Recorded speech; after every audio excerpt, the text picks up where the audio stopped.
The meeting please come to order. This is the April 28th, 2026 meeting of the Irvine City Council. This is a special joint meeting with the Great Park Board as well. At this time, let me ask the clerk to call the roll. Councilmember Carroll. Here. Councilmember Go. Here. Councilmember Liu. Here. Councilmember Martinez Franco. Here. Councilmember Treseder. Here. Vice Mayor Mai. Here. And Mayor Agron. Here.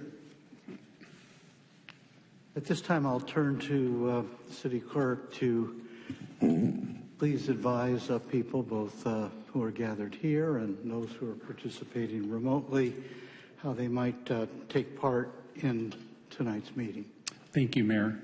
Members of our audience who wish to speak may submit their name into one of the speaker kiosks next to the city clerk or in the main lobby.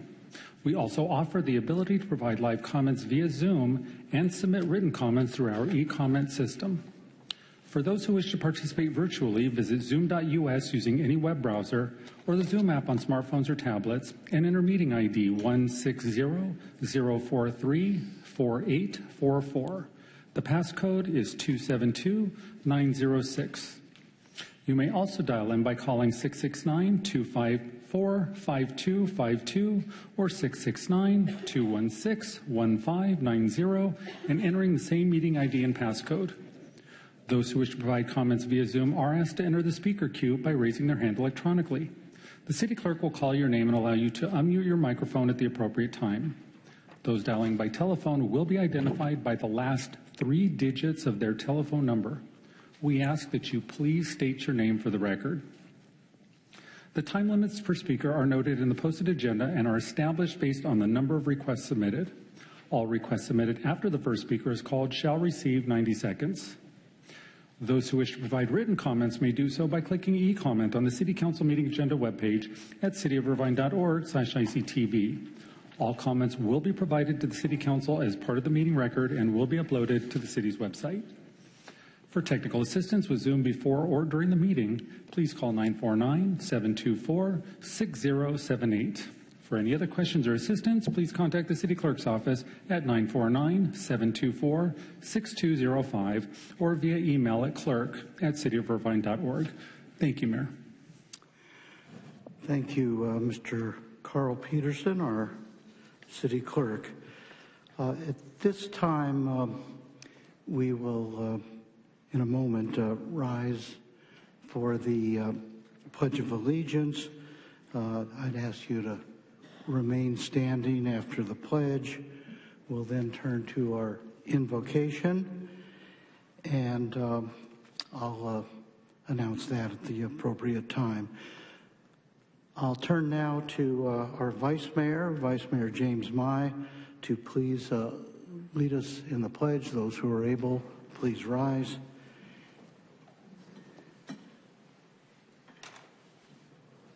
Thank you, Mayor. Ready? Begin. I pledge allegiance to the flag of the United States of America and to the republic for which it stands, one nation, under God, indivisible, with liberty and justice for all. Please remain standing.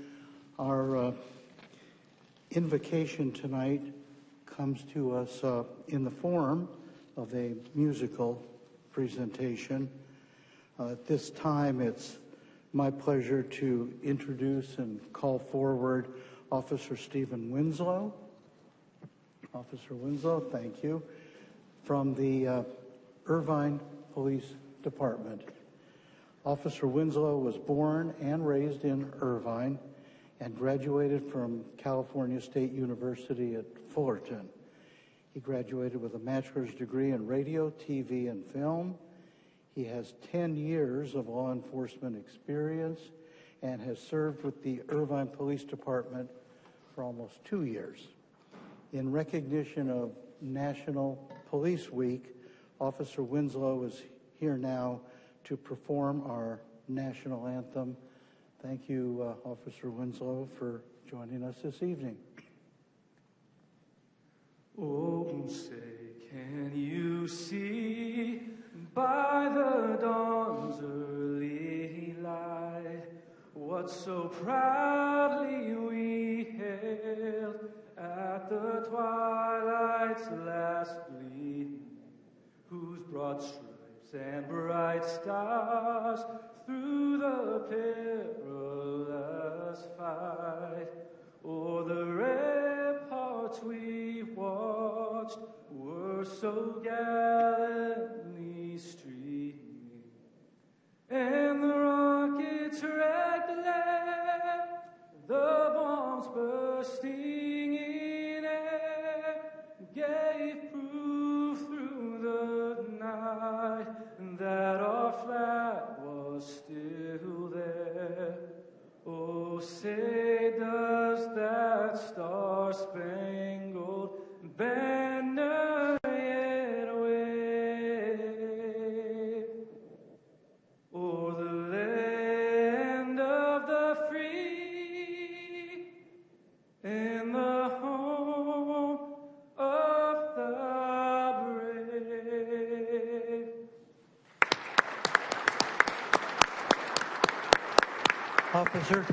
Officer,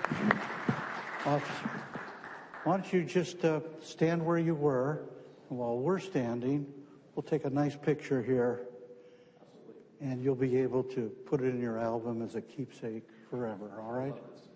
There we go.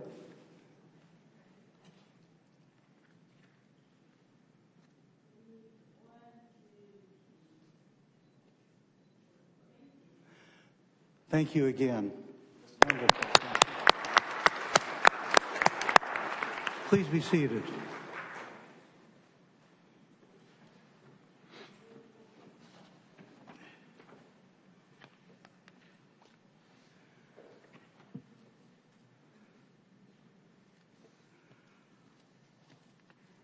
All right, we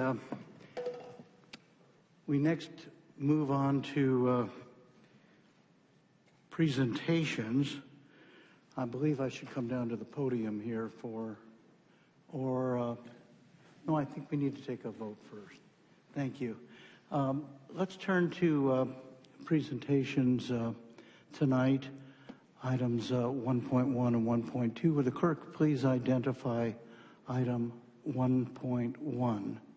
Thank you, Mayor. Item 1.1 is a proclamation recognizing May 10th to 16, 2026 as National Police Week. And now I think I should come down, right, once we have a vote. After the vote, that'd be great. All Thank you, right. Mayor. Do we have any requests from citizens to be heard? We do not. That being the case, I'll move adoption of item 1.1 regarding National Police Week. Is there a second? Second. Moved and seconded. Will the clerk please call the roll? Councilmember Carroll. Yes. Councilmember Go. Yes. Councilmember Liu. Yes. Councilmember Martinez Franco. Yes. Councilmember Treseder. Yes. Vice Mayor Mai. Yes. And Mayor Agron. Yes. Carry 7-0. All right. Let me step down for a moment.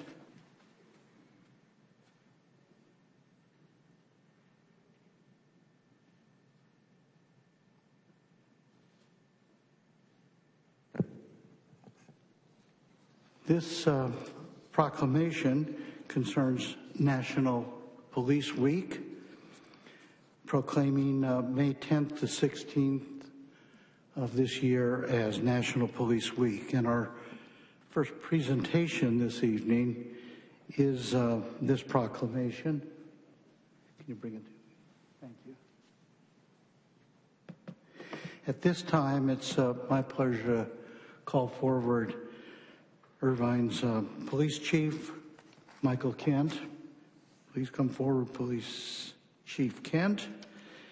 And members of the Police Honor Guard, that's your responsibility. Go to it. What? Just you? What happened to them? No overtime tonight. All right. Okay. Well, thank you for being here. Let me just say a further word or two. Each year during the month of May, memorials for the police officers killed in the line of duty are held in state capitals across our nation and in Washington, D.C.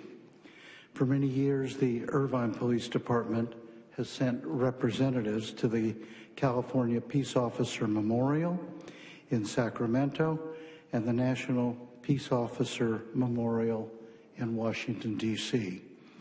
The city of Irvine recognizes those officers throughout the nation who have sacrificed their lives in service to their communities.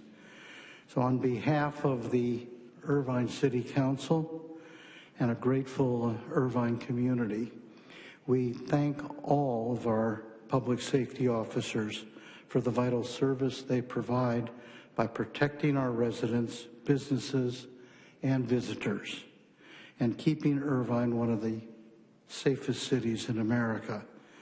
So it's now my pleasure to read and present this, then have you say a few words if you wish. Incidentally, the solemnity associated with this, officers killed in duty, I think, how have we done? Historically, as I recall, we've had no officers killed in more than 50 years. That's quite a record. Let's keep it that way. All right. Whereas the President and Congress of the United States have designated May 10th through 16th, 2026 as National Police Week, which coincides with Peace Officers Memorial Day on May 15th, and whereas the members of the Irvine Police Department play an essential role in safeguarding the rights and freedoms of those living and working in the city of Irvine, and whereas it is important that all citizens know and understand the duties, hazards, and sacrifices of their law enforcement agency, and that members of our law enforcement agency recognize their duty to serve and protect the people. And whereas the men and women of the Irvine Police Department, in partnership with the community, work tirelessly to maintain the city of Irvine as the safest city in the nation, with a population of over 250,000 people. Now, therefore, the City Council of the City of Irvine does hereby proclaim May 10th through 16th, 2026 as National Police Week, and urges all citizens to commemorate law enforcement officers, past and present, who've dedicated their professional lives to uphold the law and ensure public safety. The City Council of the City of Irvine further calls upon residents and employees of Irvine to observe May 15th, 2026 as Peace Officers Memorial Day in honor of those law enforcement officers who, through their courageous actions, have made the ultimate sacrifice in service to their community. So, Chief, let me present this to you, ask you if you wish to say a few words, and then we'll invite the whole council down and take a picture, all right?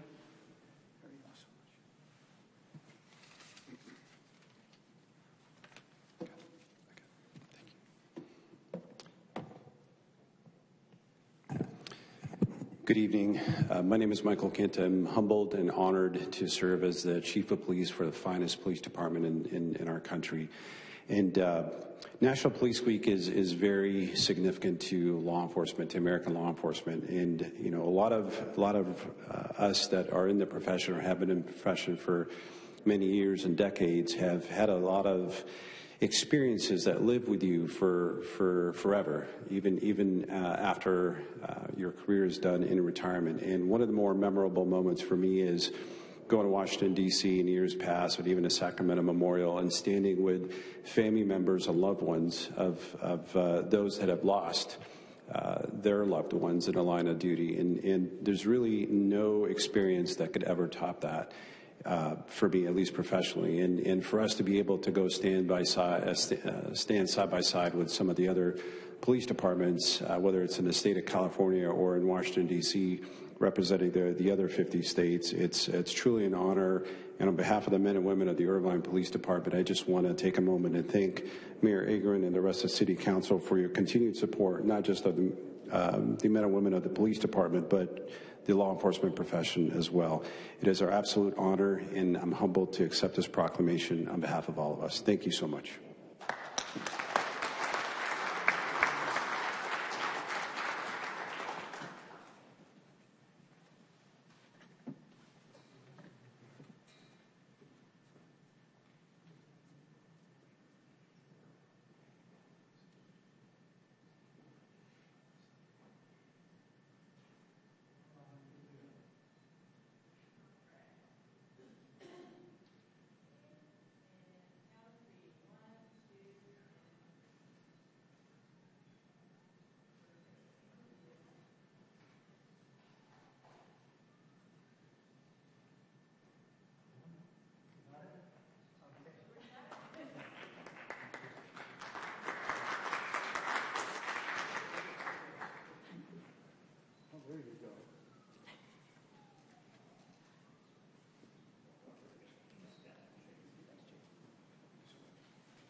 All right.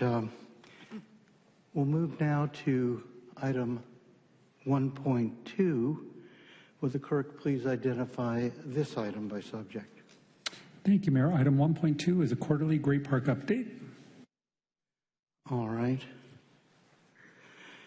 At this time, we might want to remind also those who are watching from home, this would be the appropriate time if you wish to comment to raise your hand electronically to enter the speaker queue. Do we have any requests on this item? No, Mr. Mayor. None so far. We'll keep the queue open for the time being. Please, Mr. Torelli, introduce yourself and your colleague, and we are looking forward to your report. Thank you, Mayor, and thank you, Great Park Board and City Council. Steve Torelli, Director of Great Park, and with me today is Brian Plivka, Manager of Great Park. Just have a brief Great Park update. We try to do these about quarterly, so we were due and did not want to miss this one or push it. So I'll try to keep it under 5 today for you. So as everybody is familiar, this is the overall Great Park Framework Plan, and we've had a really busy first quarter, and appreciate the Council's leadership and direction on helping us move forward so many of the important projects that have been awarded during the first quarter. We did a budget recap to the Great Park Board here in February, and we'll be back in June with the updated Great Park 26-27 fiscal year budget. We also awarded projects for the operations and maintenance facility, loop road infrastructure, cultural terrace site utilities, and about a month ago for the northern sector demo, which is really exciting because we're going to start to see activity really all the way from Cadence to Marine Way here over the coming weeks.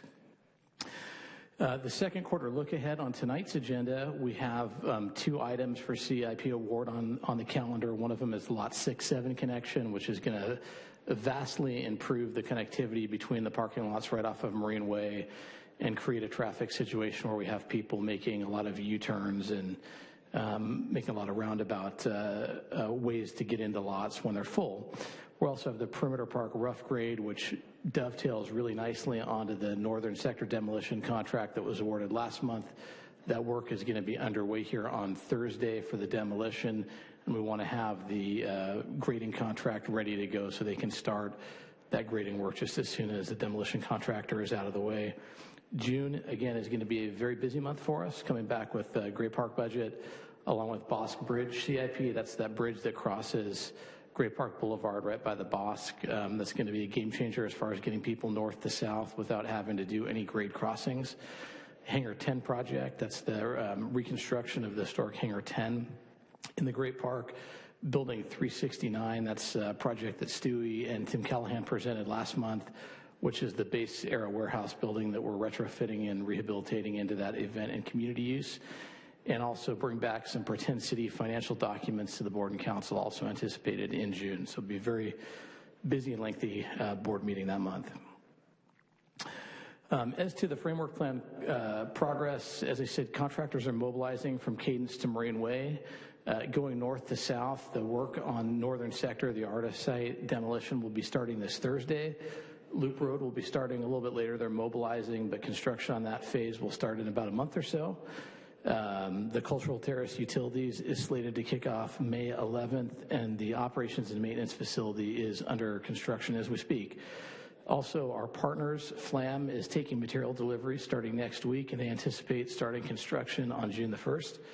And Pretend City is readying for construction as soon as all the financial documents have been finalized and have been approved by the City Council, which we anticipate hopefully will happen in June. Looking out a little bit further into the calendar, we have a lot of work ahead of us over the next few years. A lot of those projects that were awarded in February are long throw projects, 12, 14, 18 months. So we have a couple more large ones coming forward, and then it's really going to be an effort to complete those projects, finalize the design of that final landscape package to start doing the second phase or final phase of many of those projects. So in the third and fourth quarters, we will be coming back with the lake project. They'll probably be coming back in September, I would imagine. That's to start the infrastructure that's needed to support the lake. The perimeter park landscape, that's the next phase of the perimeter park. Grading, as I say, will start as soon as that demolition is done.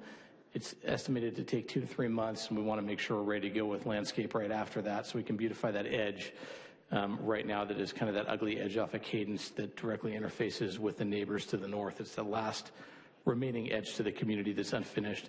And also western sector streets. If you've been out there, there's a lot of mulch. It looks very unfinished. It's been that way for at least as long as I've been with the Great Park in the city manager's office, so about 10 years. And so we'd like to get that kicked off and underway. And I think we're going to have that ready to recommend award coming in probably July. With that is my presentation. Certainly happy to take any questions that the board and council have. Let me invite my colleagues here to pose any questions to Mr. Torelli, if you wish. I see no requests. Let me just say that I and I think others are very, very impressed with all the progress that's being made in connection with the Great Park. Could you just take a moment to review again, since we were out there during Arbor Day and had some tree plantings and so forth, the magnitude of the tree planting program that is underway now?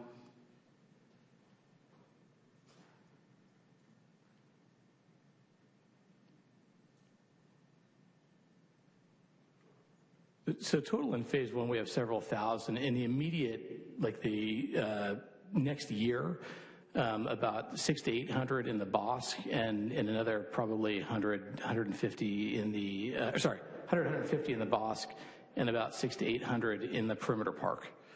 And then after that, we've done, the council awarded a growing contract with Southwinds Nursery a few months ago. So they're doing a contract growing for several thousand trees to populate the Loop Road area, the Cultural Terrace, and some of the other areas within the park that will be landscaped a little bit beyond that 12-month period. And I think out there I heard the number that right now, or in the immediate future, there are about 4,000 trees in the ground. That's correct. And ultimately we're talking about something approaching 20,000. I don't have that number offhand, but that sounds about right. All right. Well, again, I just think the progress has been remarkable, and we're looking forward to an exciting springtime and summer at the Great Park. So without further ado, thank you. And this is a receive and file item. No requests to be heard, right? No, Mayor. With that, I don't think a motion is necessary. Thank you, gentlemen. Much appreciated.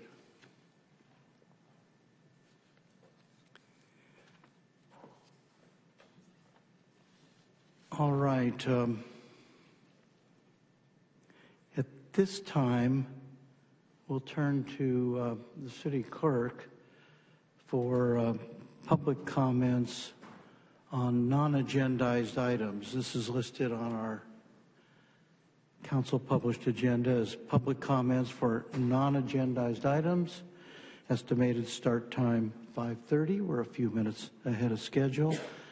This is the opportunity for citizens to speak to issues not on the published agenda, but nevertheless within our subject matter jurisdiction, allowing people to offer comments not only to those of us who are gathered here, but those who may be watching at home or at their offices as well. With that, I'll turn to the city clerk and ask whether we have a request to be heard under public comments for non-agendized items. Thank you, Mayor. We have 11 requests to speak. 11 requests. Why don't we leave the queue open? But I'd ask speakers to limit their remarks to 2 minutes if possible. And if you need a few extra seconds, you can let me know. We'll leave the queue open for just a little bit and see whether others come in. With that, would you call the first speaker, please? Thank you, Mayor. If I could call forward Gil Nelson, Susan Sayer, Alan Meyerson, Sinan Baran Bayar, Jason Garshfield, Joanne Slobodian, and Lisa Wood. And we'll start with Mr. Nelson. My name is Gil Nelson. Welcome, sir.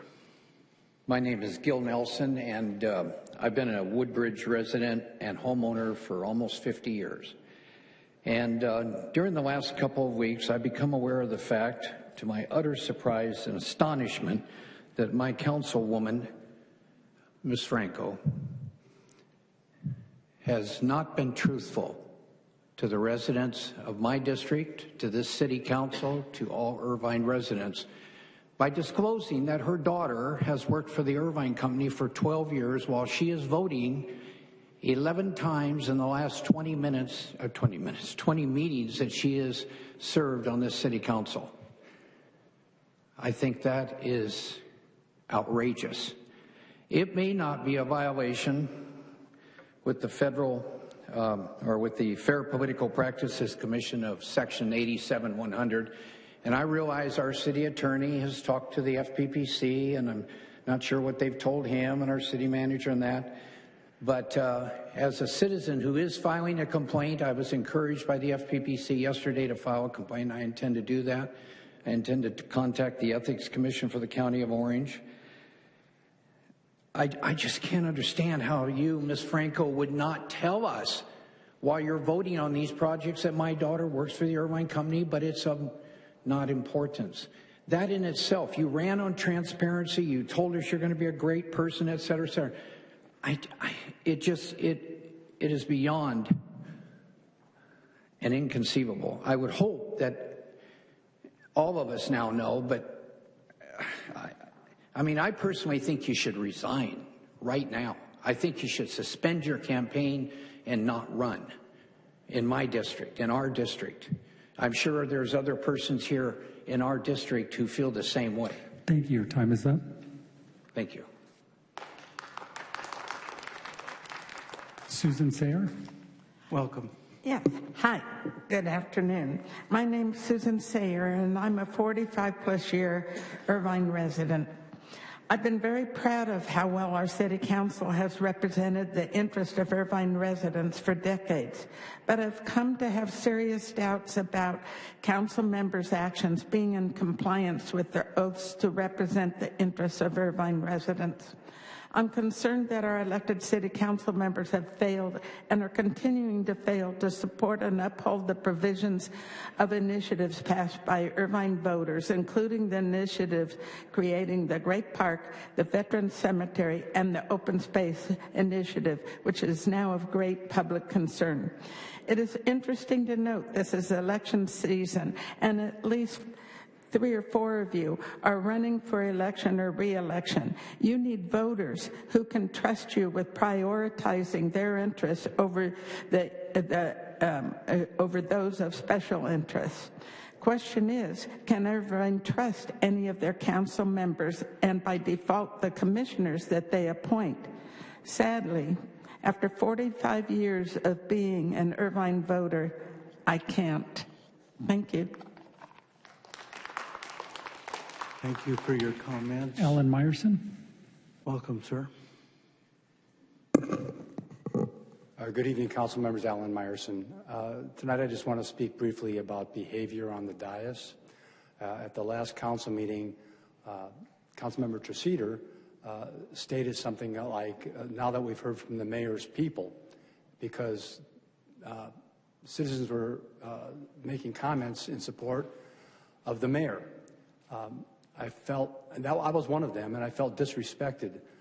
There have been times, Councilmember Treseder, where you've packed this auditorium with climate action campaign people who made comments supporting you. Nobody disrespected them.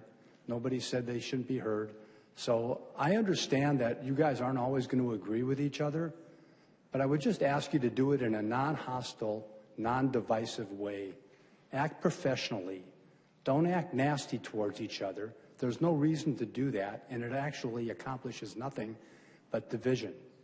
So show respect to each other.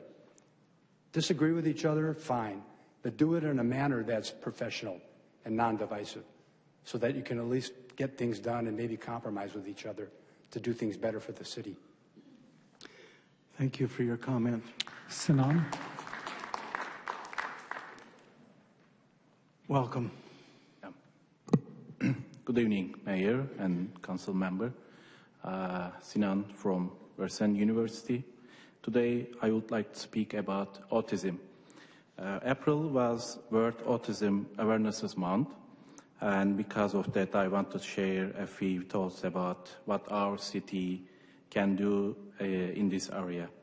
Autism is not a small issue anymore. In Orange County, it is estimated that around 40,000 people live with autism. In Irvine alone, the number of estimated to be in around 4,000 individuals. That means thousands of families in our community are directly affected. The good news is that Irvine is already strong in many areas. We have excellent research and healthcare institutions. We have therapy center and autism treatment programs. But there is something interesting. Even these strengths, Irvine is not an autism-friendly city yet. Other cities are beginning to move in direction. For example, Anaheim. Anaheim has developed programs where hotels, restaurants, entertainment venues, and parks and museums receive autism awareness training. They are working towards becoming a certified autism destination, where visitors and residents with autism can feel more comfortable and supported.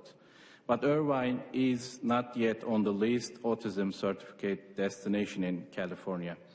So Irvine deserves that leadership because we are already one of cleanest, most sustainable, most organized, most livable, modern and people-friendly city, and we should be a leader in this area as well. Thank you.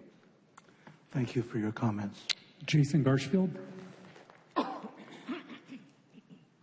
Welcome, sir. Thank you.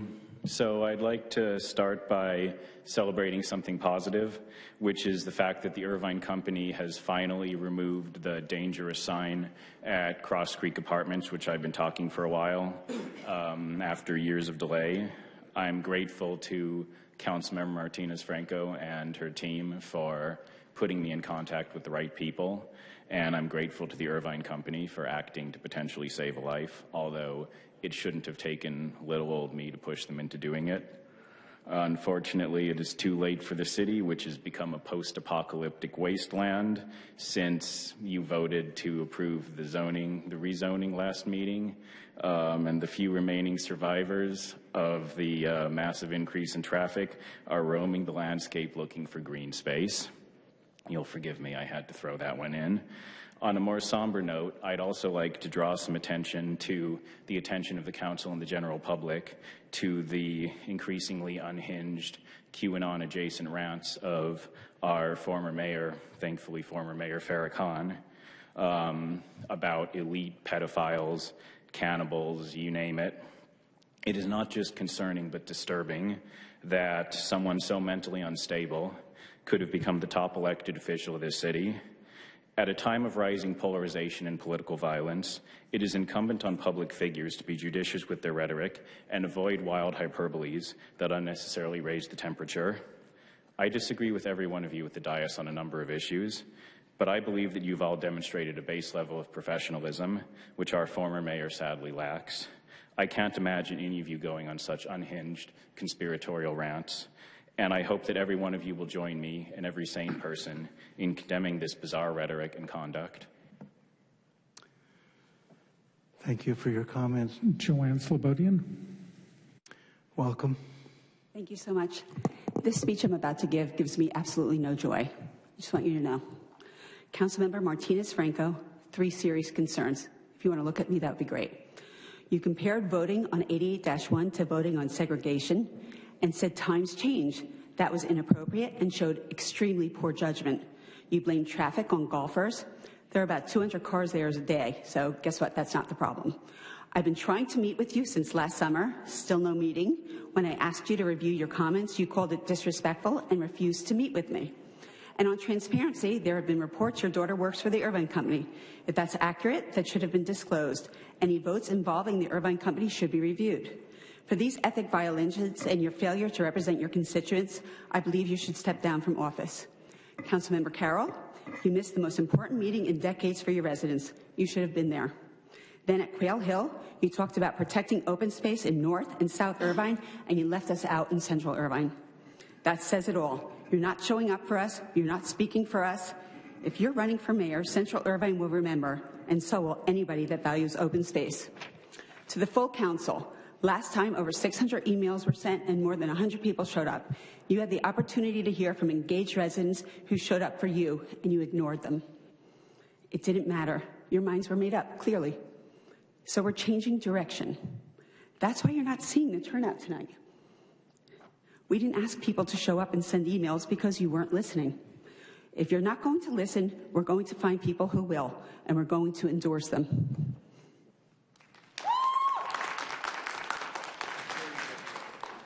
Doug Elliott. Thank you for your comments, and now Mr. Elliott. Welcome. Thank you, Mayor, and good evening, council members. I'm Doug Elliott, a member of the Community and Library Services Commission, speaking only for myself. 20 years ago, a movie called An Inconvenient Truth warned of the dangers of climate change and the need to take urgent action to mitigate the risk. Irvine has been very fortunate to have on its Sustainability Commission a world-class scientist, Dr. Kev Abazagian. Last week, Kev wrote of some inconvenient truths about sustainability in an outstanding Irvine Watchdog article. And another great scientist, Dr. Chaseder, has basically vouched for everything he said. Anyway, as of yesterday, Kev is a former commissioner, and I think that's a tragic loss for Irvine. I stand in solidarity with my friend Kev and hope he will be returning to the Sustainability Commission soon. But these events point to a larger issue addressed by Randa Lynn in an excellent Watchdog article published yesterday. That is the need for commission reform. The public interest is best served when commissioners can exercise their independent judgment on matters within their jurisdiction. Good government requires that commissioners feel free to exercise their First Amendment rights without fear of retaliation. And we definitely need to put an end to the game of election year musical chairs. It's been disruptive and a costly game we can no longer afford. So I endorse Branda's suggestions for commission reform, particularly fixed terms and removal for just cause. And I hope that you will seriously consider enacting those reforms. Thank you. Thank you for your comments. Mr. Mayor, we have two individuals in person who have AV materials, so if I may take the Zoom speakers and then we'll come back to them. Why don't we do that? Go right ahead. Thank you, Mayor. Our next speaker is telephone number 347. 347, you may unmute your mic. Yes, this is Steve Fox. I'm speaking tonight about the Wall of Recognition program and a request for an investigation by city staff of Ann Hugh. Ann Hugh was nominated on March 24th, 2026 to be on Irvine's Wall of Recognition by Councilmember Melinda Liu. Melinda Liu must know the backstory associated with this individual, as she is a friend to disgraced former city council member Tammy Kim. Melinda Liu states that Ann Hugh sits on various association boards in Irvine and the surrounding cities. Also mentioned was her teaching for a specific class of people, and that's it. However, nowhere does it mention her employment as a public relations officer for No-Do. No-Do is the company that Tammy Kim lied about to rush through the EV charging deal, where the city took a huge loss of approximately $2 million a year in revenue. Ann Hugh introduced Tammy Kim to this deal, and together they lied about the company and their promises. Melinda Liu also neglected to mention that Ann Hugh owns the Beechwood Motel in Oceanside, where there is a class action lawsuit against her motel for civil rights violations. Ann Hugh is far from an upstanding citizen. In following the Wall of Recognition procedures, I finally wrote to the city manager and requested Ms. Hugh be investigated by city staff and brought back to the council for review and a vote. I am still waiting for a response to my request. The Wall of Recognition is intended to honor individuals whose contributions to the city are clear, widely respected, and reflective of Irvine's core values, particularly transparency, integrity, and service to the public. Based on publicly available information, Ms. Hugh's involvement in matters connected to the city does not meet that standard. In fact, just the opposite. In addition, Mrs. Hugh's participation in political fundraising activity connected to then City Council member Tammy Kim following. Thank you. Your time is up. Our next speaker is Eric Nishanian. Mr. Nishanian, you may unmute your mic. Thank you very much, Mayor, council members. I agree with all the speakers so far except Doug Elliott and Mr. Garfield. What happened last week, 2 weeks ago, with Betty Franco and her comments regarding the Great Park plan, the park plan, the Oak Creek plan? Did you guys listen to that? She makes no sense. The Democrats of Greater Irvine, led by Kev Abazajian, endorsed her as being the candidate that fight against MAGA.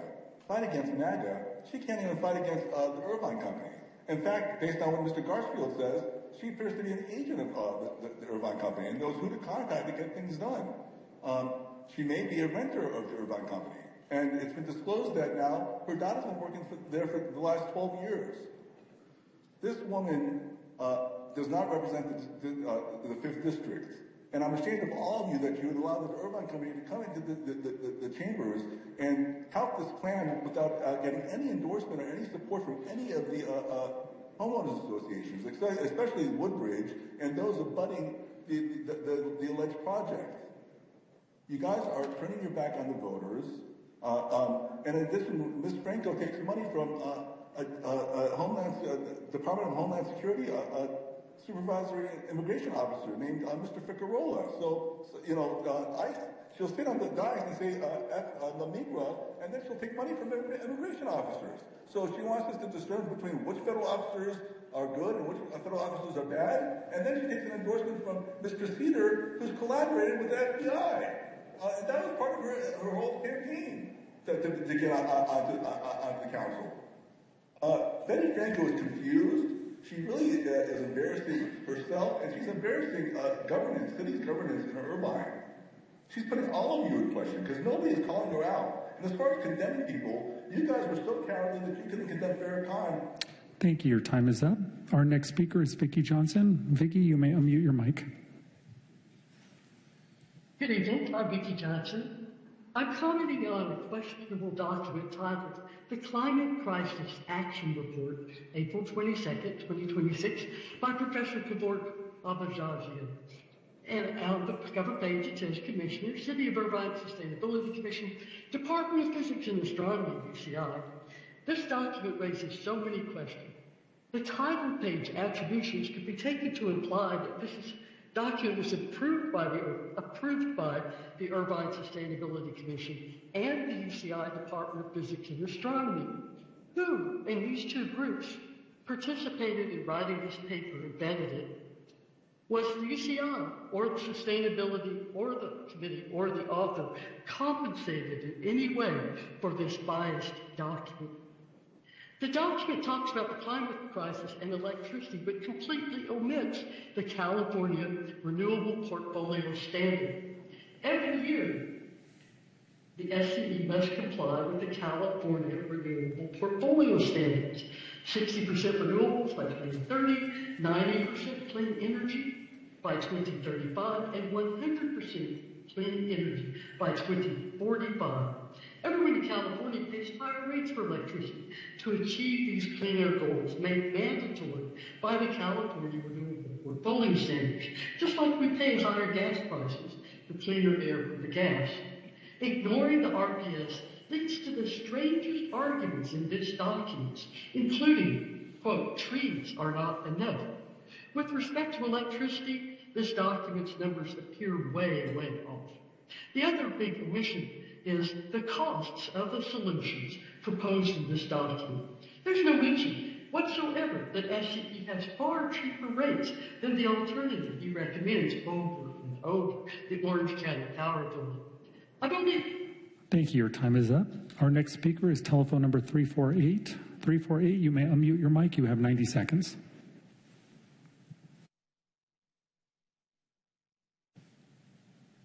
Can you hear us?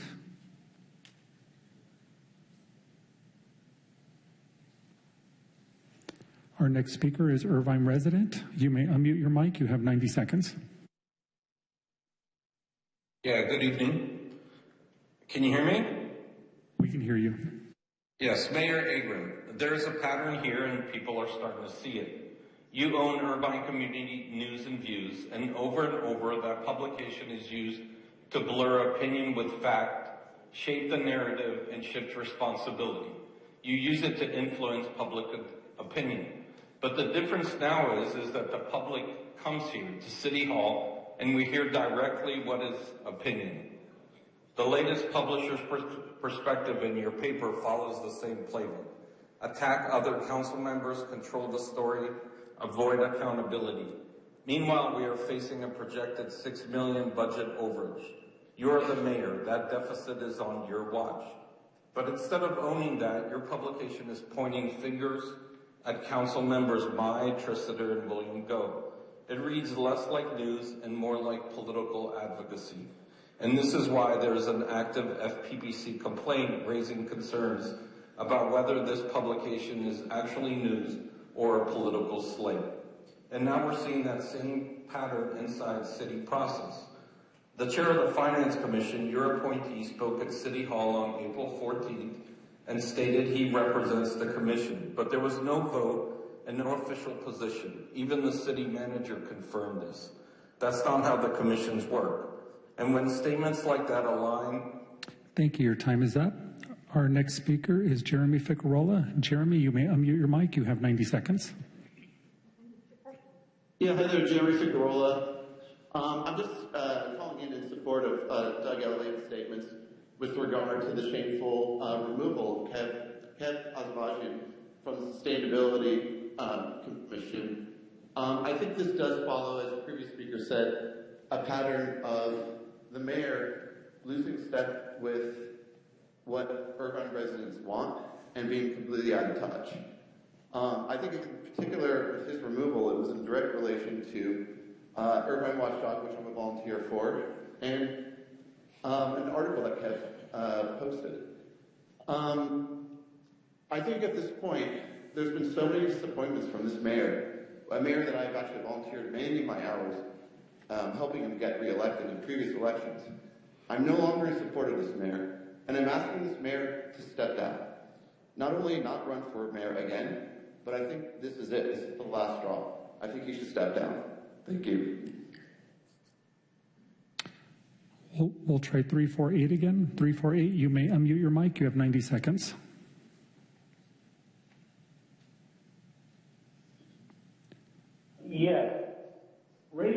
sense if the Irvine company did not support your election. I see they gave most of you money directly or through a secondary source. You are all going to have a very difficult re-election. You do not seem to represent the electorate, but rather represent your own personal opinion. Ms. Liu, what about the support of the Irvine Marketplace Apartments? Isn't this the area you represent?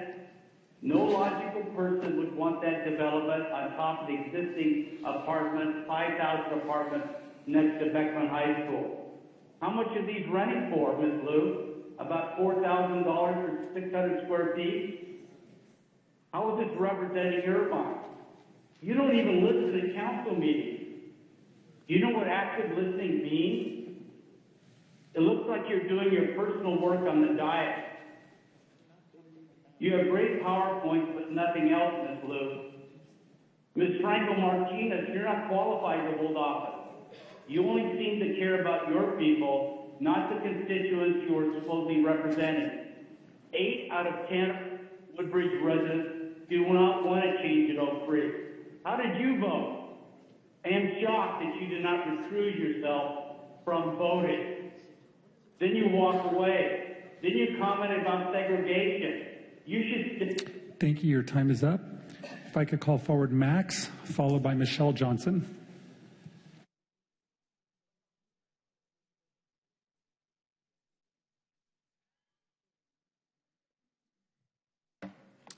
Welcome. Good evening. Mike Carroll, we missed you 2 weeks ago, and good to see you today. Mr. Mai, I like you and I admire you. And when you vote on this council, your vote almost always reflects my way of thinking. Thank you. But I'd like to play the short video, please. Hi there, my name is James Mai.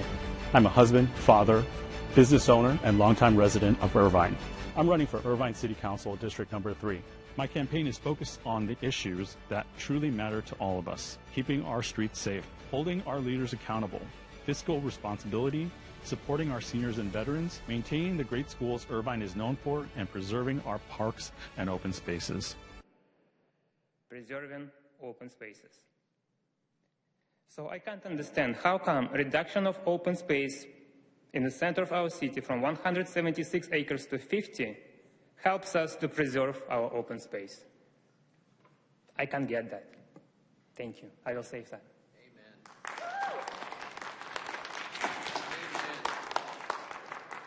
Michelle Johnson.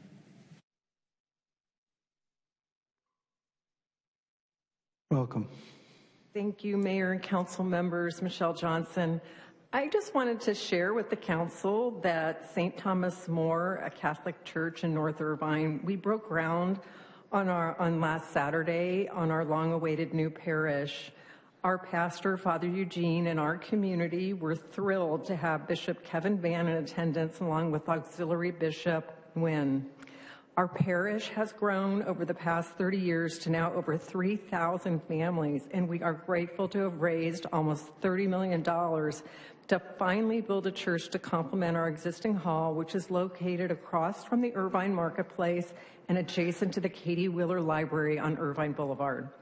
Construction is scheduled to take place over the next 18 months, and I brought a few renderings to show you what will be coming. This first picture is of the front of the new church. Next slide, please. This is an aerial view of the new church, which is on the left. It's in a traditional shape of a cross. It will be 20,400 square feet, and we need the space. Next slide, please. This is a glimpse into what the interior will look like with a beautiful blue dome. And I hope that when we finally open it, you'll all come and visit.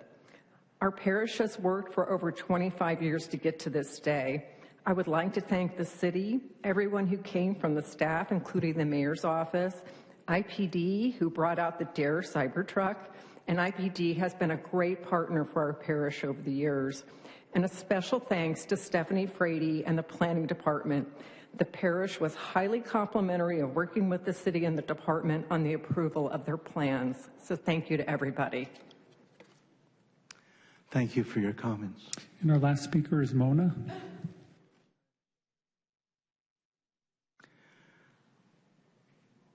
Welcome. Good evening. Some of the things that I wanted to say are, I echo other people. There's been a lot of disappointment on how, oh God. Bye, Kathleen.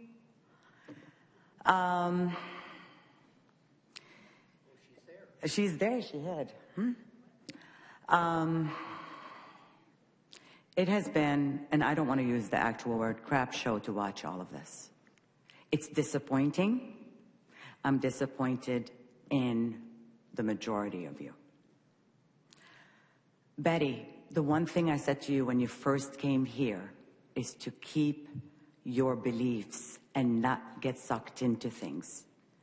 And you have gotten yourself sucked into the wrong people. The people that attacked you, that would throw you under the bus in an instant. James, two things. That video, it's kind of funny because I had seen it. You have talked about fiscal responsibility, and you were the first one to be wanting spending $1 million on one day, July 4th. You aren't running for mayor. This is what mayor stuff is. We know what's happening. It's not about where you show up and what pictures you take. It's about what you do on the dais. You have lost your temper more than once. You do not have the proper temper to be a mayor. You are going to be criticized. When it comes to your partnership with Kathleen, it's the wrong partnership. Kathleen will throw anybody under the bus, including Oliver Chi, who I'm not very fond of, but she threw him under the bus. You should all take a lesson. And thank you, Mr. Mayor. I knew that that article was going to go, somebody's going to say something about it. We were all here. We saw what happened. Thank you for your comments. And that is all, Mr. Mayor. Thank you. I've spoken to the city attorney in the past about this. If any council members wish to offer brief comments, since we've now concluded the public comments, a very brief response if you wish. This would be the time to do so. I'll call on Councilmember Betty Martinez-Franco. Thank you, Mayor. I just want to call Mr. Melchin just to clarify the claims that I'm committing, that I should have recused myself because my daughter works for the Irvine company. Can you clarify those claims? Yes, Councilmember Martinez-Franco. After those claims came out, you reached out to me and asked me what I thought about them. I did a little research. Turns out that if you have an adult independent child, their income is not attributed to you, so it doesn't figure into a conflict of interest analysis under Political Reform Act rules. And to be doubly safe, I reached out to the FPPC and asked them for their opinion on this issue, and their opinion was the same as mine. It's not a conflict of interest. Thank you. Thank you. Anybody else? All right, we'll move on then to... Does that mean it's not immoral or unethical? Does that mean it's not unethical? We'll move on now to City Manager's report. Mr. Crumby. Thank you, Mayor. Just three quick items tonight. The first two are going to be presented by our Public Works team, and those two items are related to Tree City and a paving update. They'll be presented by our Public Works Director, Luis Estevez, and City Engineer, Lincoln Lowe. Welcome. Please introduce yourselves, if you would.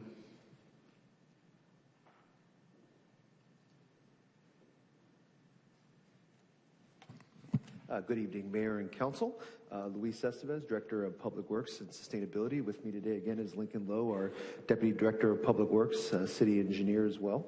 We got a couple of very quick presentations to provide you with this evening. And it's my pleasure to talk to you about our 2026 Arbor Day celebration. This year's Arbor Day event was held at Valencia Park with over 60 4th and 5th graders from Myford Elementary who helped plant new trees at the park, as well as learn about how trees are cared for and how important they are to our communities and our ecosystems.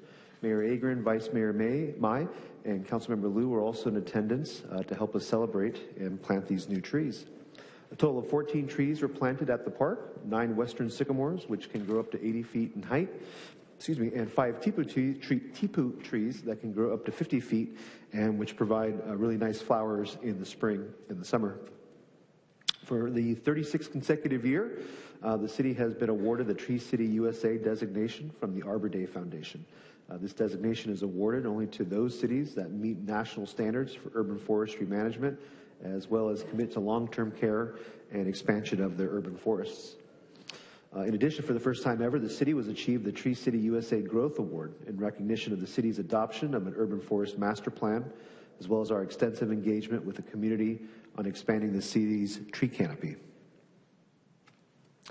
The team has also revamped our tree sponsorship program, which has been rebranded the Plant It Forward program. Residents and members of the community have the ability to sponsor a tree to be planted in a city park to commemorate loved ones or special events. The cost of the sponsorship includes the purchase and installation of the tree, and the city will maintain the tree in perpetuity. Residents can go to the city's website, pick their preferred park to have the tree planted, as well as select their preferred tree species and planting location within the park. Lastly, the team is launching a residential tree giveaway as part of this year's Arbor Day celebrations. In partnership with the Arbor Day Foundation, a total of 500 free trees will be made available to Irvine residents for planting on their private properties. The trees arrive by mail as small saplings with planting and care instructions. To date, 40 Irvine residents have taken advantage of this opportunity and received saplings to plant at their homes. And that concludes our presentation. I'd be happy to answer any questions you may have. Thank you. Are there any questions or comments? Well, we thank you for your day-to-day activities, day in and day out. You're improving and beautifying our city, and people notice. We much appreciate the great work you do. Yes, sir. Thank you. Mr. Crumby, you want to keep going? Just one more quick item from our city engineer, Lincoln Lowe. Okay. Good evening, Mayor, Vice Mayor, and the City Council. My name again is Lincoln Lowe, Deputy Director of Public Works and Sustainability. So I'm here tonight to provide a high-level overview of the city's pavement management program and highlight some of the upcoming projects that we're working on. The city has 480 total center line miles in our roadway network, and 150 miles are of arterial streets and 330 miles of residential roads. To qualify for Measure M funding programs administered by OCTA, the city is mandated to assess our pavement condition once every 2 years. The most recent assessment is completed and filed in 2025. I'm happy to report that our pavement condition has an average index of 84 out of 100, and it is categorized as good. And in comparison to other Orange County cities with similar size roadway network, we are among the top cities with the best pavement conditions. For further context, the average pavement condition index for all of the cities in Orange County is 79, and the average for California is 65. So in order to maintain our pavement in good condition, we must be diligent in keeping up with our preservation program. To maintain our local residential streets, we have an annual slurry and pavement rehabilitation program that divides the city into 8 zones, with the target to complete pavement maintenance and rehab in 1 zone a year. The type of preservation treatment on each street segment will depend on the condition of the roadway, and pavement improvements will either be by slurry or with the top layers we move and repave. Also, to comply with Title II of the American with Disability Act, we must replace non-compliance curb ramps and roadways adjacent to the streets on which we are doing our rehab work. Lastly, as part of the pavement maintenance program, we would also consider the addition of Class 4 separated bikeway on collective streets if the conditions are appropriate. So for neighborhood and local streets that are owned and maintained by the city, we have just completed the neighborhood covered in light blue on the map shown above. That includes Woodbridge north of Barranca, West Irvine, North Park, College Park, the Colony, Walnut, and we'll be moving towards starting construction on Orchard Hills Drive north of Portola in June of this year, so in a couple of months. Next, we'll be working in the areas highlighted in magenta, which covers Woodbury, Turtle Rock, Turtle Ridge, public streets within the UCI area, Quail Hill, Rancho San Joaquin. And then following up in 27, 28, and 28, 29, we'll be working on Woodbridge south of Barranca, University Park, the Great Park, Portola Springs, Northwood Point, and North Point.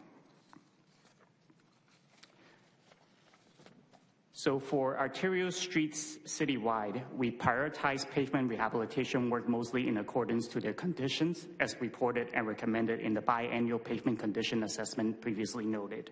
However, we would also consider factors such as funding, adjacency to other pavement work, and coordination of work performed by developers and other agencies in the proximity of the projects. During this fiscal year, we have completed pavement rehab on Walnut from Myford to Culver, and we'll soon be working on MacArthur from Red Hill to Campus. Orchard Hill, as I mentioned, north of Portola Parkway will start in June, and Yale Avenue from 405 to University. Next year, we'll follow up on the heels of the Caltrans work of 405 at Jamboree and start with pavement rehab on Jamboree between Maine and York, stopping just before the Jamboree-Michelson Bridge project that is currently in construction. Then in 2028, we'll be finishing up the remaining limits of Jamboree between Barranca Parkway to the north and Campus Drive to the south. And in 2028 and 2029, we're planning to do Sand Canyon Avenue between Alton and Quail Hill, and Irvine Boulevard between Jamboree and Culver. I would like to note that the funding for both residential and arterial street pavement rehab projects are typically covered by special funds, such as the state's SB1 grant funding under the RMRA, and gas tax, system development charge, and slurry fees collected from developers, and OCTA's Measure M funding. No general funds is being spent in the pavement maintenance program at this time. And lastly, in addition to these pavement projects that I mentioned, the Public Works, Public Services section has been most diligent in taking care of our potholes and any other immediate pavement repair work as the need arise. And with that, that concludes my presentation on our pavement program. If there's any questions, I'll be happy to answer them for you. Any questions or comments? Let me just comment a little bit. I think most people who drive in Irvine and then outside of Irvine appreciate the fact that our roads are kept in extraordinarily good condition. That's not easy. Couple of things. It was brought to my attention that the prescribed specifications for asphalt has changed from the state mandating a certain elasticity or crumb rubber as part of the asphalt. Am I right on that? And that, frankly, that's environmentally that's better, but it's not as durable. Is that correct? I think the durability is really kind of up for questions, right? And the type of material that we would use to do these pavement projects will depend on the project-specific needs. So we typically go by the state standard specification, and that's our baseline. But through our engineering efforts, we will target specific areas where if the state-specified specification is not appropriate for the type of rehab work that we're doing, we would specify something else. And I've noticed on Jamboree particularly, which is a very, very heavily used commuter boulevard, It does seem to me the pavement there is almost always in need of some repair. Do you have a special program for that kind of very heavily used roadway that just doesn't hold up to the weather and all the commuter traffic as well? Right. Sometimes it's not so much the material, but the thickness of the pavement section, right? So now that we are redoing Jamboree right at that 405 juncture that I feel like everybody have been talking about, we are making sure that we are designing a section that can handle the type of traffic that's going on it. And as to why we haven't worked on it just yet, it's like I mentioned in the presentation, Caltrans have been working on that 405 project for a little bit, and we wanted to make sure that we are coming right after them, so their construction activities are not right on our new pavement right after we invest in it. Right. All right. And finally, one further thing.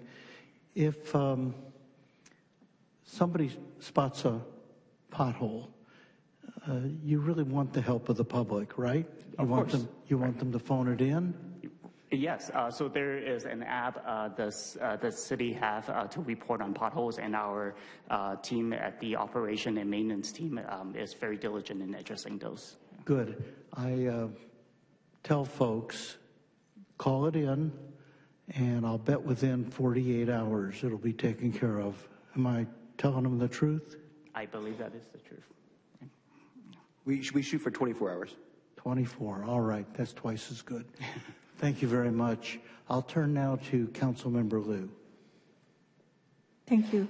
So Mayor kind of took that question out of my mouth, but just want to let everybody know that we actually have a dedicated team filling out the potholes, so thank you for doing that. Real quick, just to let, where can we find information on where all these projects are going to be starting so we can let the residents know? Sure. We actually have a CIP interactive map right out of our Public Works website. So if anybody is interested in not just the street work, but any of our CIP project that we're currently working on, it would be on that website. Thank you. Thank you very much. Thanks for the presentation. Anything further, I Mr. apologize Grundy? for the links of the report. Just one last item. No, that's all right. A brief update on immigration enforcement from our esteemed police chief. Thank you. Thank you, City Manager Crumby. Good evening, Mayor and City Council. We have had no immigration operations involving ICE or Border Patrol since I last reported at our April 14th council meeting. Thank you. Thank you. Does that conclude your report, Mr. Crumby? Yes. All right. We'll turn now to announcements, committee reports, city council member reports. I'll turn first to Councilmember Liu, followed by Councilmember Martinez-Franco, and then Councilmember Go. Councilmember Liu. Thank you, Mayor. And good evening, everyone. I have a few updates and announcements to share. Next, please. OCSEN is conducting a comprehensive rate study to set the next 5 years rate schedule. Please look for the earlier Proposition 218 notice due to service area changes and new customers through Irvine Ranch Water District. Next slide, please. OC Mosquito and Vector Control District conducted a spray treatment at the UCI Marsh on April 22nd and another one at the UCI wetlands this morning. The product used is a naturally occurring soil bacterium that targets mosquito larvae. So you can follow our official social media for future treatments near you. Next one, please.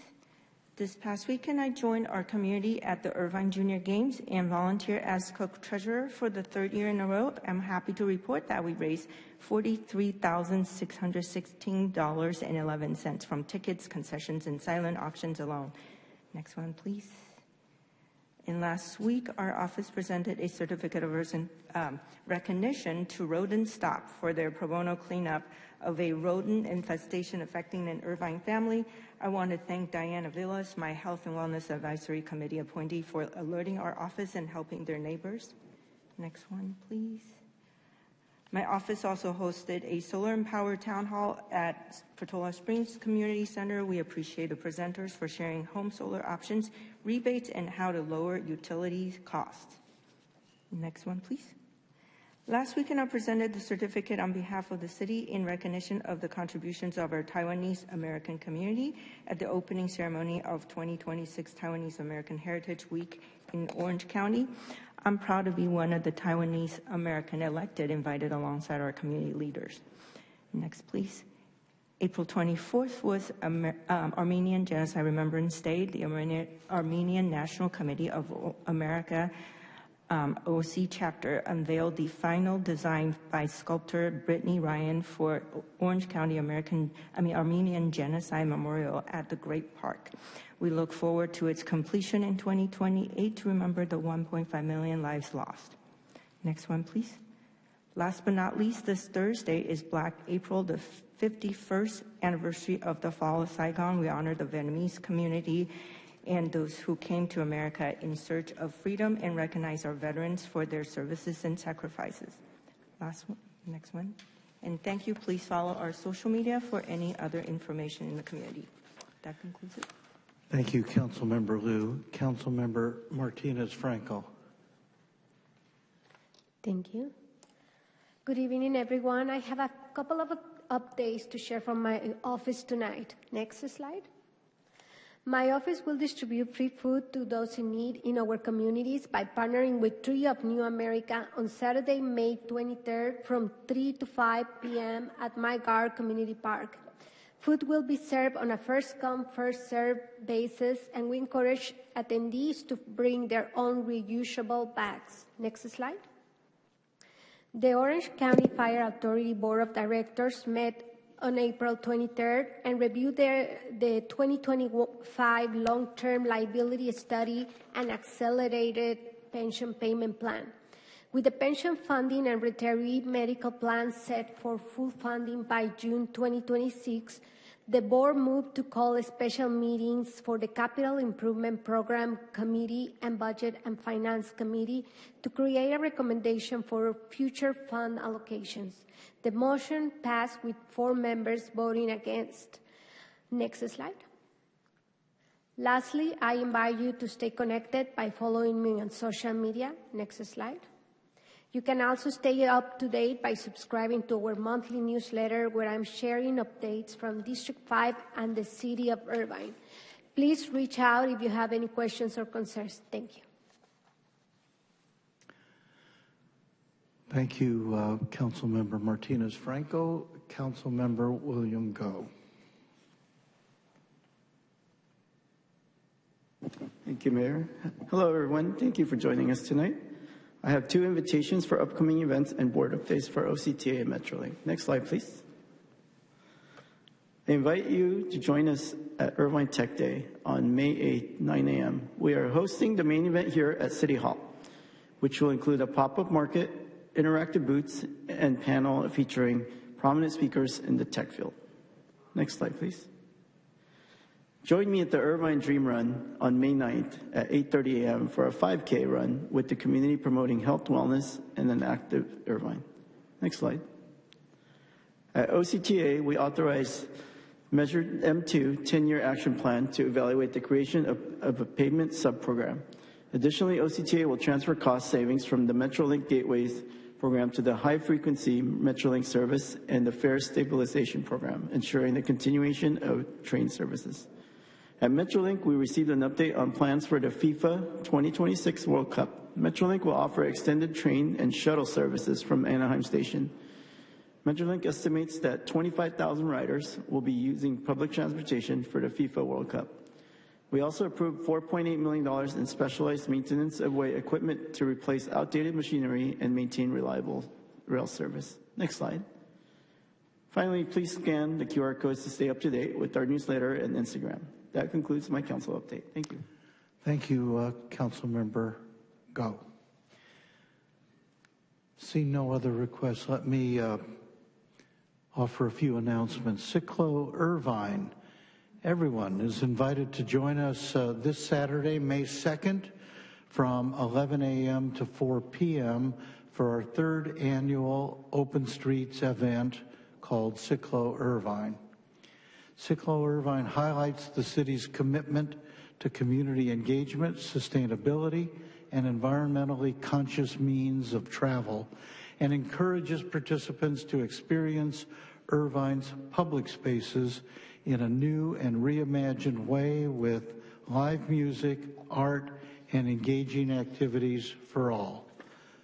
Stroll, bike, and roll along a 1.3-mile car-free stretch of Irvine Boulevard between Culver and Parkwood.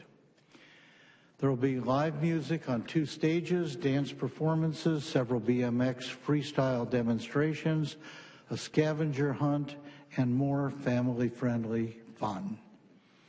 To learn more about Ciclo Irvine, including car access and parking, the event schedule, and more, please visit cityofirvine.org/Ciclo Irvine. Next, Public Works and Sustainability Community Meetings. Community meetings are planned for 2 upcoming projects aimed at enhancing safety for pedestrians, cyclists, and drivers. The first meeting is this Thursday, April 30th at 6 p.m. Join city staff at University Community Center in the southern part of our city for an update on the South Yale Corridor Improvements Project. The project will reconfigure the roadway to accommodate Class 4 separated bikeways on Yale Avenue between the I-405 freeway and University Drive. It will enhance safety and connectivity for people who walk, bike, drive, and take transit, and it will improve connections among City of Irvine bike trails. The second meeting is on Wednesday, May 13th from 6 to 8 p.m., and it is also at University Community Center. This meeting will provide information on the Campus Drive Complete Streets Safety Study, which will explore ways to improve safety and mobility along Campus Drive between University Drive and Turtle Rock Drive. It will develop and analyze potential enhancements to this busy roadway.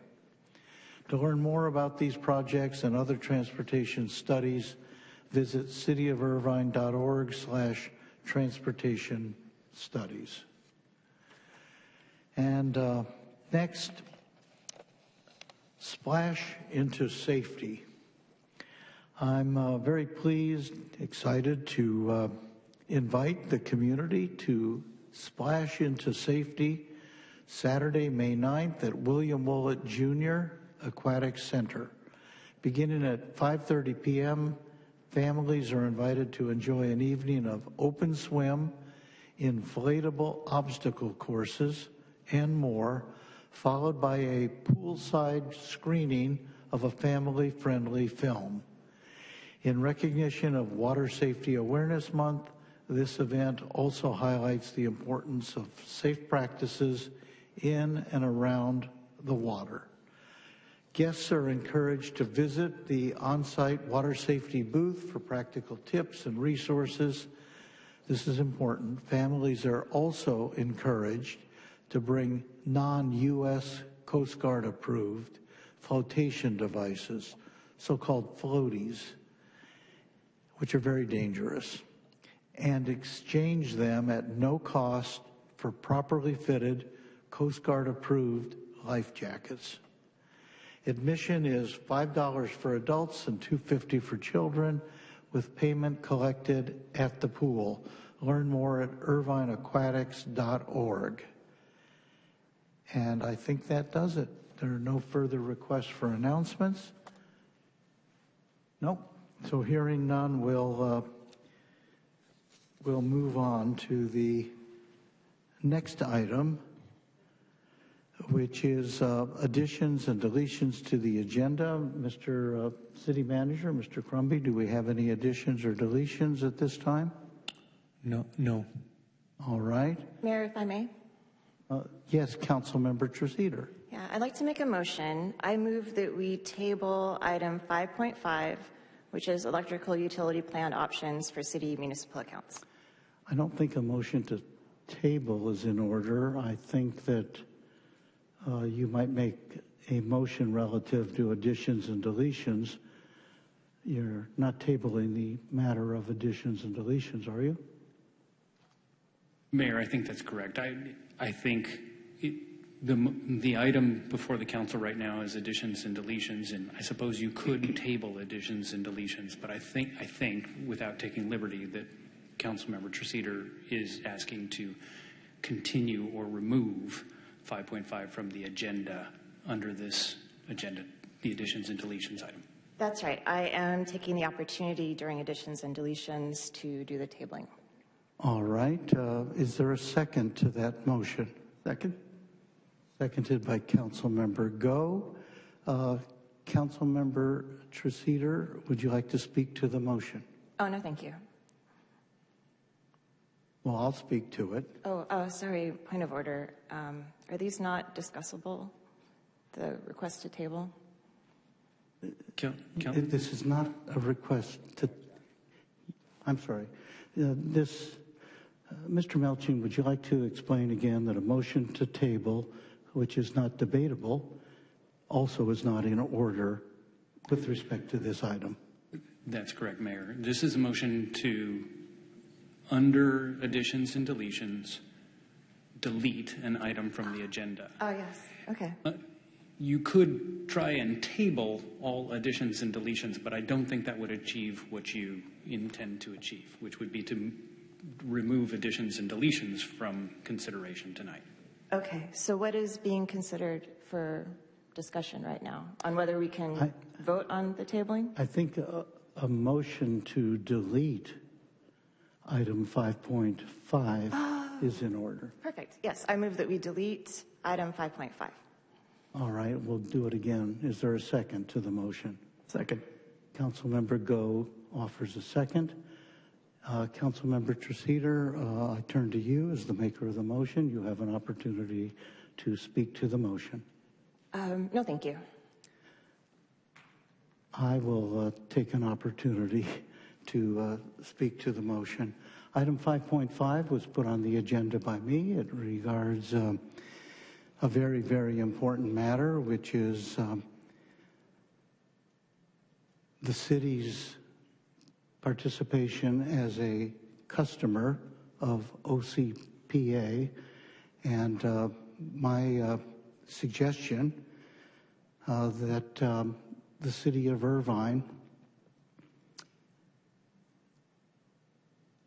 switch all its accounts from OCPA to SCE, thereby reducing our carbon footprint tremendously, and at the same time reducing our electricity bill by an estimated $750,000 a year. This is an important item.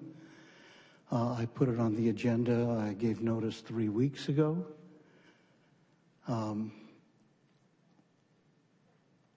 I supplemented the request with information that was prepared over a period of a few hours by our staff, and this is a critically important matter. I find it, frankly,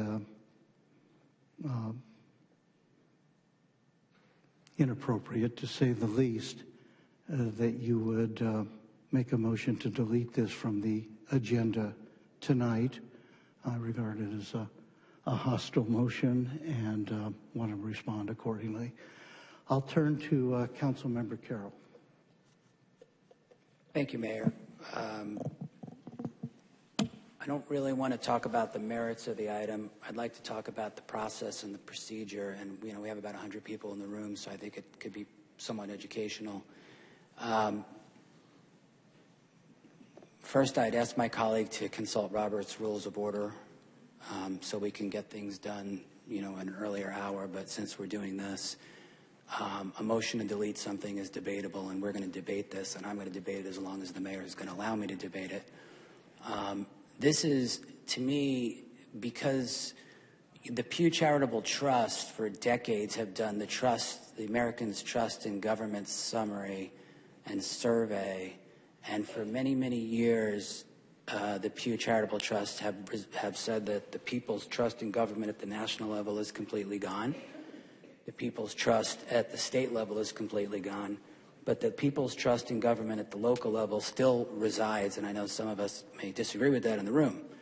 But the facts are the facts. The Pew Charitable Trust shows that the Americans' people as a whole's trust in local government still exists. One of the reasons that it exists is because we are the closest to the people. People do things like what Councilmember Martinez-Franco is doing in the park in a few weeks to serve food to people, like Councilmember Go's doing, which I find it very surprising and disappointing to me that he would second something like this, and not have a regular vote by the regular process. The marathon and the run that he's running, the Citizens Academy that I graduated 16 men and women, what I would call regular people who don't attend meetings like this and call in to speak at meetings like this on things like the Animal Care Center and Great Park, and learning from Dale how important an auto center is for the tax base of the city of Irvine. And that's the kind of reason for the things why the people like the local level of government. So Rich Allen, that lives on Bluffview, my street, can come down to me and speak to me about issues that he has about this or that, or the fact that OCFA hasn't cleared the brush behind my house. I could go on for 16 hours. But to delete some person's opportunity to put something on the agenda is going to set the same precedent that they are literally, and I know that my colleagues love to nationalize a local city council with national issues, and this is an example of that, because apparently some of my colleagues don't want to have a regular debate, an up or down vote. We have 7 of us, whether or not Councilmember Mayor Agrin's item should go or not. Just know that they're doing this at the United States Senate. It's called the cloture rule. It's the rule that cuts off debate. And the Republicans are concerned that if they change that vote to be lower, well, after the election, the Democrats are going to use that against the Republicans. I want to urge the person that made this motion, I want to urge my other colleague that seconded it, that this cuts both ways, and I promise you this will have a boomerang effect and unintended consequences that you never possibly thought about. If you think that I'm going to sit here for the next 2.5 years, that I'm duly elected, and allow this to go, that I am not going to retaliate, that I am not going to use my intelligence and my skills to go take your items that I have spent scores and scores of hours listening to. You think I'm not going to start deleting those items up front? You think I'm not going to be using my expertise, because I do happen to know Robert's Rules of Order, and I will use them. And we'll see how those votes come one way or another. This is absolutely outrageous, and make no mistake, there was an effort to actually motion to table, which means no debate. And the person making this motion has said, I am not going to speak on it. I just want to shut down another duly elected person on this dais' rights to put something on the agenda. Well, get ready, the rest of you, because if there's 4 votes to do this, you're going to have a real enemy in me. And I fear that it's not just going to be me, because people need to have their issues heard, whether they like it or not. And this will have a boomerang effect, Councilmember Go and Councilmember Traceder. This is outrageous.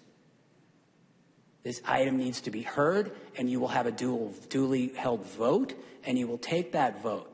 Because you clearly, and the reasons for which you don't want this item for whatever reasons and whatever it is, that's its own issue.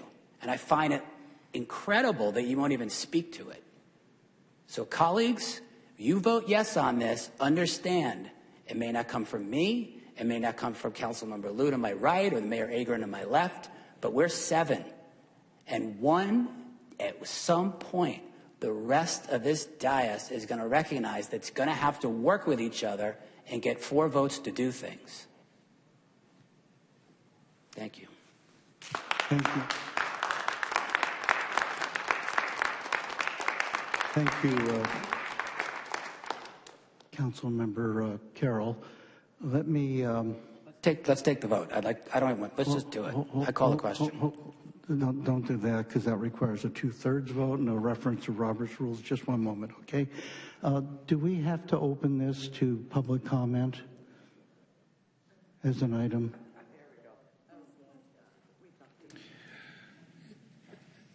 It is an item on the agenda. Additions and deletions is an item on the agenda, and so public comment is allowed on I don't know whether anybody registered to speak on that. We have no requests now, right?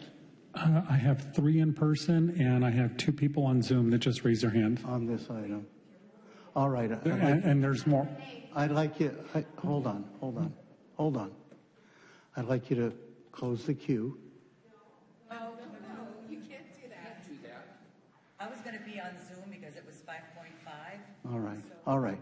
Let's leave how many do we have? How many requests? So again, in person, Mayor, we have 3, and now I have 5 on Zoom. All right.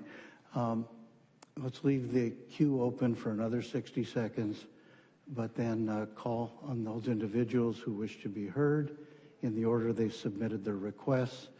Then we'll move to a vote expeditiously right after that. All right? Okay, and the only other thing, Mayor, if I may ask, how much time are you allowing to speak? How many speakers do we have? There's now 6 on Zoom, 3 in person, and I don't know who's signing up now. Let's just make it 2 minutes each. Thank you, Mayor. Hold on one second. We'll start with Alan Meyerson, Doug Elliott, and Mona.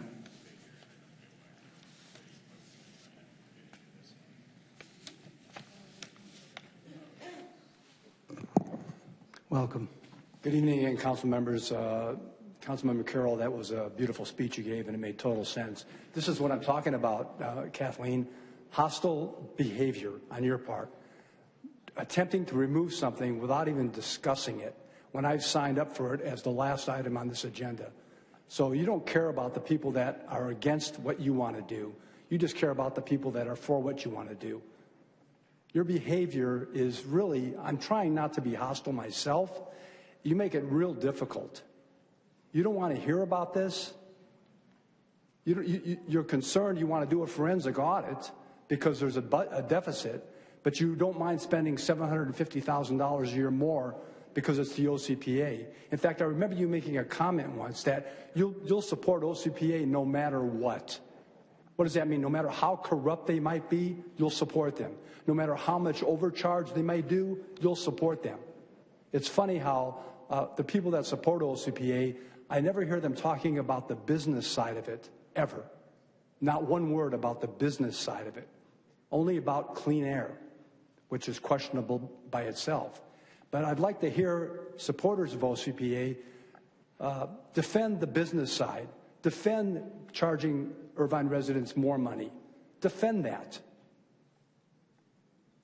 Councilmember Mai, you're supposed to be fiscally responsible. Defend spending more money on electricity through OCPA than SCE. I don't hear a word.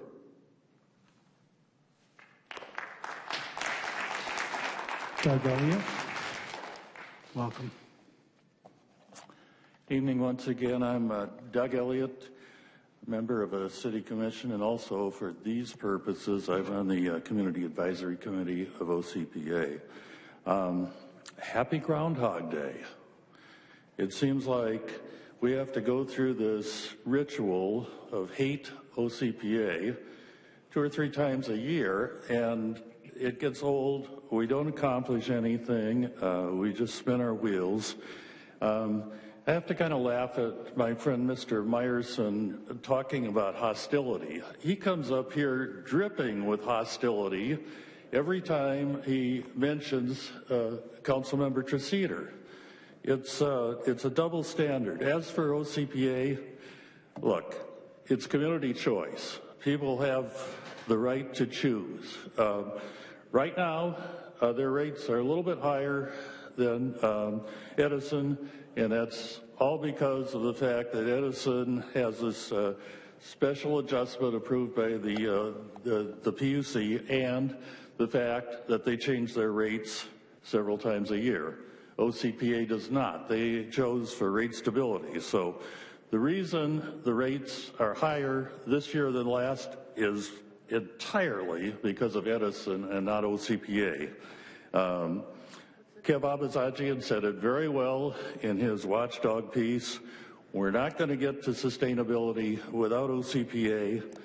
And to get back to Groundhog Day, Bill Murray's lesson in that was to break out of the vicious circle, you need to stop acting like a jerk. And maybe that would be a good idea to try. Thank you. Mona. Welcome. Thank you. Thank you, Mike. That needed to be said. We talk about OCPA. There is about $800,000 in savings. We talked about fiscal responsibility 2 weeks ago. You guys, especially Mr. Cedar and Mr. Mai, attacked Mr. Crumby and the mayor. You have access to the budget. You can see what's going on. This is not like something you can't find. It's public. So for all of the things that happen, all of the pushes that you do, all we find is you don't want to take accountability for your spending. You are the ones spending. Mr. Go and Mr. Cedar, before the money started to come back from OCPA, you jumped and said, we want it all for green energy stuff. And we told you at the time, what? This is not the lottery. You're spending money before you even get it. Over $7 million they owe us. They owe the city of Irvine. And yet you're defending them and you want to give them more money. Enough.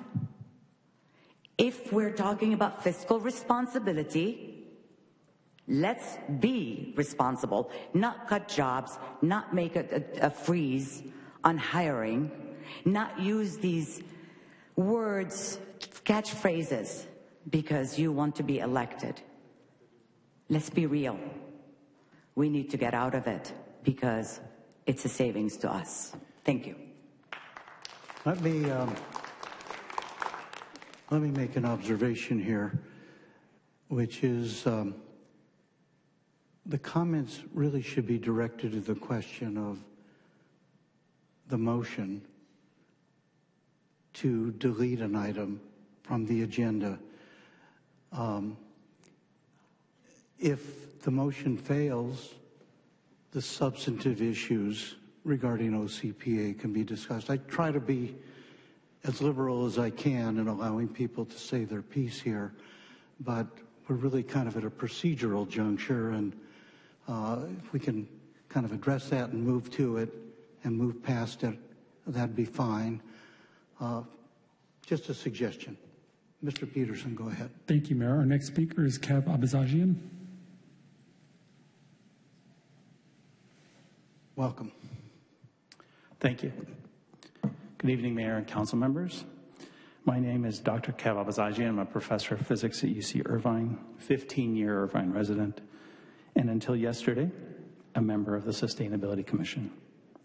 After 5 years of service on the Green Ribbon Environmental Committee and the Commission, I urge you to go ahead and delete this item because it is a personal vendetta by the mayor against Dr. Treseder. And that's what I've learned from working for 9 years with the mayor, is that he just has personal vendettas that he then took out on me on Saturday, on the day of my son's birthday, when he knew I had a party that afternoon. And he told me he was removing me because he disagreed with the item, with my position on OCPA, that it is a climate solution. And so this personal vendetta that he has with a lot of people is why he's doing this. And I urge you to delete it and set him straight. Thank you. Mr. Mayor, we have one more in-person speaker who signed up to speak on item 5.5 that has AV materials. However, to your point about what individuals should be speaking to, I'll defer to you as to whether or not we take her now or we We wait until we take the Zoom speakers. Why don't we take the Zoom speakers first? How many Zoom speakers do we have? 6. And again, if they could endeavor to focus their remarks on whether or not this item 5.5 should be deleted from the agenda. That's really the question before us. Thank you, Mayor. Our next speaker is Eric Nishanian. Mr. Nishanian, you may unmute your mic. Thank you, Mayor, council members. This item should not be deleted, especially since our representatives from OCPA that sit on the dais do not give us regular updates, and we need to have discussions about these things, especially in light of the other economic pressures on energy, like the Strait of Hormuz, and what that could mean for the city of Irvine going forward. This is a savings to the city of $750,000, and apparently Ms. Tracita and DGI head Kevin Mazaji want to make this a political issue and usurp control of the dais from other council members, including the mayor, and shut them down. It's ironic that Ms. Tracita, that complains about her free speech being imposed upon, doesn't protect the free speech rights of people like me, and then tries to denounce and squash the speech of the mayor. Ms. Johnson, Michelle Johnson, has prepared a presentation, and if 5.5 does not go forward, it should go forward now so that the citizenry can be informed about the OCPA, because our representatives are not giving us information about it, and appear like Doug Elliott to be spreading us information about the OCPA. The OCPA raised rates after my negotiated the $770 million return that didn't all come back to us. They raised their rates to recoup the money that they're going to pay us back, in spades. It should not be deleted. Thank you. Our next speaker is Mason Buck. Mason, you may unmute your mic. Hello, Council. Honestly, I feel like I'm stuck in a time loop. Like the speaker said before, it's a Groundhog Day. Again and again, the mayor continues to put this item on the agenda, and I understand the financial situation of the city has changed, but I don't believe the opinion of this council has, and the opinion of Irvine as a whole has. OCPA is an important discussion, yes, and it's an important discussion we've already had. We've already had it so many times. I fail to see a reason why we need to keep going in loops and further delay the implementation of the city's climate action plan. Thank you.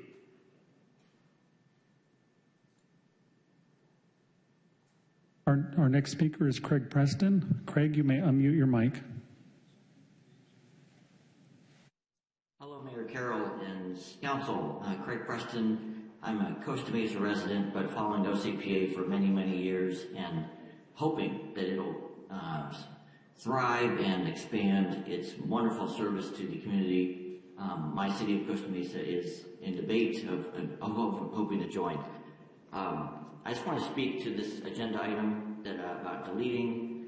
I think the mayor has put it on the agenda to serve the public, and yet the mayor isn't supposed to do things just because he wants it on the agenda, but he would get at least 4 members of the council to want to discuss such an item. I'm in support of deleting this item, as I believe we've talked about this many times, and then regarding the money involved, for me, it's just very clear that if we widen our view, we understand that the money of billions of dollars spent on fires, on destruction of the planet, destruction of our children's future, it's all very, very, very expensive.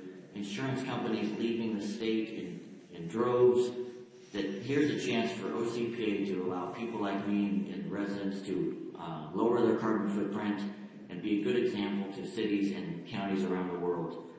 I encourage you to delete this item, as I think we can just move on to more important items.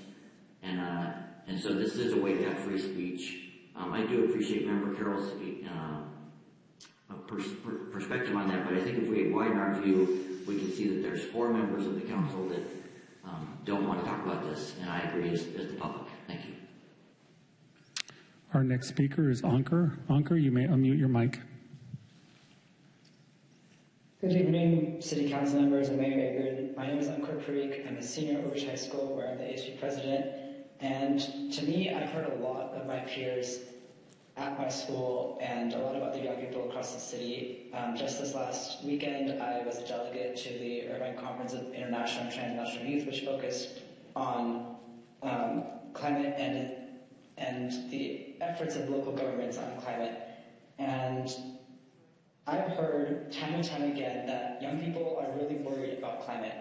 And we know that for 99% of scientists, there's a huge scientific consensus that climate change is real and it's human caused.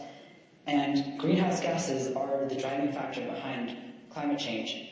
Orange County Power Authority, we've had this discussion before. It's crucial to our sustainability goals. There's no way that the city can reach any sort of our goals with our delayed cap that has not yet been implemented. But even without that, even our sustainability goals, they cannot be reached unless we stay with Orange County Power Authority. There is no amount of trees that can be planted or solar that can go in roots without Orange County Power Authority. That is such an important part. And so this discussion, we've had it before. We know that Orange County Power Authority is a more sustainable option. They have a 100% renewable option that Southern California Edison no longer is open. Even their base rate is more renewable. And so we need to have this availability, like us young people in the city are so strongly believe that we really need Orange County Power Authority, and I think it's really disappointing that we keep talking about this when it's such a crucial part of our sustainability goals. Thank you. Our next speaker is telephone number 347. 347, you may unmute your mic. Yes, this is Steve Fox. Their base rate has more renewables. Is that true? Really?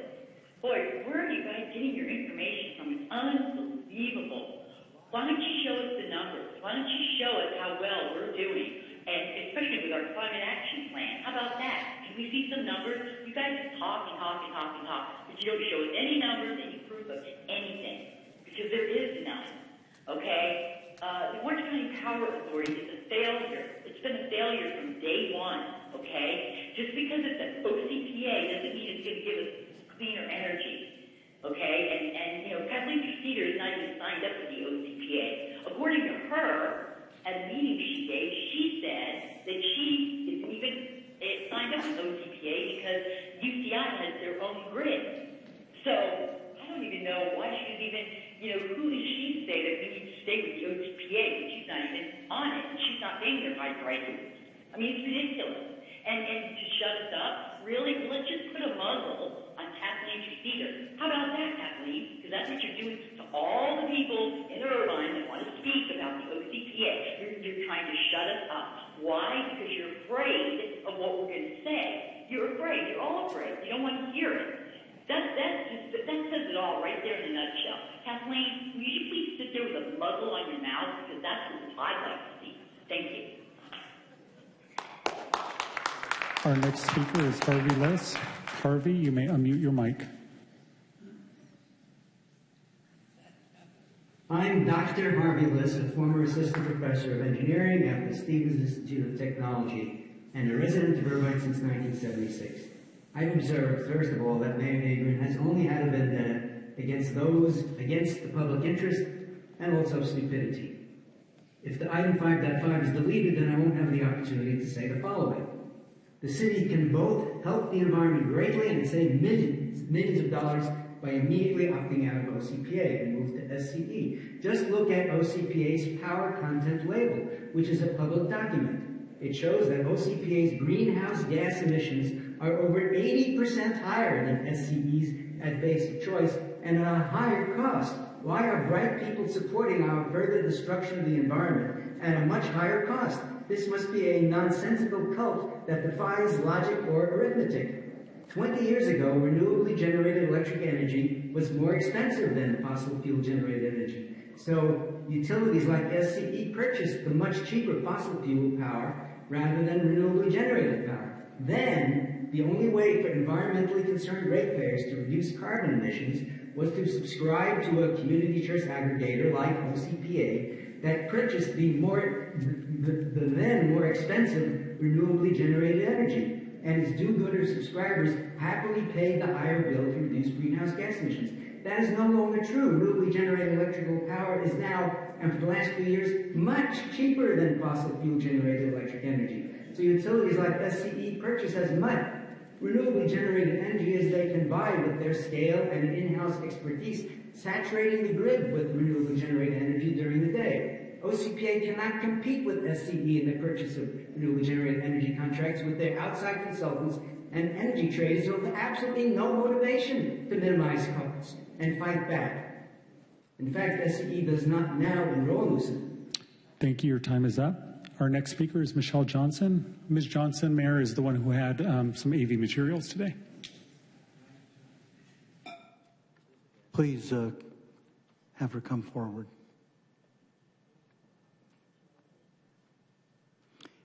Is she our final speaker? One more after Ms. Johnson. All right.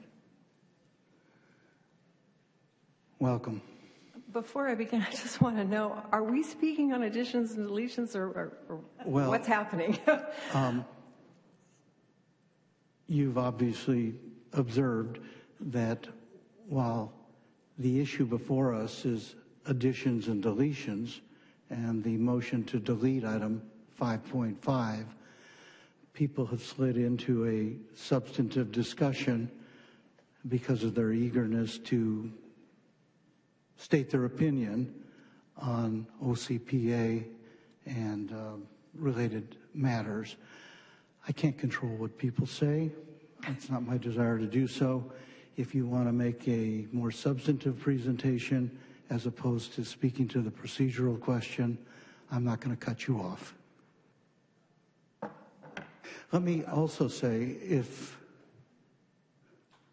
let me just ask the city attorney, if this motion were to be adopted, then item 5.5 would no longer be on the agenda? That's correct. And could I then reopen public discussion as to non-agendized items?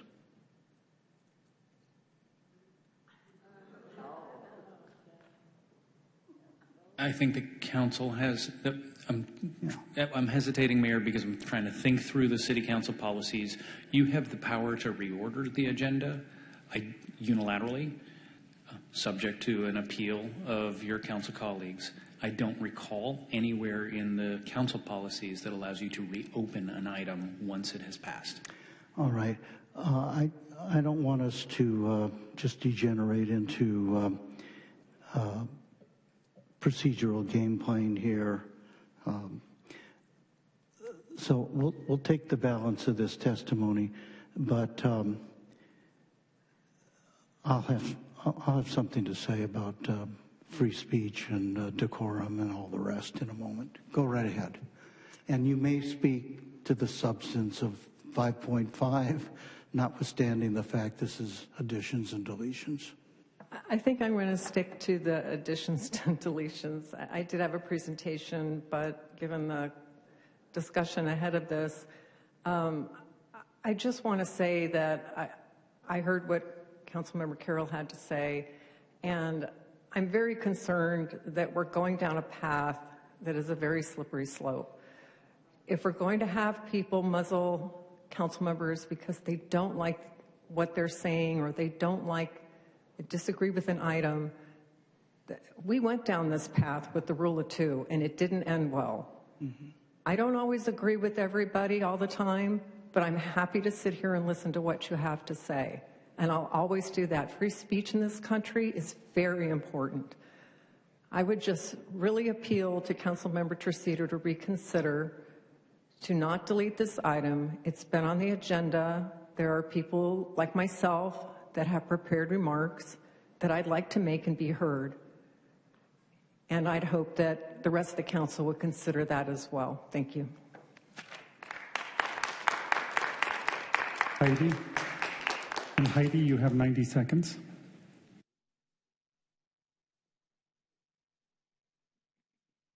Okay, thank you, members of the council. Thank you for allowing me to speak as well. I respect you very much so, Councilwoman Cedar, but I do not believe this item should be deleted. I have a concern as well about free speech. As the founder of Save Oak Creek, Save Irvine, we're very concerned about our item being put in the consent calendar and pretty much undergoing a batch approval. And I feel that this is a free speech issue, so please do not delete this item. Councilmember Mike Carroll, thank you for your concern, and I'll be discussing that, addressing that later on. Thank you very much. Mr. Mayor, Heidi was our last speaker. However, there is one on Zoom, and I'll defer to you. Did that come in after the queue was closed? It did. All right, one last speaker, but no more. I don't care if any more come in. They're not to be allowed on the list, okay? Thank you, Mayor. Our last speaker is Don Geller. Don, you may unmute your mic. Thank you, Carl. Don Geller, just speaking for myself right now. I was planning on speaking on this item, 5.5, and I have to say I'm very, very surprised of Councilmember Treseder's attempt to thwart me and the rest of the public from speaking. I absolutely agree with Councilmember Mike Carroll. The downhill spiral of what can occur because of keeping the public from speaking, from deleting items that you may not agree with. This is a horrible precedent. I do plan on speaking on 5.5 later today. You may or may not agree with me, but it is my right to speak on this item. By all means, I encourage the council to reject Councilwoman Treseder's motion and let the people speak. Thank you very much. And that is all, Mayor. Thank you. Before turning to my colleagues, I'm going to say something.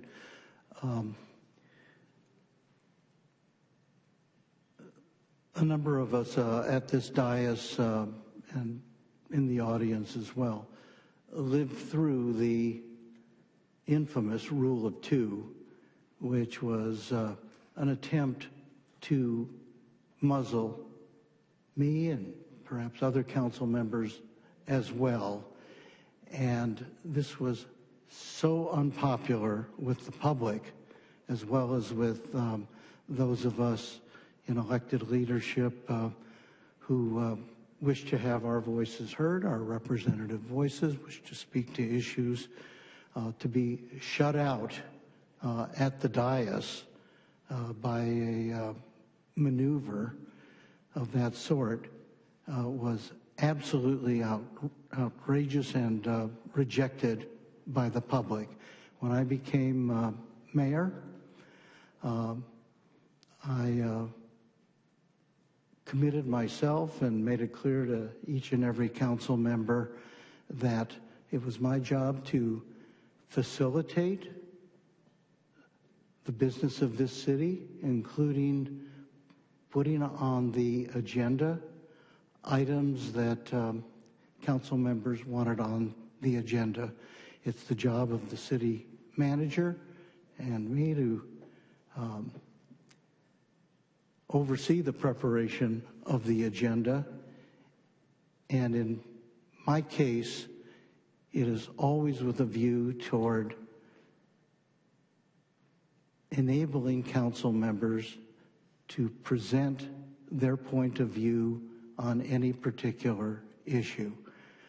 I think my record is pretty clear as well with allowing the public to be heard.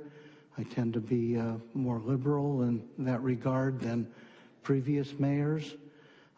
If representative democracy can't work with those aspects of a town hall meeting, if that can't work in the cities and towns of the United States of America, then we really are doomed.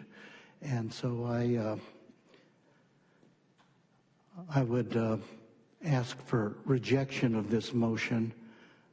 Better yet, I would ask that the maker of the motion withdraw it. Councilmember Treseder. Thank you. Appreciate everybody's point of view. I'll explain why I am wanting to delete this. I think I've been on the council for almost 4 years. In that time, I think this is the 10th time that the mayor has agendized attacking OCPA. It happens pretty regularly. Each time, the council has voted it down. Each time.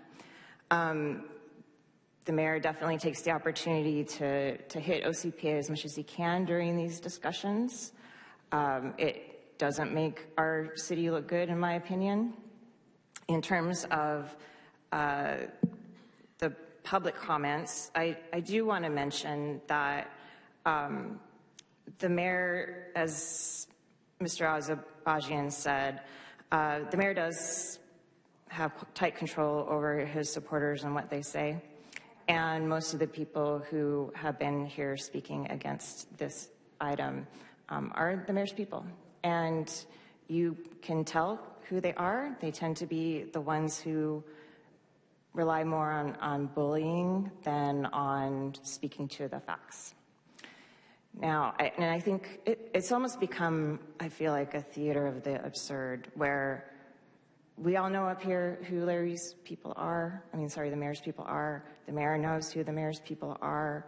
The staff know, the people who watch these meetings regularly. We all know who the mayor's people are. And we're being kind of required to ignore that up here and pretend like these are all independent commenters. And we have seen, we'll have the mayor's commissioners come in and speak and always support the mayor, but this latest time with Mr. Azerbaijan, he did not, and so he was removed. And from what I understand, he was told during this meeting that he needed to be removed before this meeting because the mayor wouldn't want a commissioner of his to speak against his item. So I just want to say I do really take with a grain of salt what the mayor's supporters say. Occasionally I do appreciate they have a good point, but I'm always considering that this is what the mayor wants them to say. Now, in terms of Councilmember Carroll's comments, I think perhaps he's forgotten when he moved to table the Climate Action and Adaptation Plan last year. I don't see how this is much different. Always happy to. Tabling is an element of Robert's Rules of Order. It is an order. It's allowed up here. You can imagine one of the reasons that tabling is a possibility is because if the majority of the council is not going to vote for the item, might as well vote to table it ahead of time. Now, I don't mind at all having the public speak, of course. I have no objection to that. What I object to is having the mayor continually use this platform to just try to beat up OCPA. And I do also want to say that it's been a bit of a mystery to me why the mayor continues to attack OCPA. Initially, I thought, well, maybe he doesn't have all the evidence, and so he would say, certain things about OCPA. I even got an arrangement where he could look at the unredacted power purchasing agreement so that he could actually see what was being purchased. And that took a lot of work, and the mayor insisted that that needed to happen. We got it happened. We can keep track of who logs in to look at those, and the mayor and none of the mayor's staff ever looked at it. And so it does make me wonder what's the underlying reason for this hostility towards OCPA. It's a good agency. And I was thinking about this the other meeting when we had a discussion about giving OCFA an office in City Hall.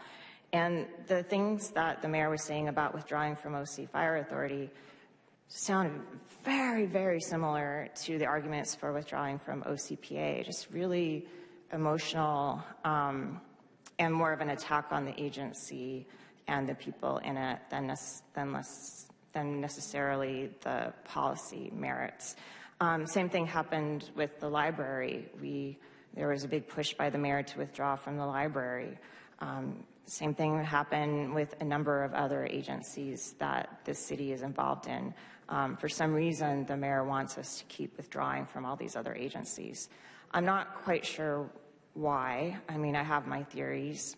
But basically, at the end of the day, the mayor says that it's irresponsible to do a motion on deletion, which we are allowed to do with Robert's Rules of Order. And I say that it's disrespectful to the mayor to repeatedly agendize these attacks on OCPA when they're repeatedly voted down, and it takes a lot of our time each time. And it is, at the end of the day, I think, largely theater. Thanks. Councilmember Liu. I can't believe we're here, but, well, let me just talk about this. First of all, this is not a partisan issue, so I don't want to talk about Democrats or Republicans. This is a nonpartisan position, so we're all here to make Irvine a better place for our residents, regardless of what party designation. I've never asked when a resident comes to ask for help, so let's not go there. I do believe that we should debate issues, but I also agree that this is really whiplash. We have OCPA coming over and over and over, and it is, quite frankly, tiring and exhausting. We have to sit here and prepare for every meeting, and it's a lot of time, and if we keep debating the same matter over and over again, quite frankly, I feel like this is a disservice to the residents, because real matters are not being debated, and we are not taking the time to actually improve residents' life. We're making this a political theater. And although I don't think this is the right time to table this item, I do understand the sentiment of it, and I'm sorry that, you know, people feel like their free speech is being muzzled, and I will be ready to debate the merit of any issues, and I'm not, you know, about to say let's not talk about it, but if most of my colleagues agree that they don't want to talk about it today, then that so be it. But the timing, I feel like, you know, we can table this item when the item comes up, but right now, this is really not the right time. And I would really urge my council colleagues to maybe stop this. I mean, we keep talking about the same things over and over. OCPA, I mean, I've been on council for, what, a year and a half? This item had come out of, I don't know how many times already. So let's have the data. I mean, let's debate it. And, you know, let's let the facts speak, but all the time. I'm sorry, I'm talking. Wait, hold on. Just a moment, Councilmember Liu, just a moment. Thank you, Mayor. Please, no speaking out, no shouting out. Well, it's tiring to hear lies. Listen. They don't listen to the facts. Mr. Nelson, you keep at it, I'm going to have you removed. Please allow the council member to finish. Others wish to speak at the dais as well. And please listen. Thank you, Mayor, for keeping decorum. And I am always ready for a civil discussion based on facts and data. And we are not here to waste everybody's time. Not just ours, the residents as well. We have important things to decide and things to do to make other residents' lives better. We're not sitting here debating things that are made up or whether someone is hating on somebody else. We're not doing that. This is not a middle school. So for that reason, I'm staying out of this one. Councilmember Martinez-Franco. Yes, thank you. I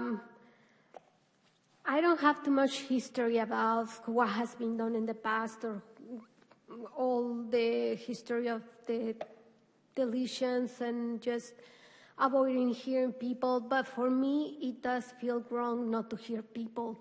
I have heard so many things about me. I even got MAGA people coming, and I have to hear them. And I'm here to serve everyone, regardless of even if I don't like your opinion or I not agree with you.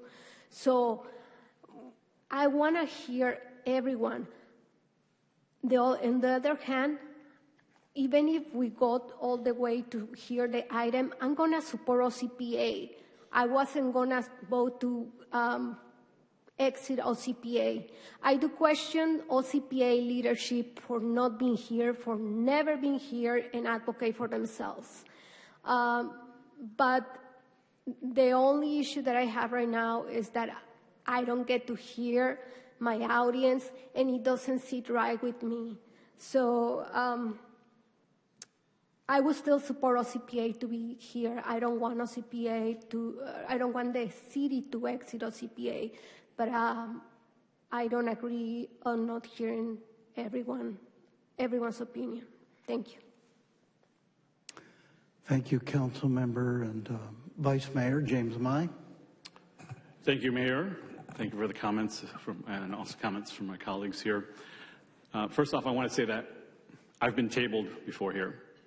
The dynamics of this council, sometimes it's 2-5, sometimes it's 1-6.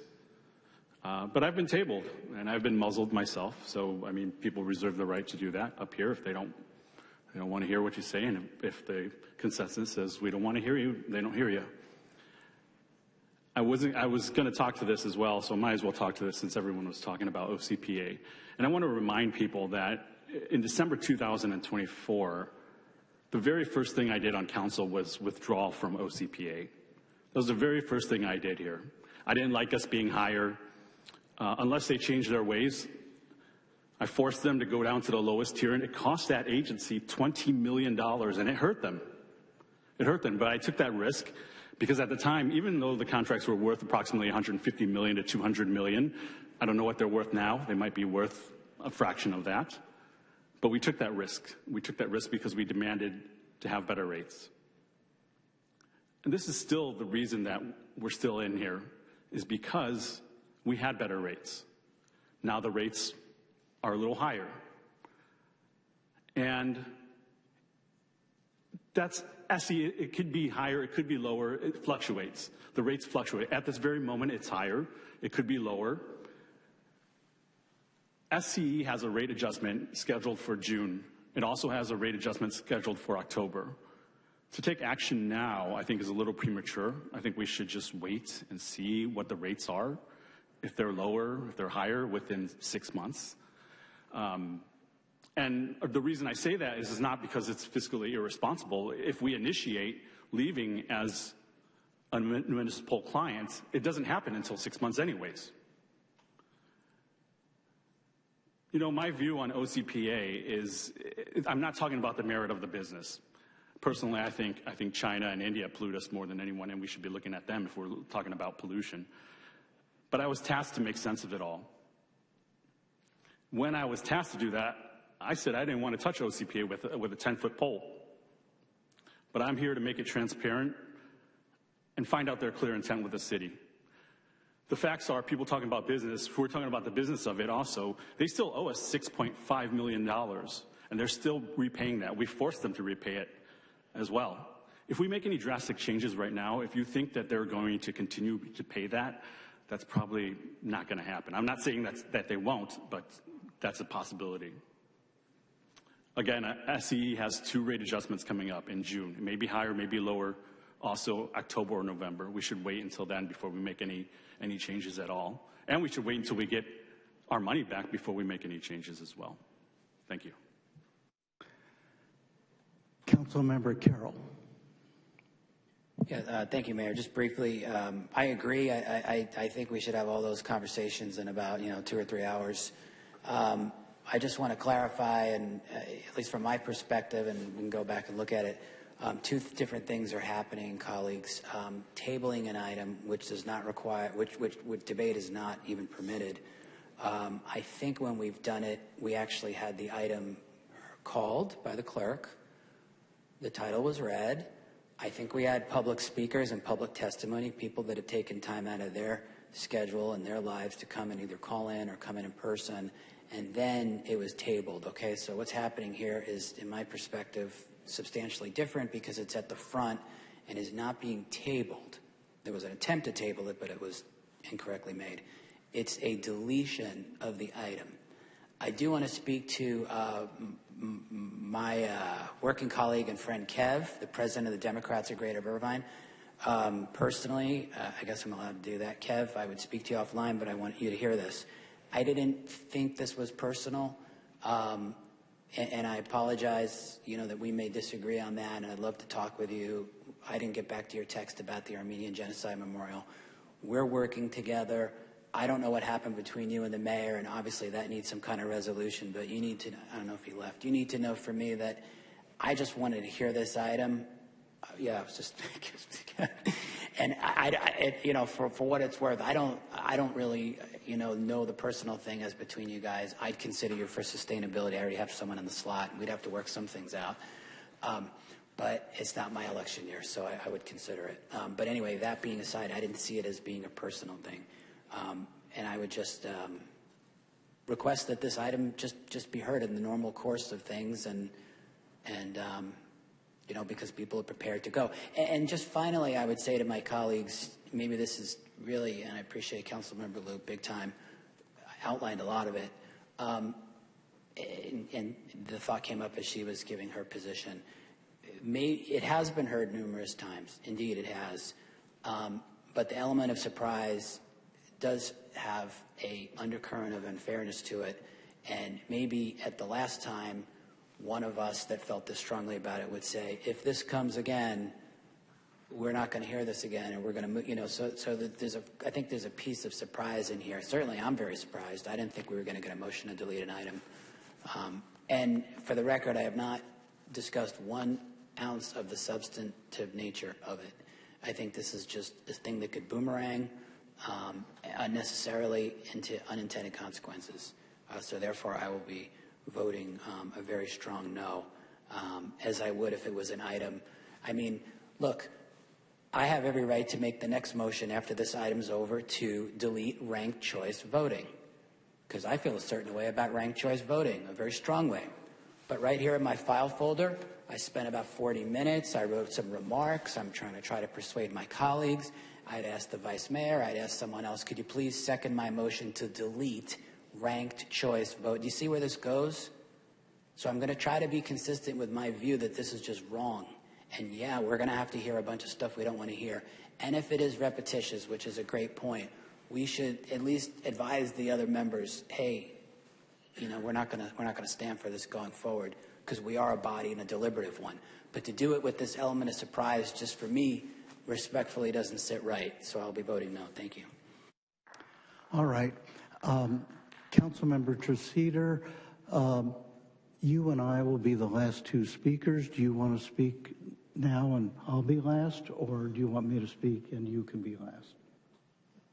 It doesn't matter to me, but I guess I could speak now. Go right ahead. All right. Yeah, thank you. Yeah, I appreciate Councilmember Carroll's comments. Indeed, when he moved to table the cap, that did mean that the rest of us were not able to make our remarks, as he said that he doesn't appreciate himself. So there's that. In terms of the public commenters, yeah, I again have no objection to the public commenters speaking. I do keep in mind where they're coming from. One of the things that's unfortunate about this is that the public comments on non-agendized items right now comes before additions and deletions. So that does mean that if people were waiting to talk on an agendized item, they wouldn't talk during the non-agendized items. And it is possible if there's a deletion, they won't be able to talk later. The Council Policies and Procedures Subcommittee has met And we have decided as part of this issue to rectify it by reordering the public comments so that it will come after the deletions, because I agree, I don't want that to happen either. And that will be brought forward, I think, in the next meeting or two. But yeah, I agree that that is an issue. Again, I think it's disrespectful to the council for the mayor to keep agendizing this when it is clear time and time again that we do not support it. And I would rather just spend the time, the staff and all of us and the public working on other things that are important to the city. Thank you. All right, Councilmember Go, and then I'll recognize myself. I'll be brief. You know, I'm just doing the best I can to work with everybody here. You heard everybody, they speak quite a bit. Everyone just speaks for themselves. They just shine the light to what's in favor for them at the moment. That's how I feel. And I tend to not speak up because I'm really not that type of person. I just want to find a way for us to all work together and move things forward efficiently. Thank you, Councilmember Go. Let me just say a couple of things. Yes, I've put OCPA on the agenda multiple times over the years. We're 5 years into OCPA. I issued some warnings very early on, things that we needed to consider, and in point of fact, things have gotten worse and worse and worse and more costly to the ratepayers of the city of Irvine and the taxpayers who, through the general fund, have the city keep the lights on and so forth.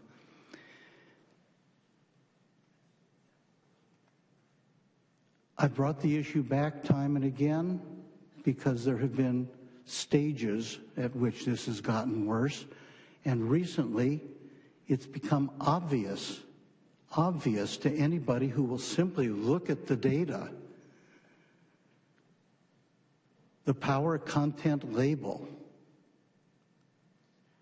required of utilities, electricity providers, the power content label, which indicates what they are purchasing by way of electricity to deliver to us and how much of it is renewable and so forth. The power content label required by state law and regulation for 2024 came out a couple of months ago, and it revealed that OCPA is purchasing on our behalf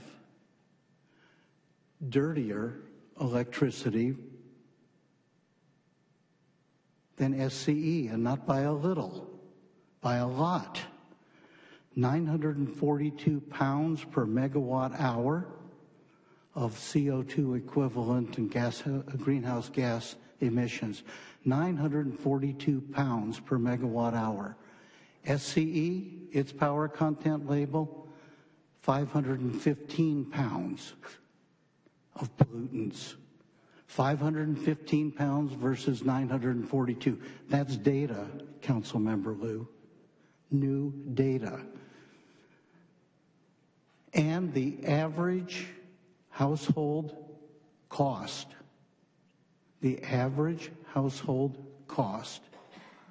per month for those, the majority of people in Irvine who are getting their electricity from OCPA, that average household cost per month is $184. Those who have opted out, and 30% of the residents in Irvine have opted out, they've been smart enough to find their way how to get out. The average cost for their electricity per month is $164. That's a $20 differential. Check the website of OCPA.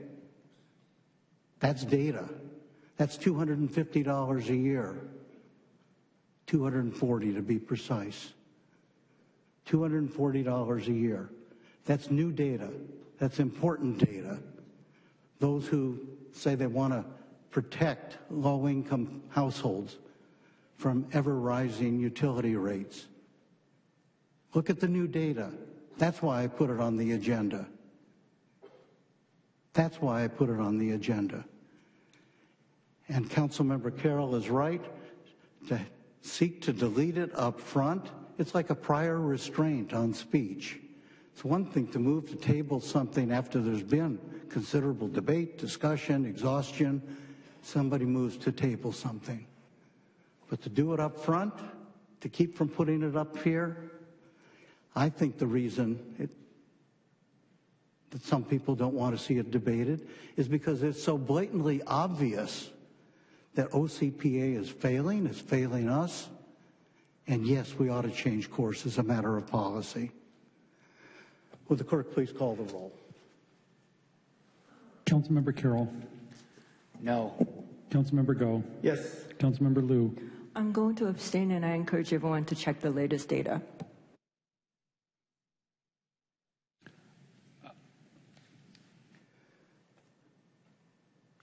Councilmember Martinez-Franco. I abstain. Hold on here. An abstention is recorded as a yes vote, is it not? Yes, Mayor, that's correct. Yeah. Trying to weasel out of it isn't going to get you where you want to be. You got to vote yes or no.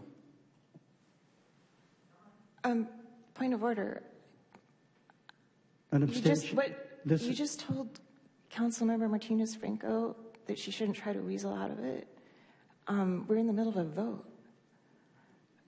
I just do have to appeal to our rules of decorum. This doesn't have anything to do with decorum. This doesn't have anything to do with decorum. It has to do with how an abstention is recorded. And people sometimes think they can just abstain and don't have to indicate where they are, but an abstention is recorded as a yes vote on a motion. Am I correct, Mr. Melching?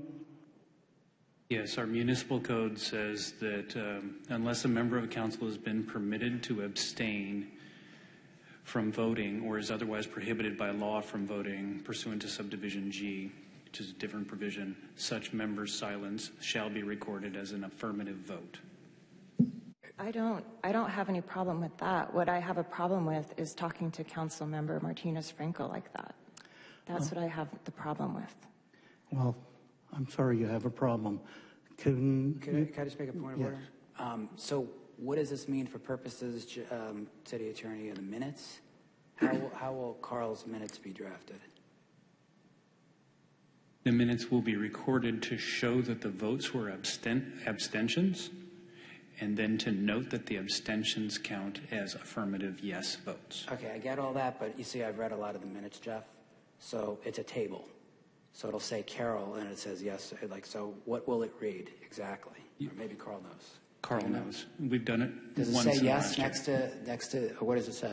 It would have an asterisk with the notation that there was an abstention, but with that disclaimer that says that abstentions are recorded in the affirmative per the municipal code. So again, staff, what does it say with the asterisk? The word what? Yes or no? Councilmember Carroll, there are 3 lines, yes, no, and abstain. The names that abstain will be on the line that says abstain, and then there'll be an asterisk and a note that indicates that the abstentions count as yeses. So just for a point of clarification, if a vote to abstain is held at this dais, it is the equivalent of voting to delete the item off the agenda. Permanently deleted, it's gone. Correct. If there are 4 votes that count as a yes, the item will be deleted from the agenda. Thank you. Okay, since we're at this, can I add something? Okay. The point of, and I really don't like that it was explained as weaseling my way out of it. It was a principal vote. I had already expressed my opinion on whether the timing is, I agree with the timing or not, which I disagree with the timing. That's why I abstain out of this. But with the merit, I agree that we should debate it, and I would support that. I did plan on supporting staying in OCPA, and that is why I'm abstaining from this vote. But that has nothing to do with whistling out of this, and I do not appreciate the fact that my vote was explained after the fact. All right. Will you continue with the roll call vote? Mayor, we have a request to speak actually from myself and Councilmember Martinez-Franco. All right, we'll suspend the roll call vote for now. And Councilmember Mai, followed by Councilmember Martinez-Franco. Thank you. I just wanted clarification from our lawyer over there. So we currently have a no vote, a yes, yes, yes. Is that the count currently? You have a no, a yes, an abstain, and an abstain. The two abstains count as yeses. Okay. Okay, thanks. That's it.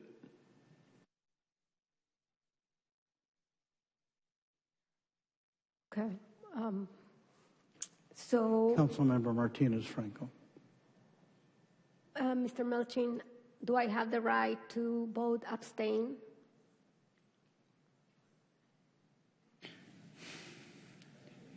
The municipal code discusses what happens if you vote abstain. But I have the right to vote whatever I want.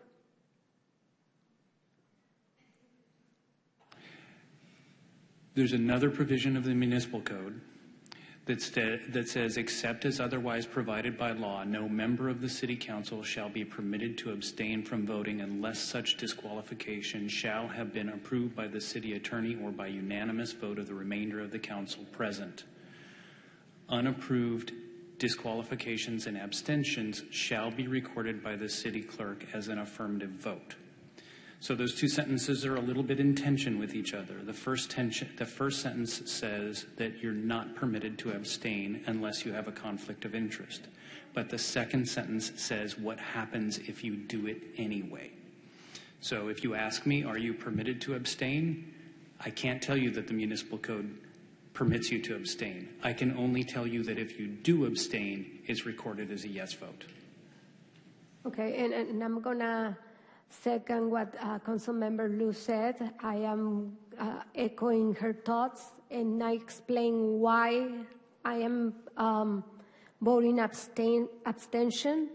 I wanted to give everyone the opportunity to keep on talking, but I was gonna still supporting keeping the city of Irvine in OCPA. Thank you.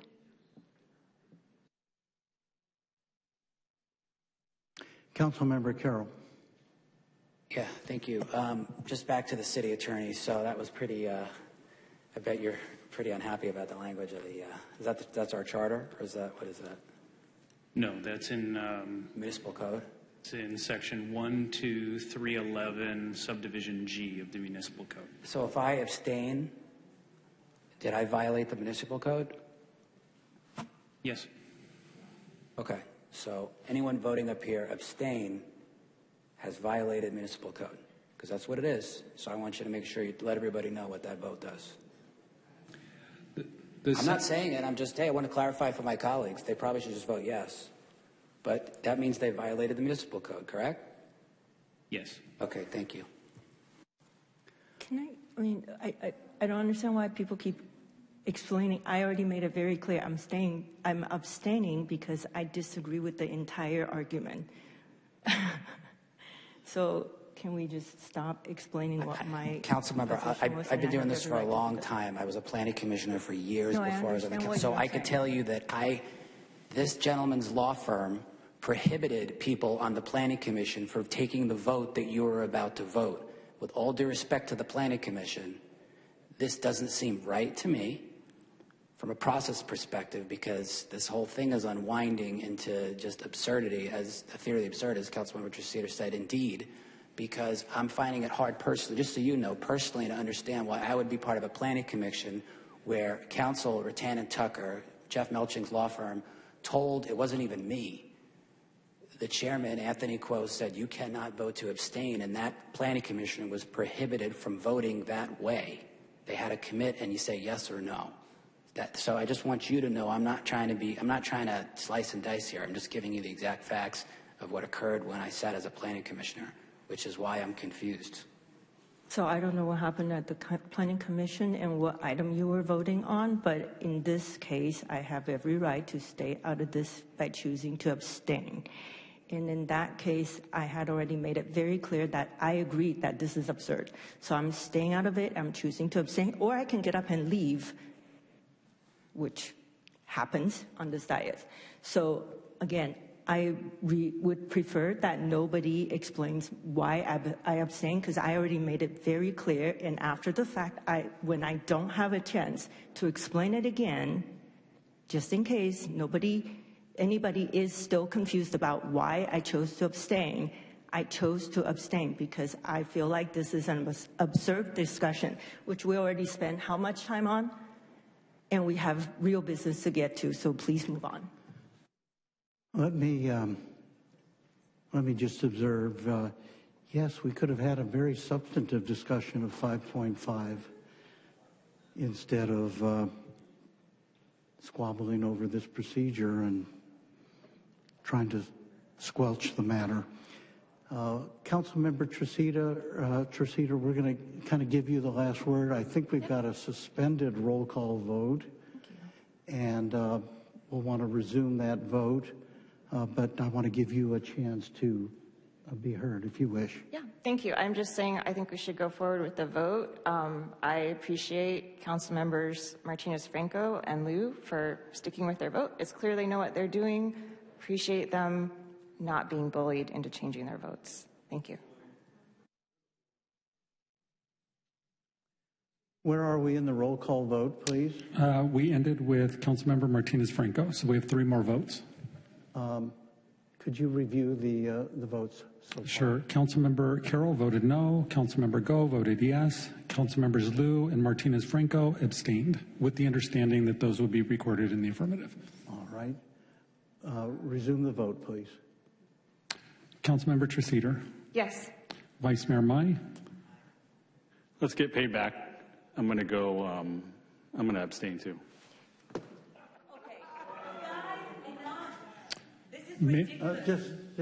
Just go ahead. Just record it as an abstention. Mayor Agron. I'll vote no. So the vote is 2-2 with 3 abstentions. Yeah. Councilmember Carroll voted no. You, Mayor, voted no. Councilmembers Go and Tresita voted yes. The 3 abstentions are from Councilmembers Liu and Martinez-Franco and Vice Mayor Mai. All right. I apologize to those who came to testify regarding item 5.5. We will simply have to find another way. And mindful of that, we'll go back to our agenda. Mr. Mayor, if I may, I just learned of a potential technical difficulty we're having with the broadcast. If I could respectfully ask for maybe a 10-minute recess just to check into it, we'd really appreciate it. All right. I'll tell you what, let's take a recess, and we will begin at 8 p.m. sharp. 7:46.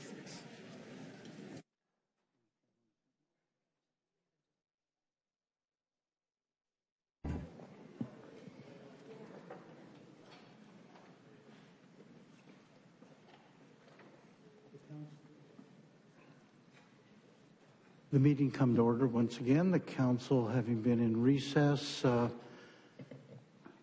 members have returned to the dais. The time is 8:02 p.m. All right, well, that was easy. Let's go on now to... Mayor, I'd like to move to reconsider the last item. I'm sorry, what's that? I'd like to move to reconsider the last item.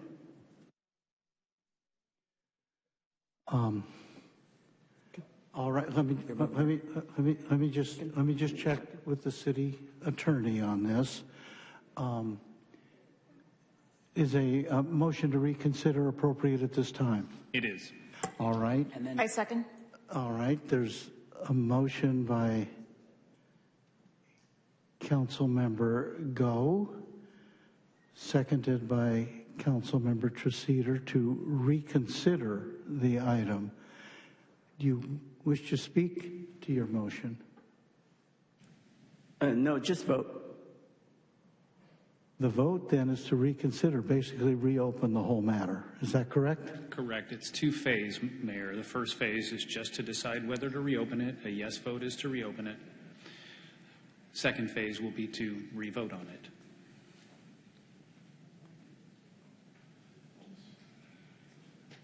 All right.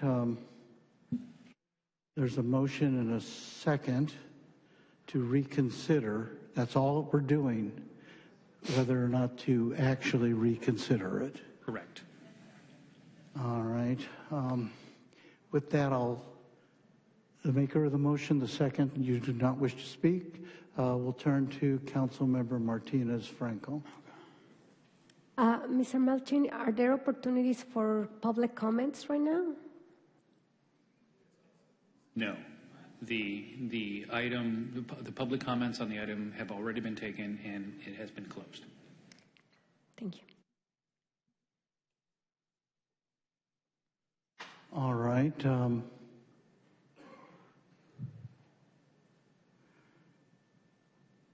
I'd like to just ask the maker of the motion, it's to reconsider, it's not just to re-vote, isn't it a declaration that you're changing your vote? Not necessarily. It's just reopen the discussion. That's correct. All right. Well, happy to, I guess, reopen it, but the motion is before us. Councilmember Liu. So I have a question from the last discussion. I guess it would be a violation of the municipal code if we abstained from this? Yes. And what is the remedy for this violation? The remedy appears to be in the very same section. It says unapproved disqualifications and abstentions shall be recorded by the city clerk as an affirmative vote. So we're not talking about, say, a sanction or fine or anything like that? No. When you say violation, is that like a violation in the common sense or a violation of, as in, is a abnormality, so to speak? I'm not sure. I would say that the code specifically says no member of the city council shall be permitted to abstain from voting unless such disqualification shall have been approved by the city attorney or by unanimous vote of the remainder of the council present. So it's a violation. It is inconsistent with what the code requires. So violation as in it's inconsistent, but not like violation in the common sense that it's a violation like we break the law?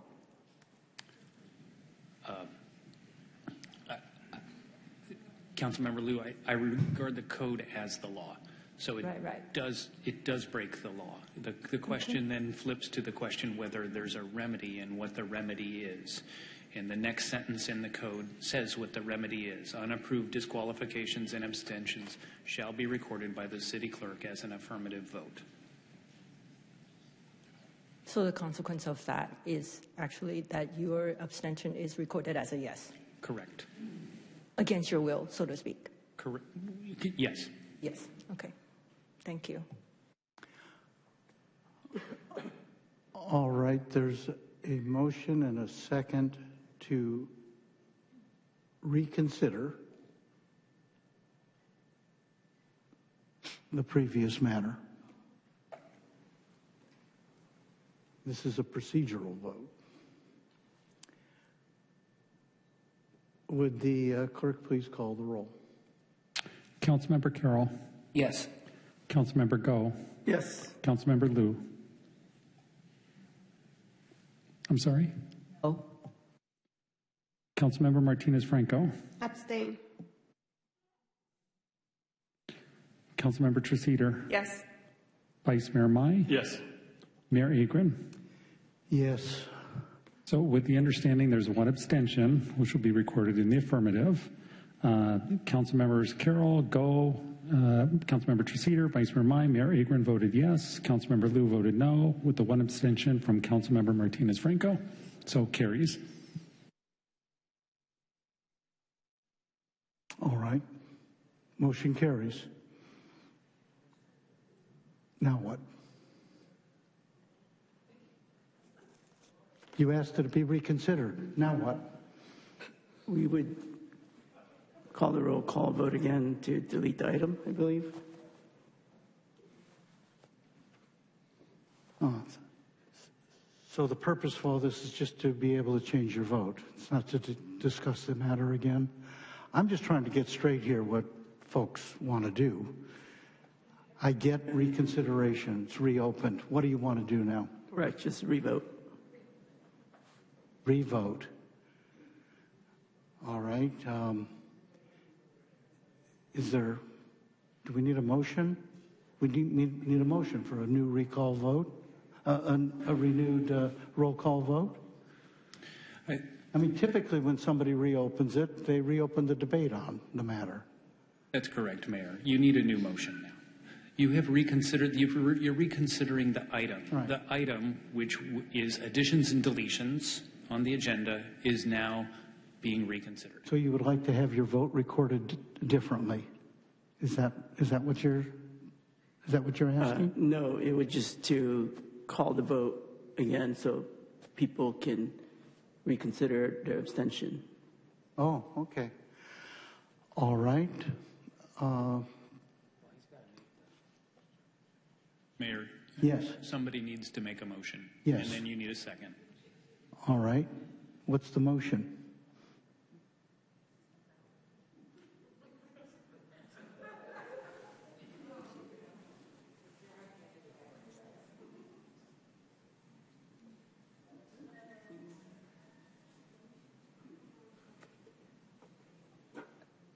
Mayor, may I make the motion? Yes, you may. Councilmember Treceder. I move that we delete item 5.5 from the agenda. That's electrical utility plan options for city municipal accounts. Second. There's a motion and a second to delete it. Didn't we do that already? Didn't we do that already?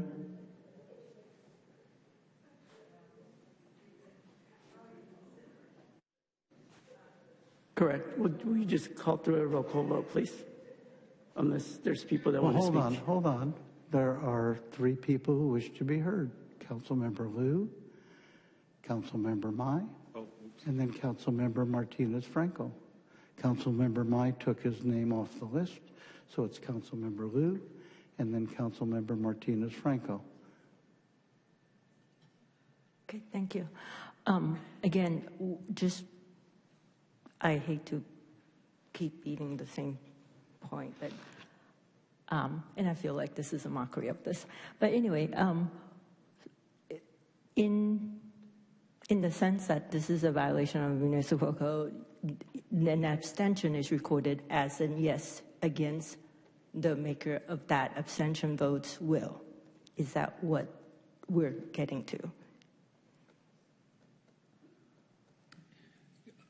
Sort of. It depends what the will is.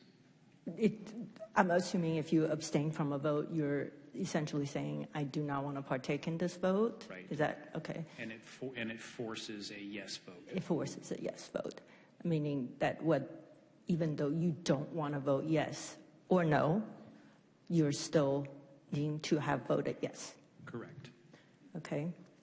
I just want to make it very, very, very clear. Like I said, I do not feel like partaking in this. And if that is going to be taken as a violation of the municipal code, as in I don't know, I'm dereliction of duty or whatever it is, I hope people don't take it that way. I think I've made myself very, very clear. But I wanted to make sure that that's the case. Okay, well, thank you. Councilmember Martinez-Franco.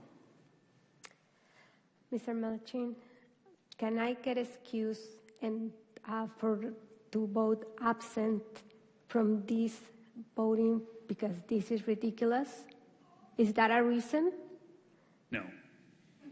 Okay, I'm going to make clear again, just like Councilmember Liu did, I don't think this is fair that we don't hear speak from people, regardless of if we like what we want to hear, or regardless or not, that's the right of people to speak up.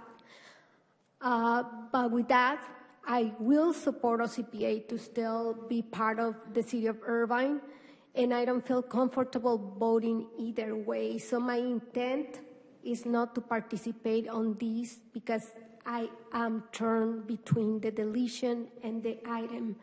I hope my intent is recorded, but I'm gonna abstain too.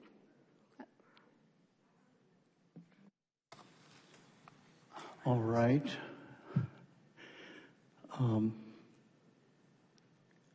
I'm sorry, I'm losing track. Is there a motion, actually? Yes, you have a motion by Councilmember Treseder to delete item 5.5, seconded by Councilmember Go. Okay. I see no further requests. So would the clerk call the roll once more? Councilmember Carroll. No. Councilmember Go. Yes. Councilmember Liu.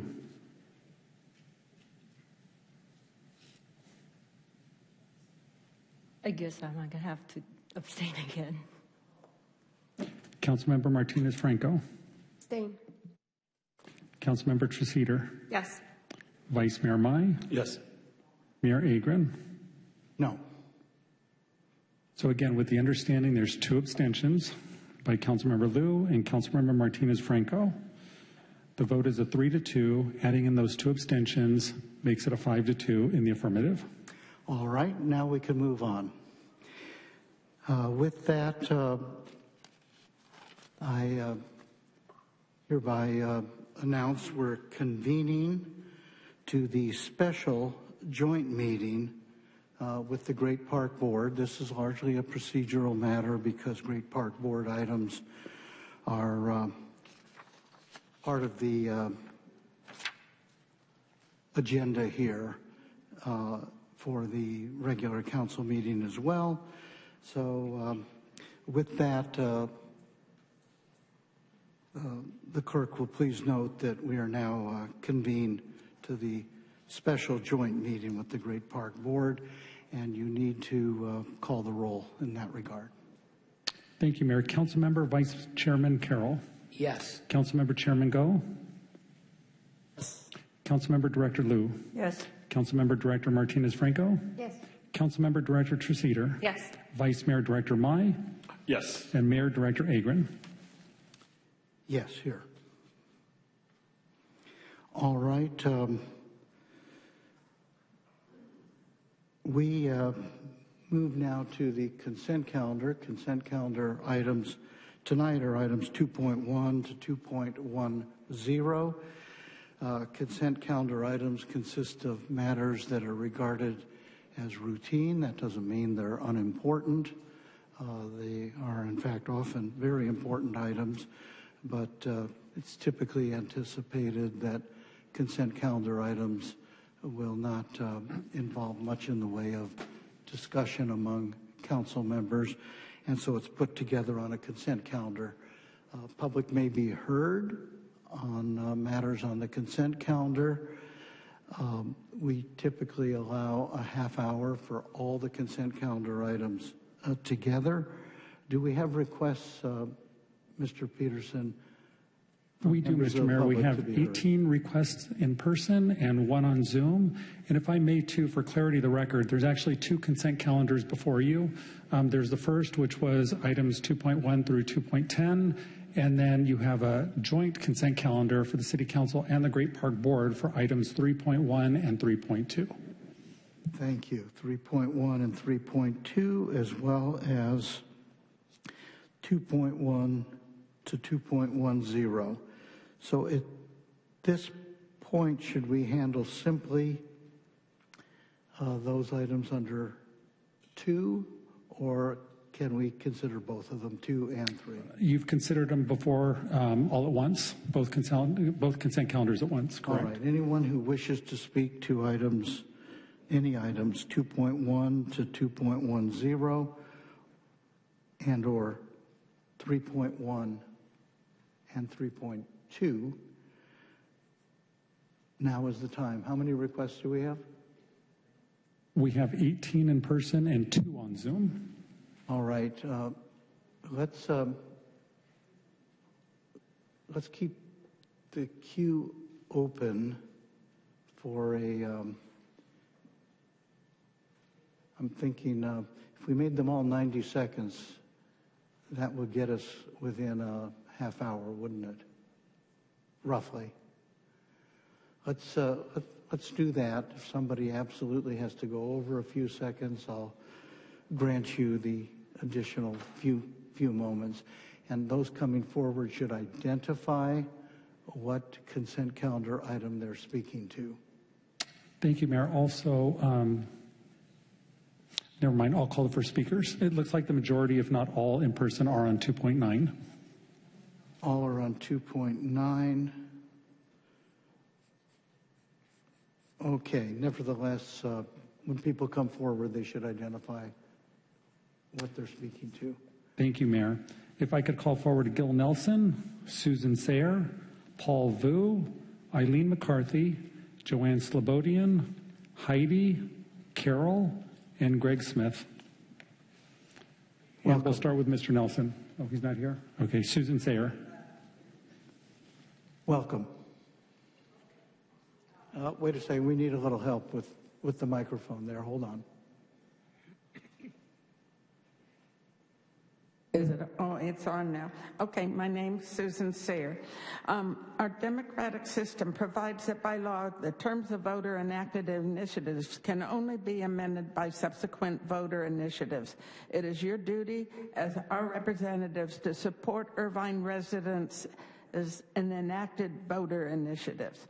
Irvine voters voted for the Open Space Initiative, which established that the entire Oak Creek acreage be zoned in perpetuity open space. Thus, all subsequent zoning changes must be approved by the voters. You do not have the legal right or authority to circumvent initiative provisions by authorizing zone changes for the Oak Creek open space. It appears that currently residents' opinions vary. Some want no zoning changes, others want to be zoning changed to allow turning the golf course into a beautiful community park, but not allow development of housing and community commercial. Yet other people want zoning changes to allow both the park and the housing, preferably affordable housing. My request is that the City Council rescind their approval of zone changes made for the construction of the Oak Creek Park and agendize a proposal to place 2 ballot initiatives on the November ballot.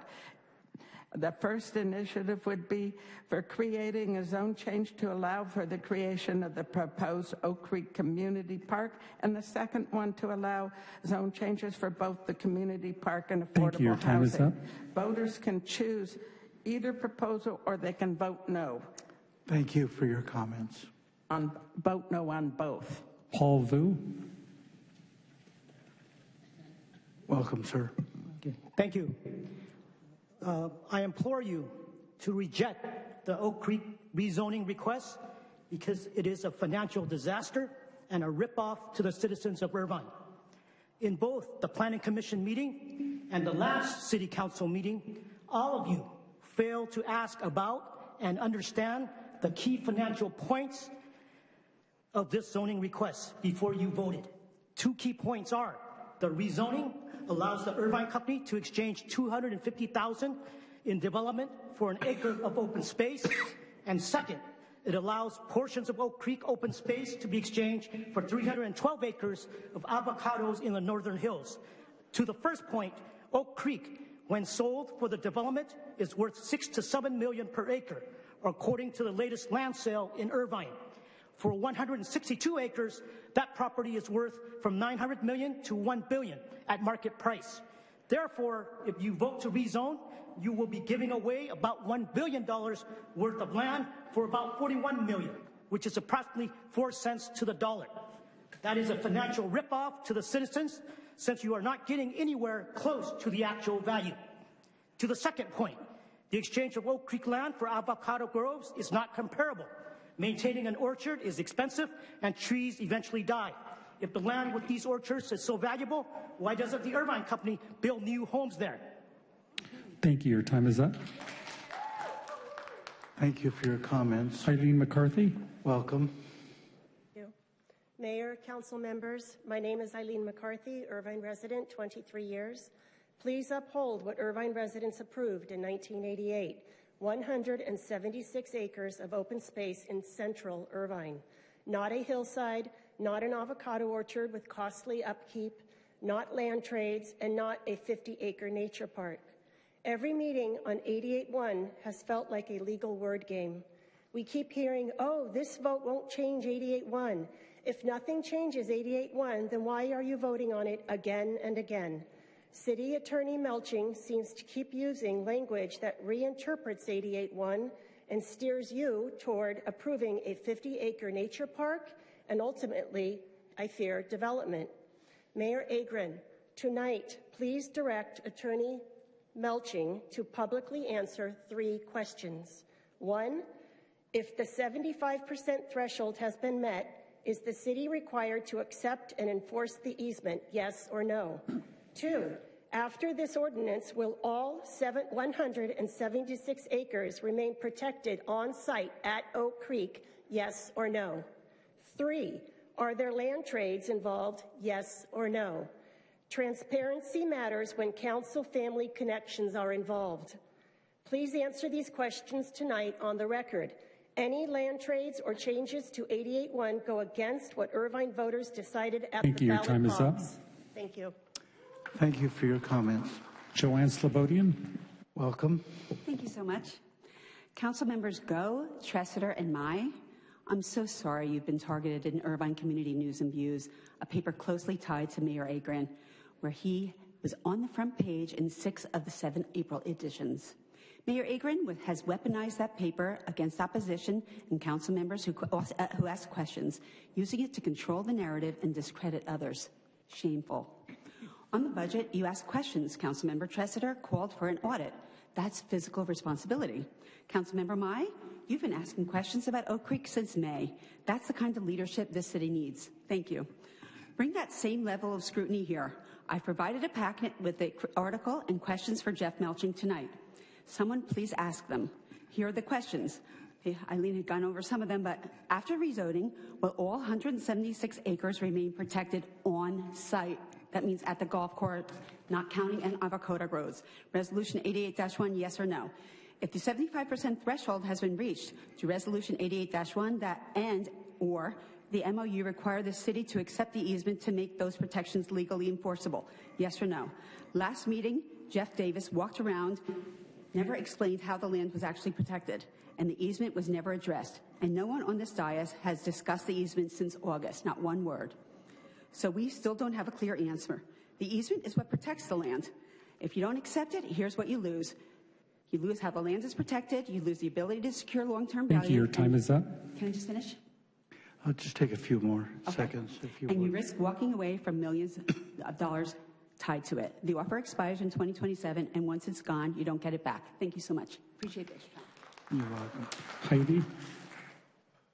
Welcome. Okay, members of the council, good evening. As the founder of Save Oak Creek, I respectfully request that you pull Ordinance 26-07 from the consent calendar for full discussion and a separate vote.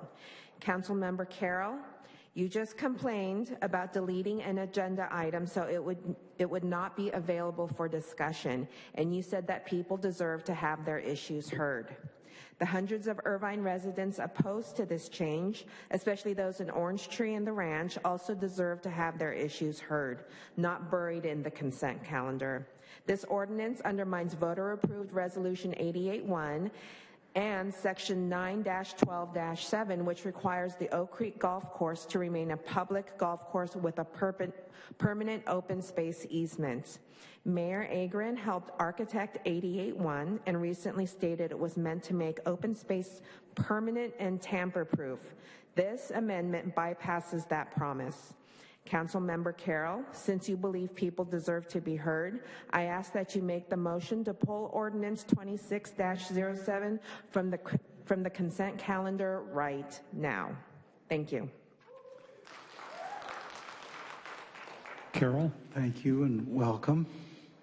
Regarding the last City Council meeting, traffic congestion on Irvine Center Drive, the Irvine Company owns the following complexes between Jeffrey Road and Sand Canyon. Sand Canyon Business Center. Currently, there are 28 businesses in this complex. Sand Canyon Plaza. Currently, there are 24 businesses in this complex. Discovery Park is a huge campus with 31 office buildings. Statement made that golf courses are bad for the environment. Organic golf courses are an option. Best example, Vineyard Golf Course on Martha's Vineyard, which operates entirely as an organic course. No synthetic pesticides are allowed. Only composted fertilizer are used, no herbicides. Organic and substantially managed golf courses can be economically superior to conventional courses through reduced operational costs and improved resource efficiency, resulting in significantly lower costs for water and fertilizers. Will the Irvine Company use organic products or dangerous chemicals to maintain plants and grass on their nature park? Do they use them now? How do they plan to keep plants alive under the power lines? Personally, I find it hard to believe that the Irvine Company's reason for constructing their proposed nature park are altruistic. No matter what claims they make, their goal is to construct 3,100 to 5,000 housing units on the remainder of the Oak Creek open space. Facts. Currently, the Irvine Company owns 75% of all apartment communities, 40-plus retail centers, 590-plus office buildings. These figures do not include current projects. I think just a minute longer. Thank you. Your time is up. Can I just, one more minute? No, take another 15 seconds or so to just wrap it up. I think I can do that in 15 seconds. All right. As members of the Irvine City Council, you are the stewards of the residents of Irvine. I do not see the members of this council living up to this responsibility. The decisions being made by this City Council with regard to this matter are not those of the stewards of the city of Irvine. I thank you for your time. Thank you for your comments. Greg Smith, and if I could also call forward Lisa, Jason Garshfield, Rolf Parks, Vasantha Kay, Mona, Mike Nystrom, Bob Myers, and Sandra. Welcome, former council member Greg Smith. Welcome. Thank you. I was honored to sit on that dais with you, Mayor Agron. Yes. There has been discussion at the last council meeting and the previous planning commission about the item here you're considering tonight for second reading about offering options and looking at alternatives. Quite frankly, and with all due respect, I don't think that's what the citizens voted for with 88-1, was looking at options or looking at alternatives. They were voting for permanent open space. And so the only fair way to approach this, I think, is to go back to the public first. And I want to say something regarding the applicant, if I may. It seems to me to be unfair to the applicant to ask them to do a complete study, spend an enormous amount of money planning before going to a vote. I think they deserve a vote first.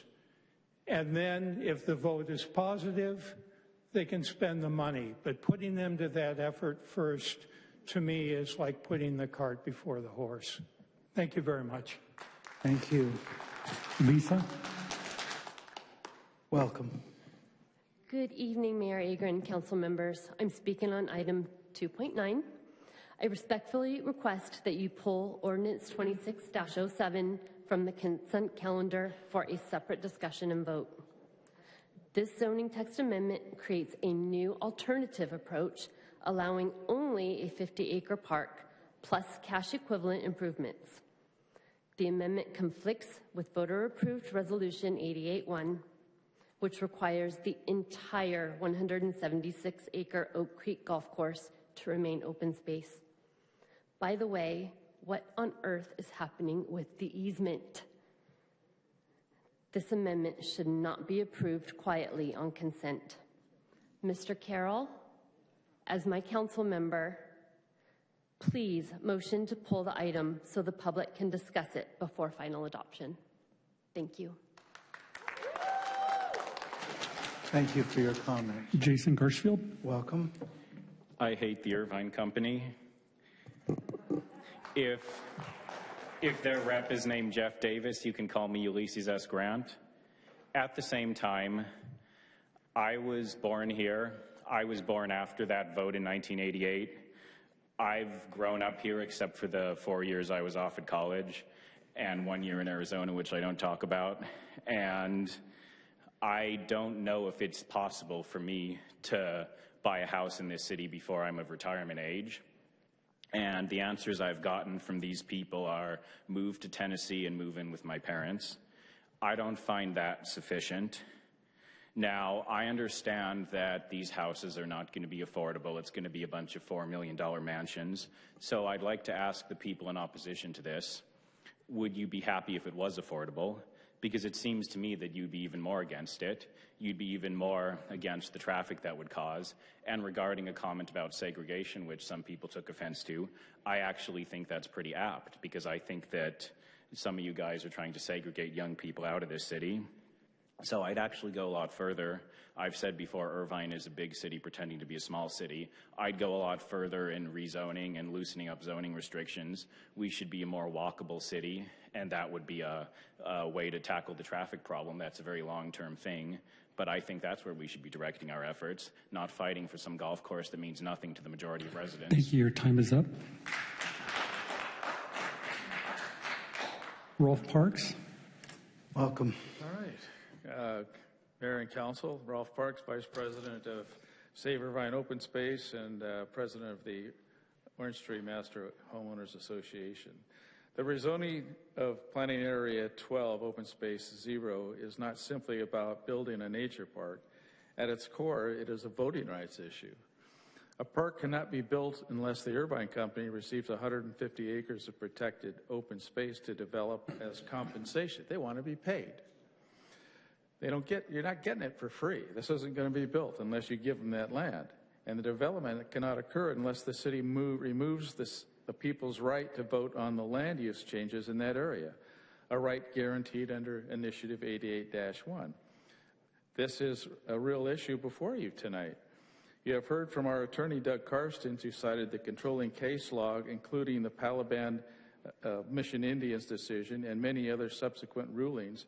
These cases provide clear direction. There is no loophole or alternate interpretation that overrides the voters' right established in 1988. So the question becomes, why does the city attorney believe that the Taliban decision is not the governing law? We haven't heard from that. The question is central as to why the matter is headed toward the Superior Court action for declaratory relief, because it's a mistake on your part to think otherwise. If that becomes necessary, we are prepared to proceed in that we believe the law supports the public's right to vote. Just take another 10 seconds or so. All right. So the thing is that, I mean, you guys feeling lucky that you're going to win in court on declaratory relief? I don't think so. You know, there's too many cases that support citizens' rights to vote, and taking it away, this isn't going to happen. I recommend you table this thing or remove it from the consent calendar. You should get a second opinion besides Lieutenant Tucker. Thank you. Basanta. Welcome. Good evening, Mayor and Council members. This is about item 2.9 in the consent calendar. I urge the Council to adopt the ordinance number 26-07 to establish an alternative approach to implementing open space in Planning Area 12. The proposed park, trails, and bridges will significantly enhance the quality of life for residents. Pedestrians and bicyclists will be able to safely cross many of our high-traffic streets without disrupting vehicular traffic, using these grade-separated crossings. This will be a win-win for pedestrians, bicyclists, and drivers. In addition, when the time comes, I urge you to reject any proposal that prioritizes single-family homes development in Planning Area 12. Our city needs more starter homes for young families and affordable and workforce housing. While workforce housing is essential for professionals such as firefighters, teachers, and nurses, it is equally important that permanent affordable housing is built on site rather than through in lieu fees. Thank you for your time and consideration. Thank you. Mona? Welcome. I think 2.9 should be just pulled up on the side and talked about again. You had about 170 people make comments 2 weeks ago. It was crazy. The majority were against it. And you guys, and it's evidenced by what happened just a little bit earlier with all this debate, you make up your mind before people speak. Are our voices being heard? I'm beginning to wonder, and I'm finding it more and more. It's happening more and more often. You guys need to hear us too. Yes, free speech, great. But hear us, debate, talk about what we talk about. This is an item, you know what? I'm not a golfer. I don't care about golf. But you open space, fine. You want to do a park? Do 176 acres of a park. Why take 50 and open up? You want to talk about affordable housing. Nobody has answered the question. What is affordable? Give me a number, because $1 million is not affordable. Somebody like Jason is not going to be able to get the house. So let's look at the younger people, basically. They're not going to be able to get a house. So when you talk about affordability, please don't use it as this great thing. Give us actual numbers. Please pull it out and have further discussion. Thank you. Thank you. Mike Nystrom. Welcome. Good evening, Mayor Agron and council members. I'll make my comments brief. I'm here to represent the hundreds of individuals, students, community leaders, small business owners, longtime and brand new residents from all the Irvine villages. They've all expressed their support for this policy. You've seen, heard, and read their words over the past few weeks. Please remember their voices. Out of respect for your time, we agreed that only I attend tonight and speak on their behalf.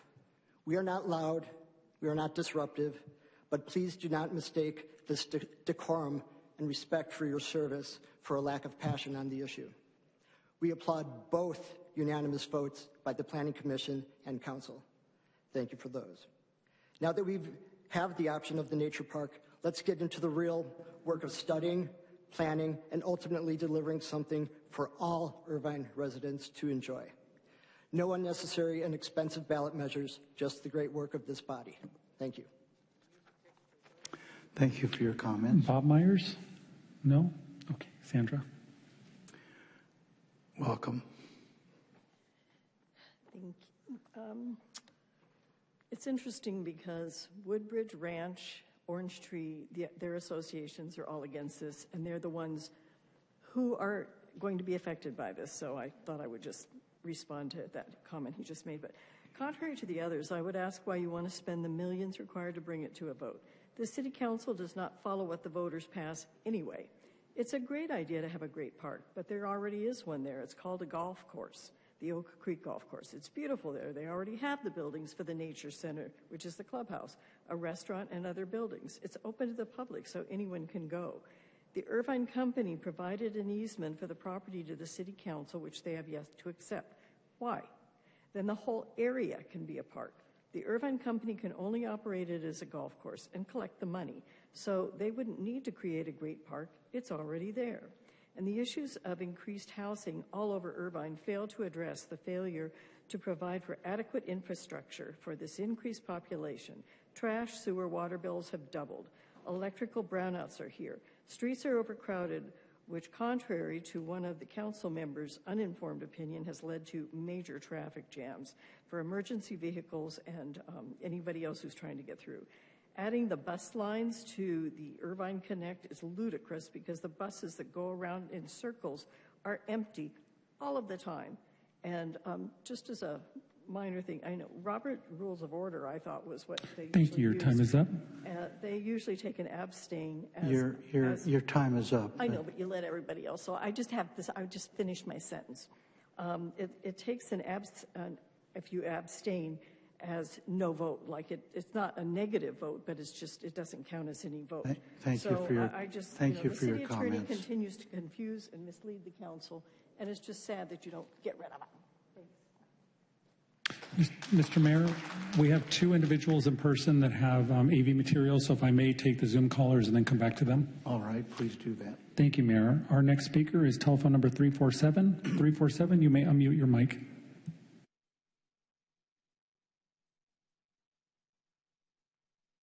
Can you hear us? There's no answer, Mayor. Oh, you know what? Sounded like she came back, so let me try that again. 347, you may unmute your mic.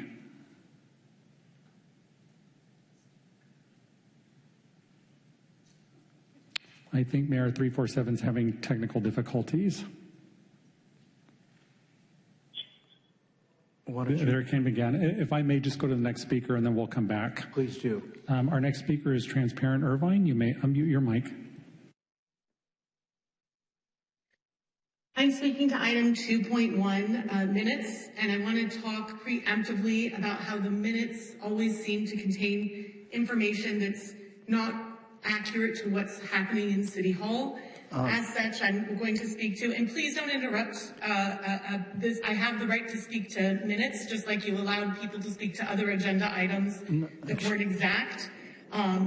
Excuse me, this is not speaking to the item here. It's 2.1, the minutes. I want to speak out of the minutes to accurately reflect. I'm sorry, I apologize. Yes, can we start my time again then, please, because I'm being interrupted. Yes, okay? yes, you go right ahead. Thank you. 2.1 minutes. I'm speaking to the fact that the minutes do not accurately reflect what is being said in City Hall. And as such, I want to preemptively mention to Carl that I'm expecting to see on the April 14th, number 5.4 minutes, to reflect that Commissioner Don Geller said he was representing the Finance Commission, and then Mayor Agren accused Kathleen Tressiter of hearing him wrong when in fact she heard him right. And that minute number should be 6:13:32, should be shown in the minutes so that everybody can understand that Mayor Agren regularly gaslights the women on the council. We saw that with Kathleen Tressiter, and it should reflect in the minutes. It should reflect tonight that he accused 2 female council members of weaseling when they were voting. And I believe that this disparagement of women, particularly women in power, particularly women with voices, needs to end. And that when he interrupts women who are speaking, women need to use their vote to get their message across to Mayor Agren. Please, Carl, have the minutes reflect properly. They haven't been. We're watching. We see what you write. Thank you. Our next speaker is telephone number 347. 347, you may unmute your mic. Hi, this is Deepak. That last caller, I think you're kind of mistaken there. Kathleen Tressiter and Melinda Liu have silenced us. So I don't know what you're talking about, freedom of speech with them. They don't believe in it. Anyway, the Irvine Company is using the nature park as a primary community benefit to win over residents. By approving this zoning change, the City Council is saying that a 50-acre public park is a fair trade for losing a 176-acre golf course, which is protected as open space. This change is the green light needed before the Irvine Company can proceed with building the 3,100 homes on the rest of the land. So, the Irvine Company will be happy to know that permanent protected open space only lasts until they find a more profitable use for the land, like, for example, 300 acres of land in Orchard Hill. Everything is now on the table. And why is nobody on this council concerned about our schools? Families are not just buying houses, they are buying access to schools. If the city cannot guarantee classroom capacity, then these approvals are irresponsible. Does anyone on this council even know which schools will observe those students? How many open seats exist today, and where the funding, new campuses, is coming from? Anyone? Thank you. Our next speaker is Max, followed by Michael LeBlanc, and we'll start with Max.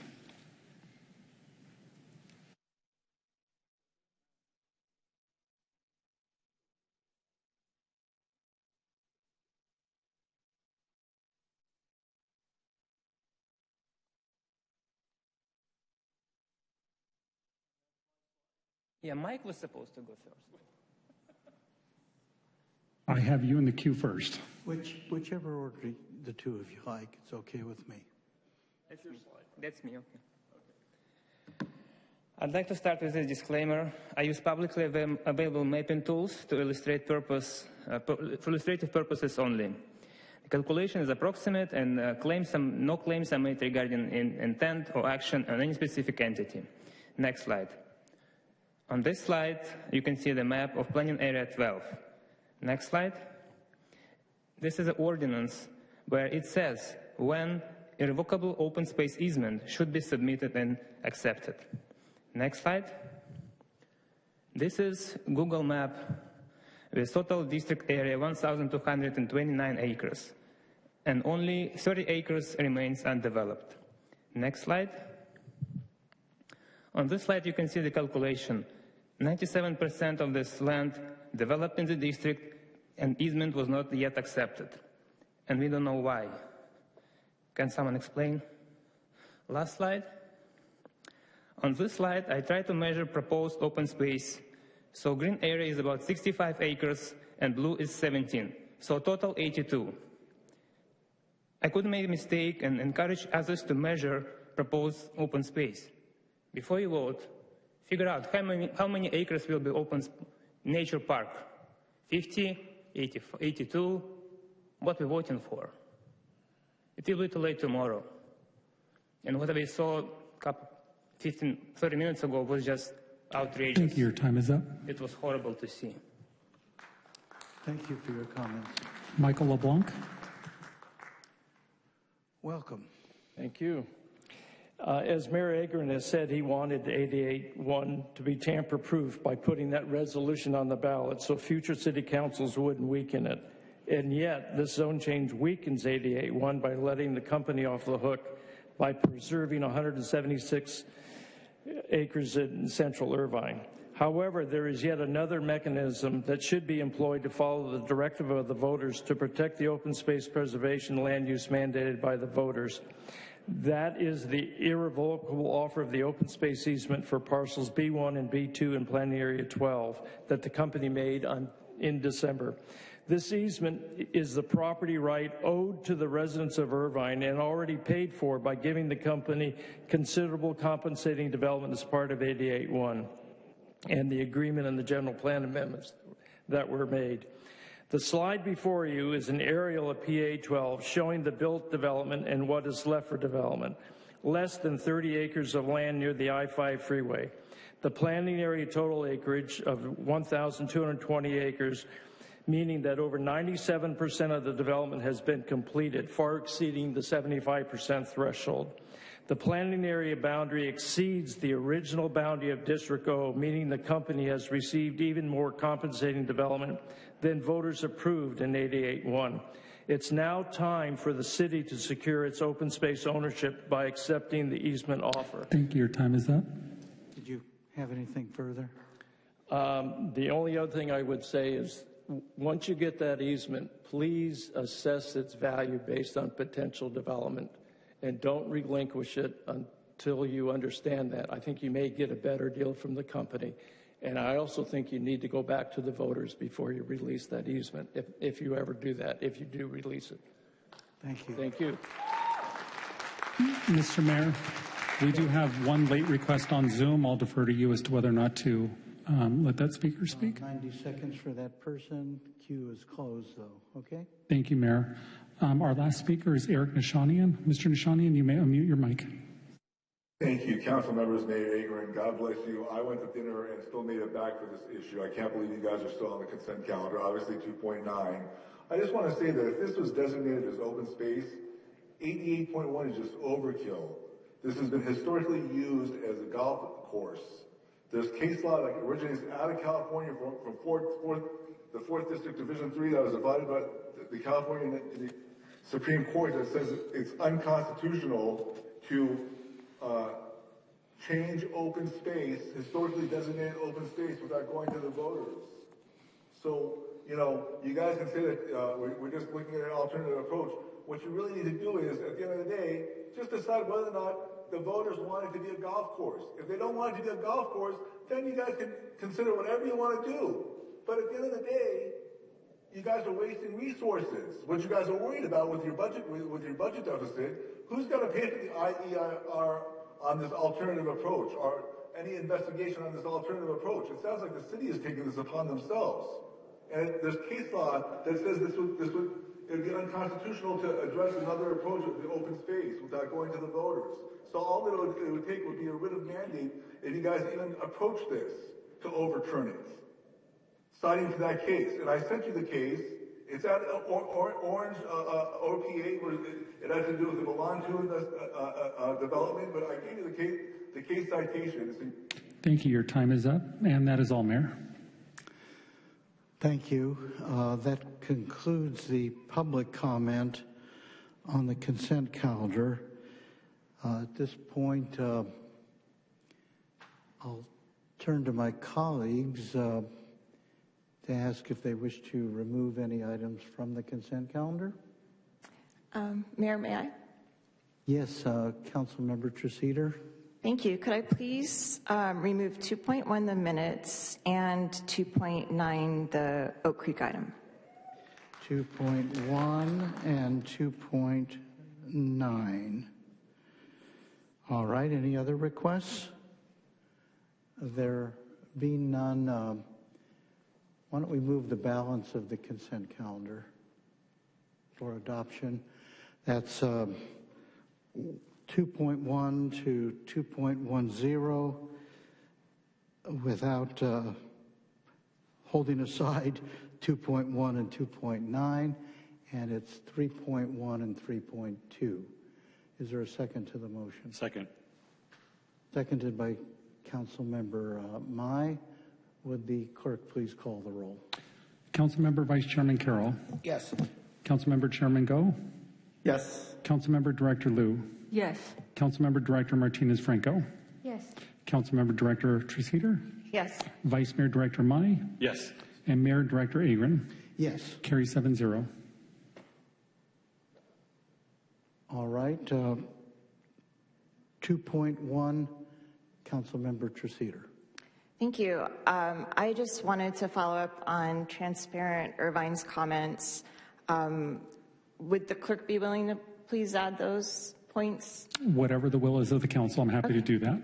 I'm happy to play the video of Commissioner Geller's remarks if necessary, but hopefully it will be clear that he did say. Yeah, I'm happy to do that, or I can bring them back. It's up to the council. Okay, thank you. Well, I move that we amend the minutes to reflect Transparent Irvine's comments. I'll second that. Mayor, I apologize. I just want to be clear. The minutes that are on 2.1 tonight are for the March 24th meeting. The comments that are referred to were on the April 14th meeting.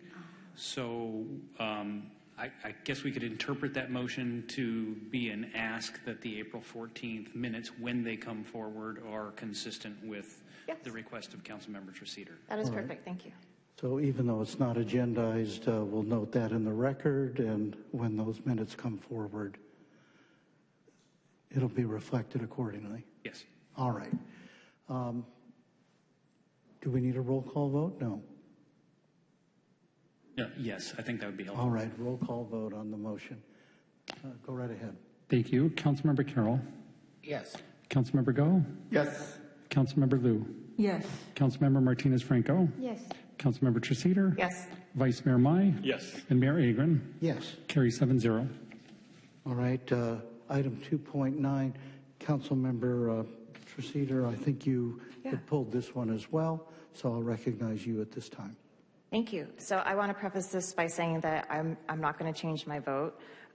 So I want to manage expectations, but I do see no harm in asking our city attorney the questions that were posited by the speakers. And so, if you don't mind, Mr. Melching, I'm supposed to ask, after any rezoning, will all 176 acres at Oak Creek remain protected on site under Resolution 88-1, yes or no? Yes. Okay. If the 75% threshold has been reached, do Resolution 88-1 and/or the MOU require the city to accept the easement to make those protections legally enforceable? Yes or no? No.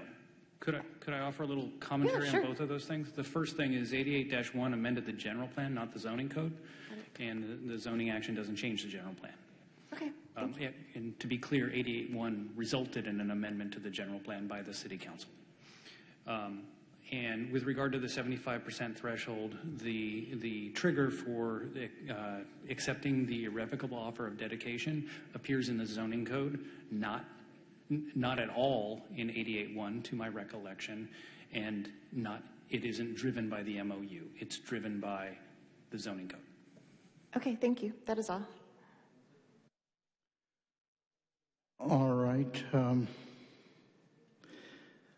Since the matter has been opened a bit, I don't want to discuss at any length the matter of the vote on this, a public vote, a ballot vote on this.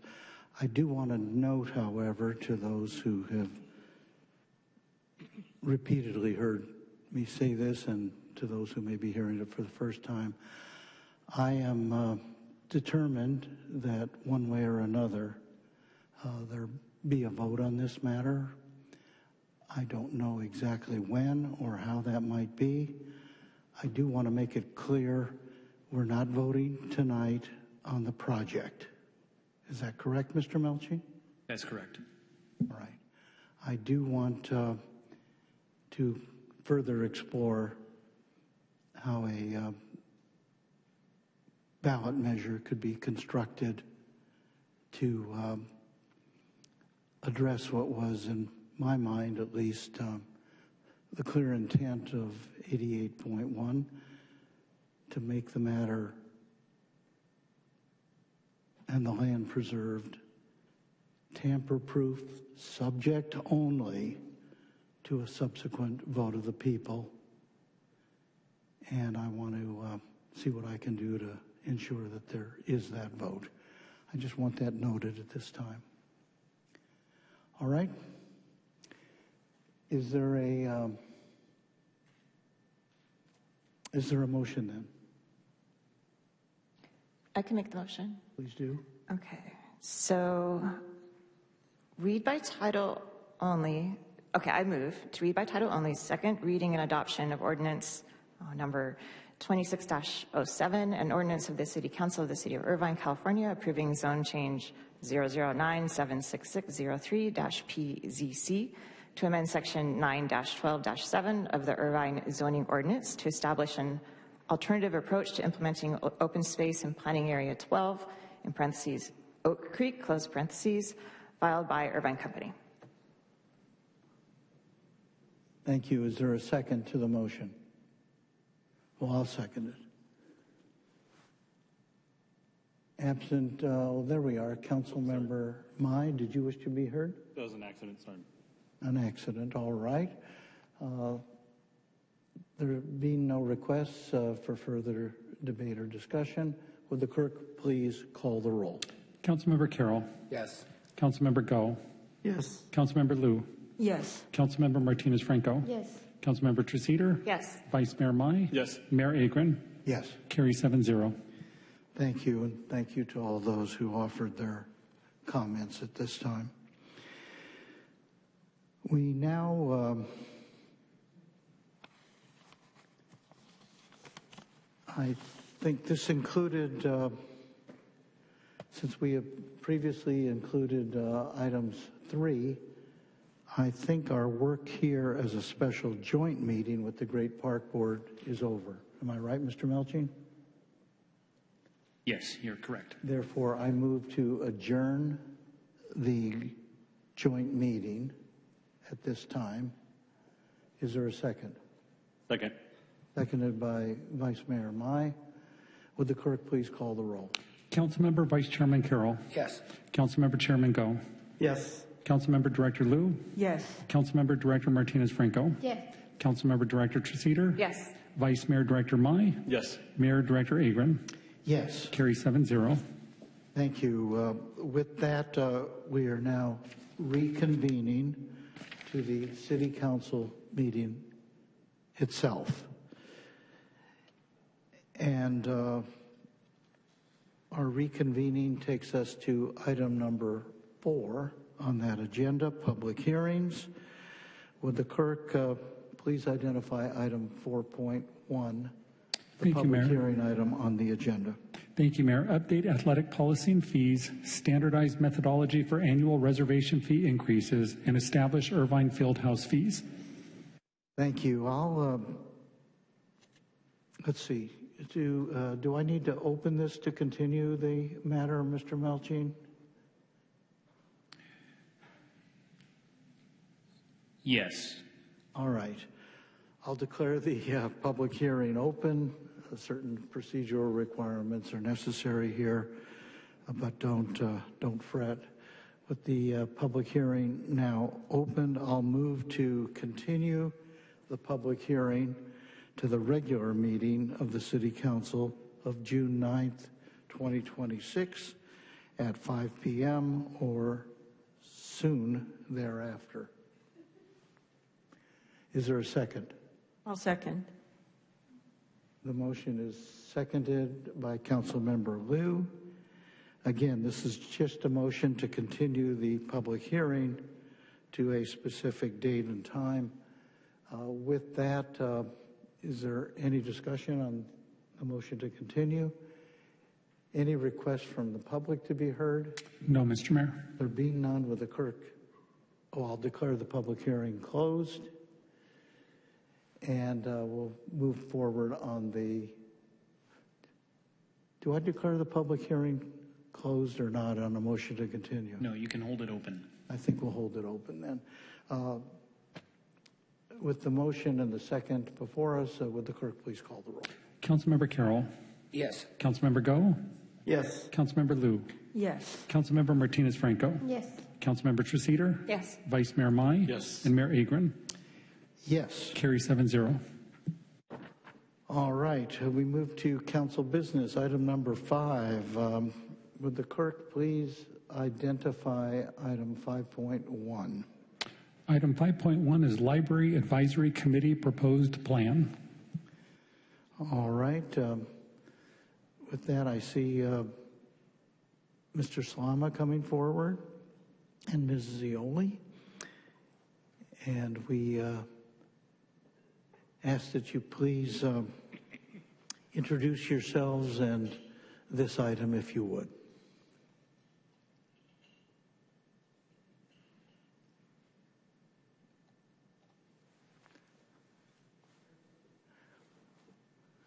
Just waiting for the presentation to come up. All right. Thank you. But introduce yourselves, if you would. Absolutely. Thank you, Mayor and Council. My name is Julie Zioli. I'm the City Librarian, and with us is... And I'm Chris Lama, Director of Community and Library Services. Welcome both. Okay, so tonight we have a proposal for a library advisory committee, and we will present that for you tonight. So on February 10th, 2026, City Council directed staff to develop a plan to establish a library advisory committee composed of 1 appointee per City Council member and 2 at-large members that would be subject to the requirements of the Brown Act. The proposed Library Advisory Committee would serve in a capacity to the Community and Library Services Commission, which would retain its existing advisory role to the City Council. This structure is consistent with other city advisory committees that report to the Commission.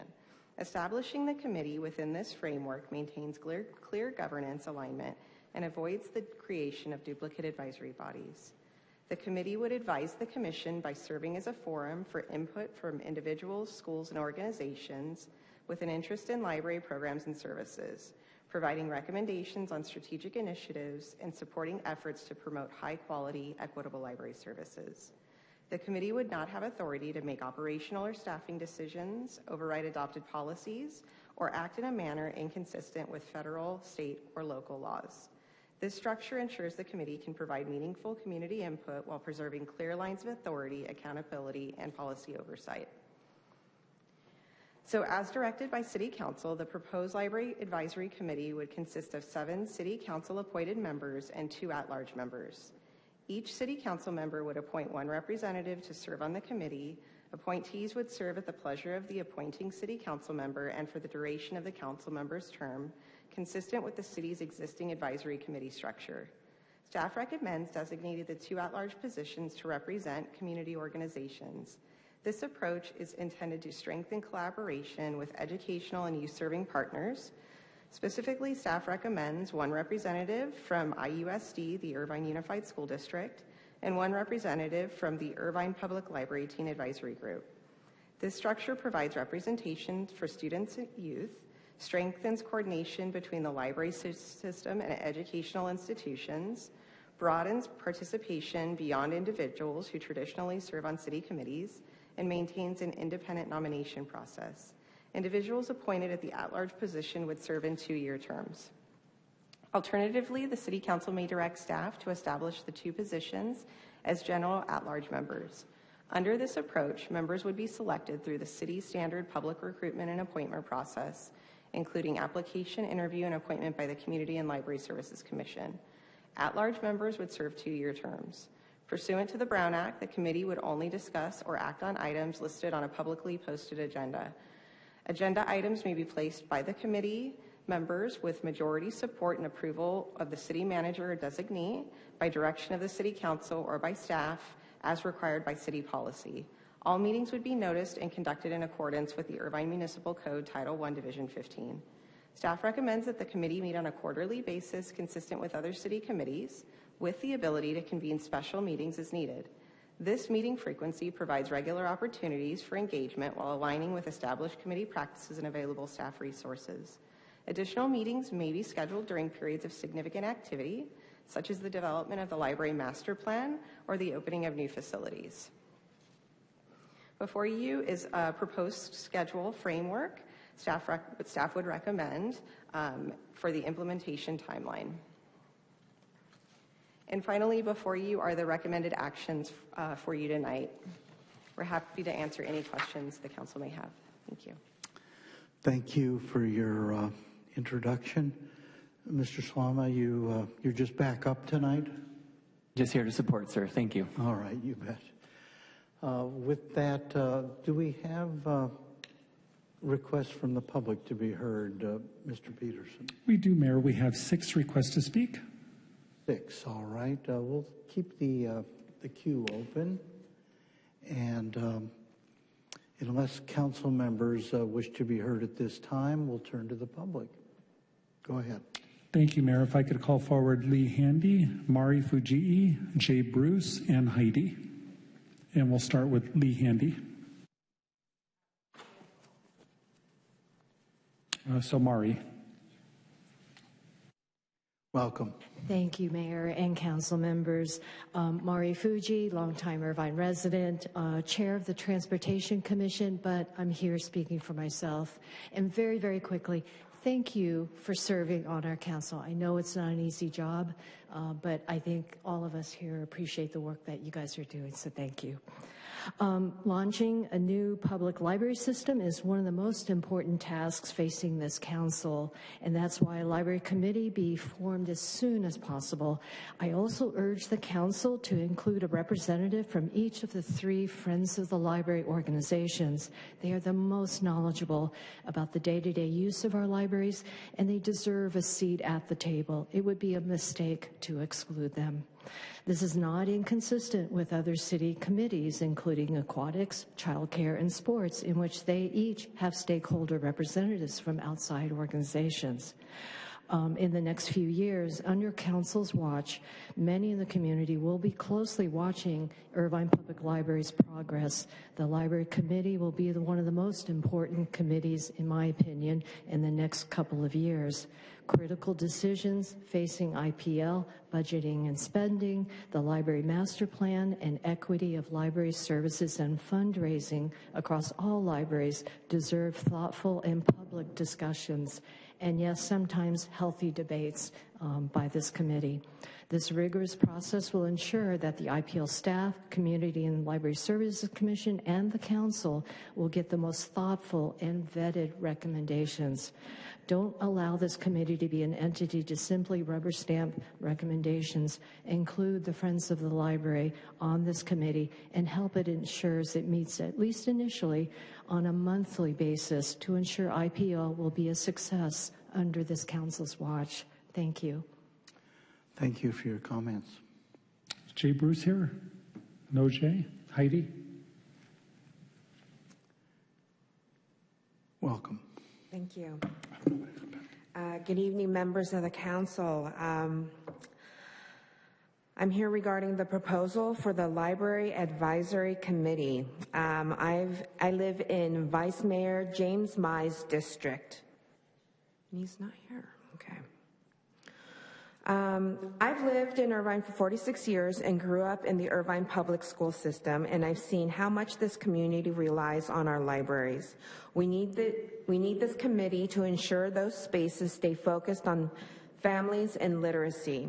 I've reviewed the staff report, and I understand this committee is designed as a sounding board to make recommendations to the Community and Library Services Commission. I'm not here to reinvent the wheel. I'm here to offer a common sense, everyday person's perspective on how our libraries are run. Specifically, if appointed, my focus will be on community standards. That means making sure the materials our kids are exposed to are age appropriate and that our facility policies, including bathrooms, prioritize the privacy and safety of all users. Parents shouldn't have to worry about what their children might encounter when they walk through those doors. The staff report says this committee will advocate for high-quality services.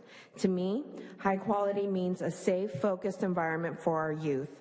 I've already reached out to Vice Mayor Mai to express my interest in serving as his appointee. I'm ready to roll up my sleeves and do the work to keep Irvine's libraries the best in the state.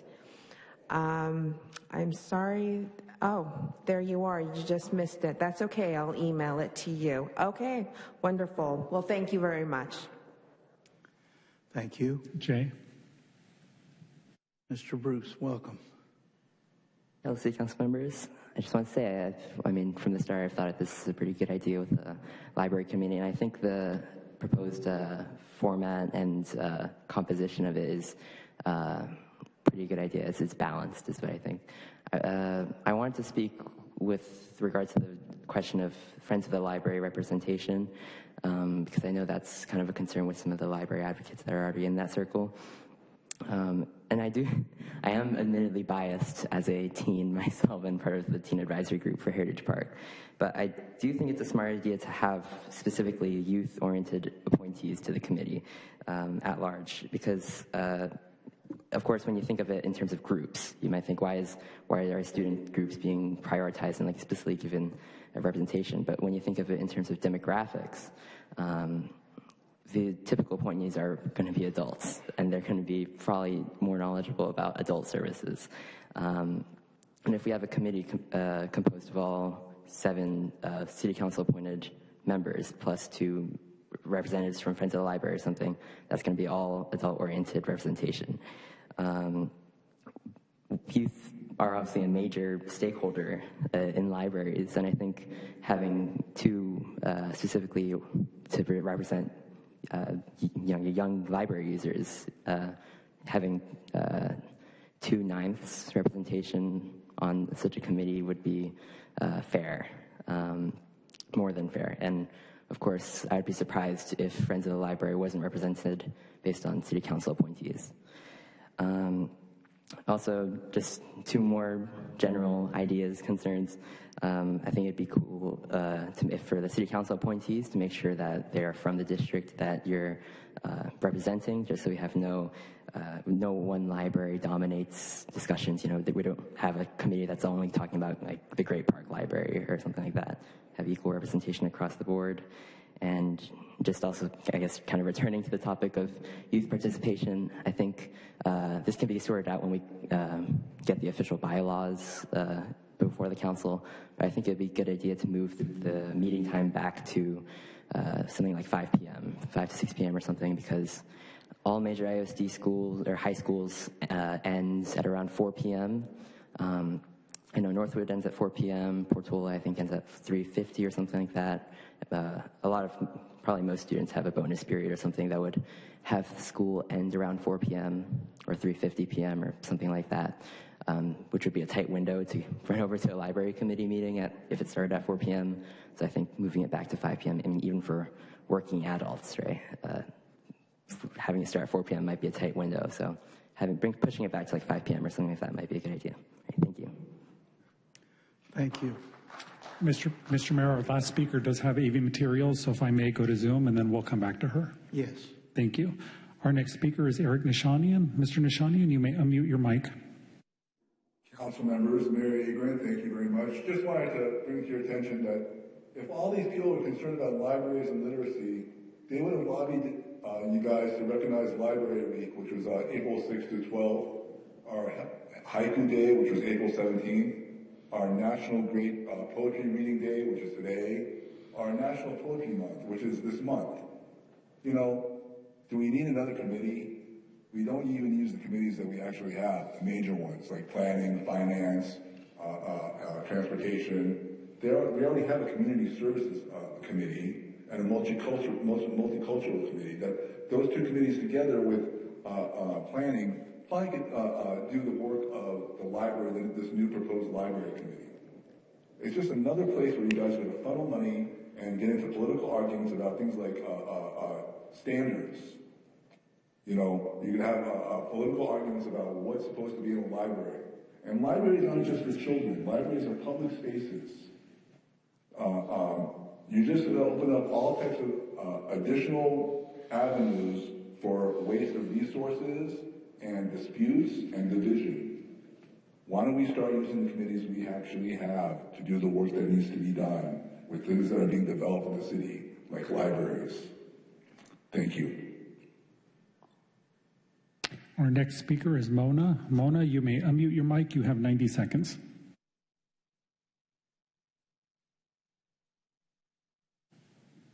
Sorry, I'm driving. Can you hear me? We can hear you. Okay.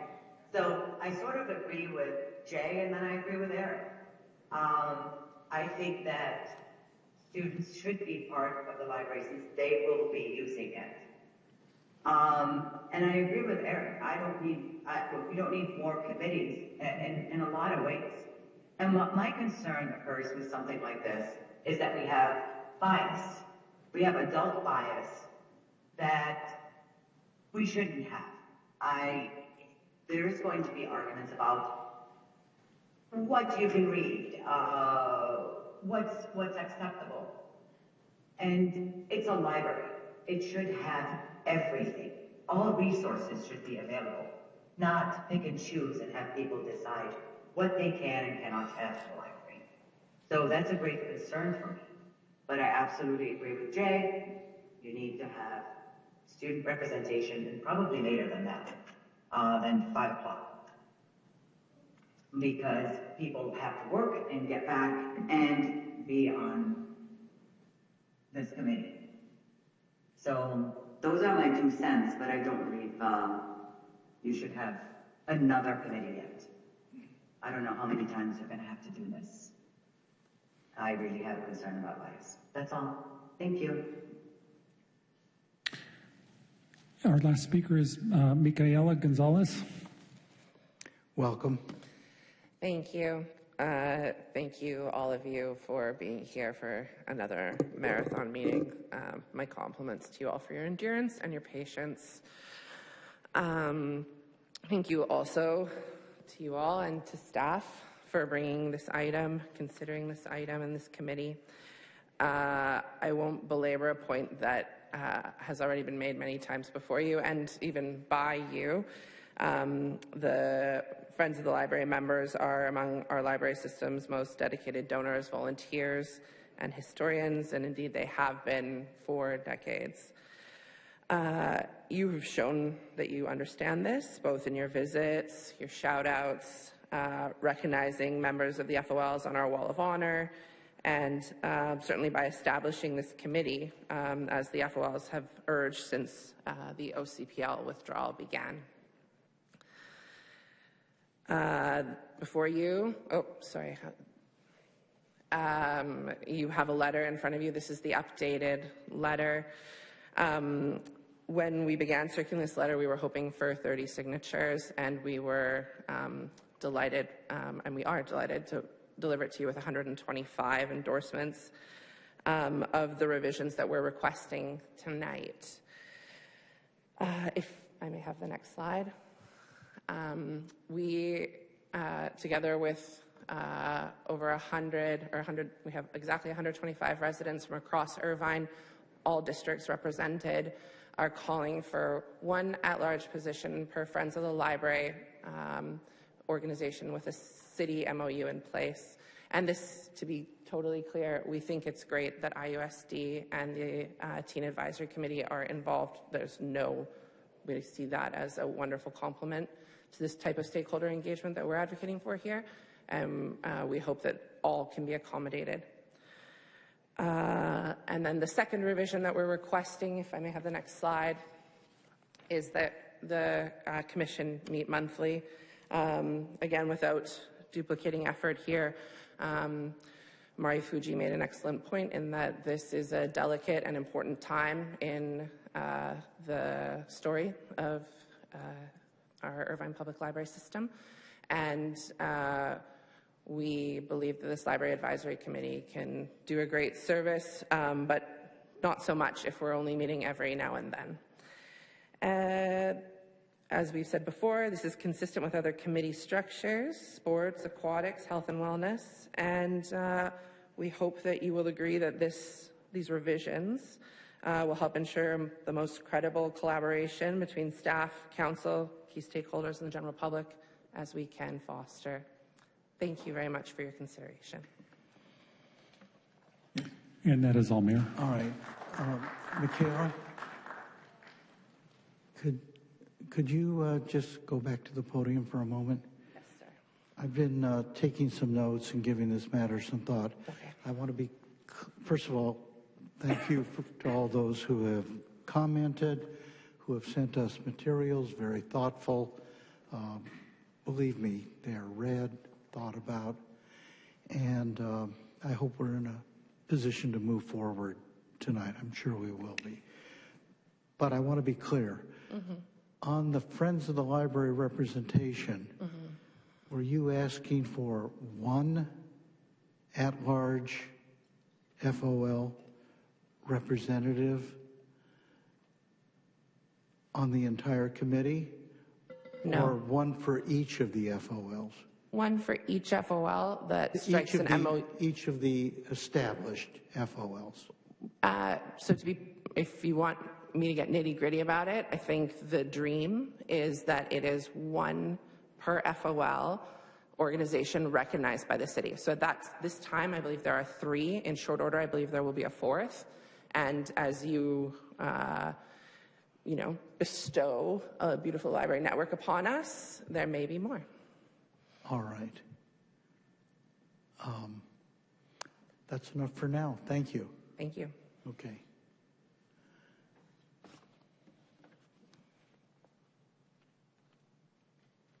All right. Let me, if you don't mind, I'm going to just maybe take the opportunity to just raise a few of the issues that come to my mind, which may then be helpful as we call upon others. So let me just get staff's response to the suggestion that there be one meeting a month. Is that problematic for you, or is that all right?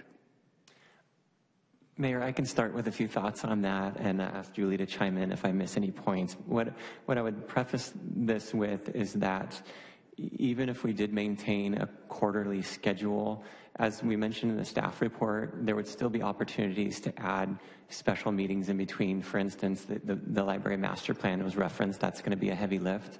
So certainly we could plan for more meetings then.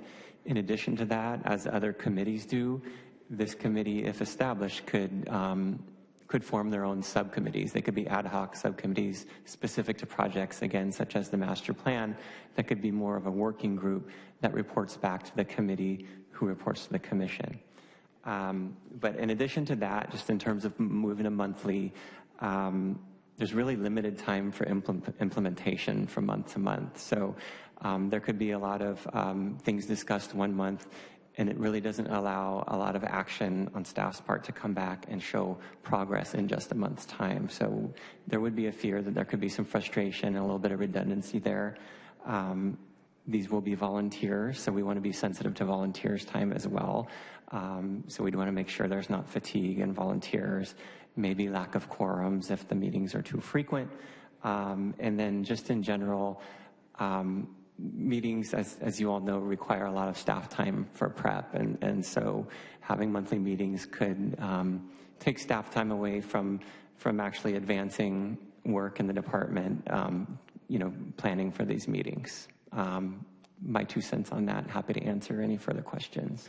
All right. I think in your response, you touched on what I think is important here, which is for us to be flexible. There have to be subcommittees, special meetings, and so forth. So if we were to simply mandate that there is a requirement that there be quarterly meetings and flexibility for additional meetings from time to time as the group may decide. Is that fair? Yeah, and that's consistent with other committees and commissions as well. All right. And then Mr. Bruce suggested more teen representation, more youthful representation. There's no age requirement, is there, on our appointees to these committees? I'm looking at the city attorney. I'm not sure about that. Mayor, these are your bylaws. If you don't want an age requirement, we won't put one. All right. I was tempted to ask Mr. Bruce if he wanted to serve. He seems to me to be a very able representative. I would suggest he might be a good appointee and forego college and just devote himself and his life to this project. All right. Those are my questions. And just procedurally, I want to be clear. So our comments tonight, they're taken, assuming the motion, the recommended action is adopted. You take our comments from tonight and try to work the bylaws to reflect what seems to be the consensus here, and then it's brought back to us. Is that correct? That's correct, Mayor. And to maybe be just slightly more specific about it, the City Council went through a pretty comprehensive bylaw revision process 2 or 3 years ago. Yes. So we're using that as the starting point in trying to identify anything that might be different. Right. And that's what we'll bring back to you. Good, because the last thing I want to do is have us sink into an extended discussion of bylaws tonight. All right? All right. With that, I'll turn to Councilmember Martinez-Franco, followed by Councilmember Mai, and then Councilmember Treseder. Thank you. I want to make sure that there is a representation from Friends of the Library, from each of the Friends of the Library. They have been volunteers, donors, advocates for a long, long time, and they understand what our libraries need because they have spent years themselves supporting the library directly. Their involvement will make this committee more grounded in real library experience. And here's the other thing, I mean, I believe, and you can confirm, as a member of the Friends of the Library, they cannot be appointees of council member because their MOU doesn't allow them. Is that true? I don't believe so. We would have to double check. Okay. Well, that's one issue, but the second issue will be that we as a council members termed out or don't win elections, and the Friends of the Library will be out of, even if we appoint them, will be out of the business, and we want them to be there for perpetuity. They are the experts, and they really bring a good value. Now, the other thing is that I would like to see, at least for the first 6 months, every month, I think it will be important since you guys are kind of reconvening and planning everything. Just try it every month, and if it doesn't work, then just go to quarterly.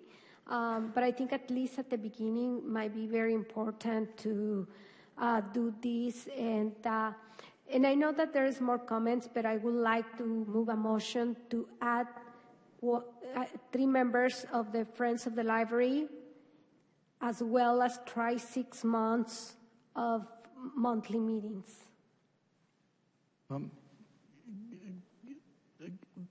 Councilmember Martinez-Franco, you offered a motion. I would just ask you to hold that thought without making a specific motion, and then we'll see what thoughts others have, and at that point, a motion I think would be appropriate. I would like to just move a motion and just... All right. Is there a second? Second. Seconded. Monthly meetings and what else? 3 Friends of the Library from each of the Friends of the Library. All right. Monthly meetings being mandatory? For 6 months to try it, yes. And what was the other part of the motion? 3 Friends of the Library for perpetuity for each of the Friends of the Library. All right, 3 dedicated additional seats for Friends of the Library representation. Is that understood? All right, there's a motion. Others have asked to be heard, speaking either to the motion or to the broader issues if you wish. Councilmember Mai. Thank you, Mayor. Yeah, I'll hold my remarks on the motion, but I just wanted to ask the staff. I mean, I'm very supportive of this, the committee creating a body for the library. I remember when we first took over the library, and the question was, we have a Community Services Commission, and it was renamed Community Service Commission plus Library Services. At the time, I said, why don't we just create a commission instead of, was there a reason for that? Now we're having another layer. That's my question, I guess. Thank you, Vice Mayor Mai. At the time, under the existing Community Services Commission bylaws and municipal code, libraries were actually already listed as part of their purview, so that was part of our recommendation. In addition to both of those divisions being lumped into one department administratively, so there's a lot of overlap between those disciplines, and so we wanted to make sure to avoid any redundancies or overlap between commissions. Thanks. I'm just trying to see if it's going to be redundant again. I mean, we have the library the commission, the Community Services and Library Commission. Why don't we just call it a Community Service Commission again? Leave that separate and do the committee, the library committee. I mean, it's practically the same thing, but it just makes things easier, I think. I don't know if that's an option or something you guys could explore. I mean, I'm fully supportive of the library commission. I think that having a body of people who have a vested interest or have an interest in serving the city, and some of them being specialists within libraries, is great. But is that something you could explore, just to uncomplicate things like how we should have done them before? It could be. One thing that we would have to go do is go back through and change all the municipal codes, and all the all the codes would have to be changed as well. So that's part of it. Most committees report to a commission, or they report directly back to council. So the thought process is that the committee that's formed in this would report to the commission as an advisory body, and then our current commission would continue to be the direct advisory body to the council. Okay, just sounds, well, that answers my question because it sounds like a lot more work that you're going to have to do. So let's just scrap that idea. Thanks anyways. Thank you. All right, Councilmember Treseder. Thank you. So yeah, I take the comments of our public speakers seriously, and I can see how it would be important to have at-large members representing the Friends of the Library. I also agree having at-large members representing IUSD and the teen group are also helpful, but this would be an addition. I also think the monthly meetings, we give them a try. I know for the commissions, if there's not a lot to report, that the meetings just get canceled. And so there's always that option, but just having them on the books is good. The only thing I would change with the motion, I would just ask Councilmember Martinez-Franco if she's willing to do a friendly amendment, is just in addition to the 3 Friends of the Library with the MOUs, also have an additional one that's the Great Park Library. Friends of the Great Park Library, sorry. Yes. Okay, thank you. So now there are 4 Friends of the Library dedicated seats. Do I understand that correctly? That sounds, I think, what Councilmember Treseder was recommending. And that was accepted as a friendly amendment? It was? All right. And who seconded the motion? Was it you, Councilmember Treseder? All right. Councilmember Go. Thank you, Mayor. So I support having the equity of the future Friends of the Library of the Great Park. I appreciate that since I am a Great Park resident. But I guess my question is, as we add, new libraries or new Friends of the Libraries group, is it going to be automatic, or do we have to revisit that, at that time? Or I just want to clarify that to make sure that this doesn't go uncontrollable. I think and Mr. Melchi can correct me if I'm wrong, but I think if it's written in the municipal code, we would have to change the municipal code each time if we designate a certain number, 3, 4, 5, so forth.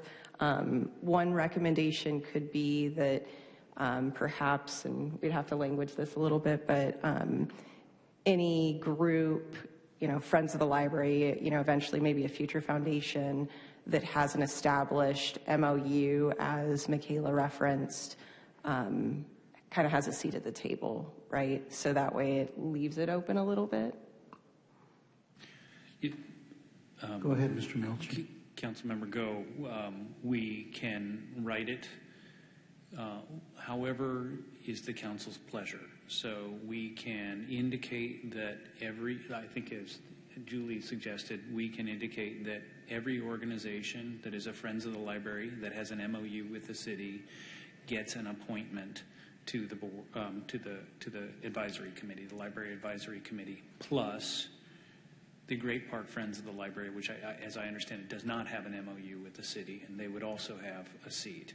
And by doing it that way, we can create the flexibility for the board to expand as additional members are added. Unless you want to get into it tonight, my suggestion would be that when we come back, we'll make a couple of proposals about how those members would be selected. I understood Councilmember Martinez-Franco to say that their membership would be perpetual, but nevertheless, you would want to have a process for how those members could be removed. Them being perpetual unless the removal occurs. So those are things that sort of nuts that we would crack or suggestions that we would make and bring back to you.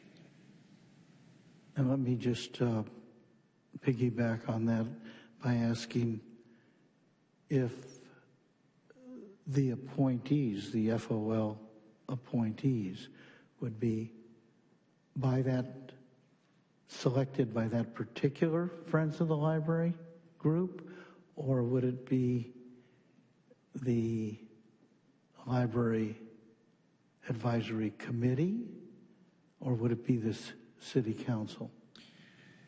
So that's not clear from the motion. That's why I was suggesting that we would bring back options for that, unless the council's ready to provide direction on that now. But if you're not, we'll just bring back options to present to you when we return with the ordinance and bylaws. All right.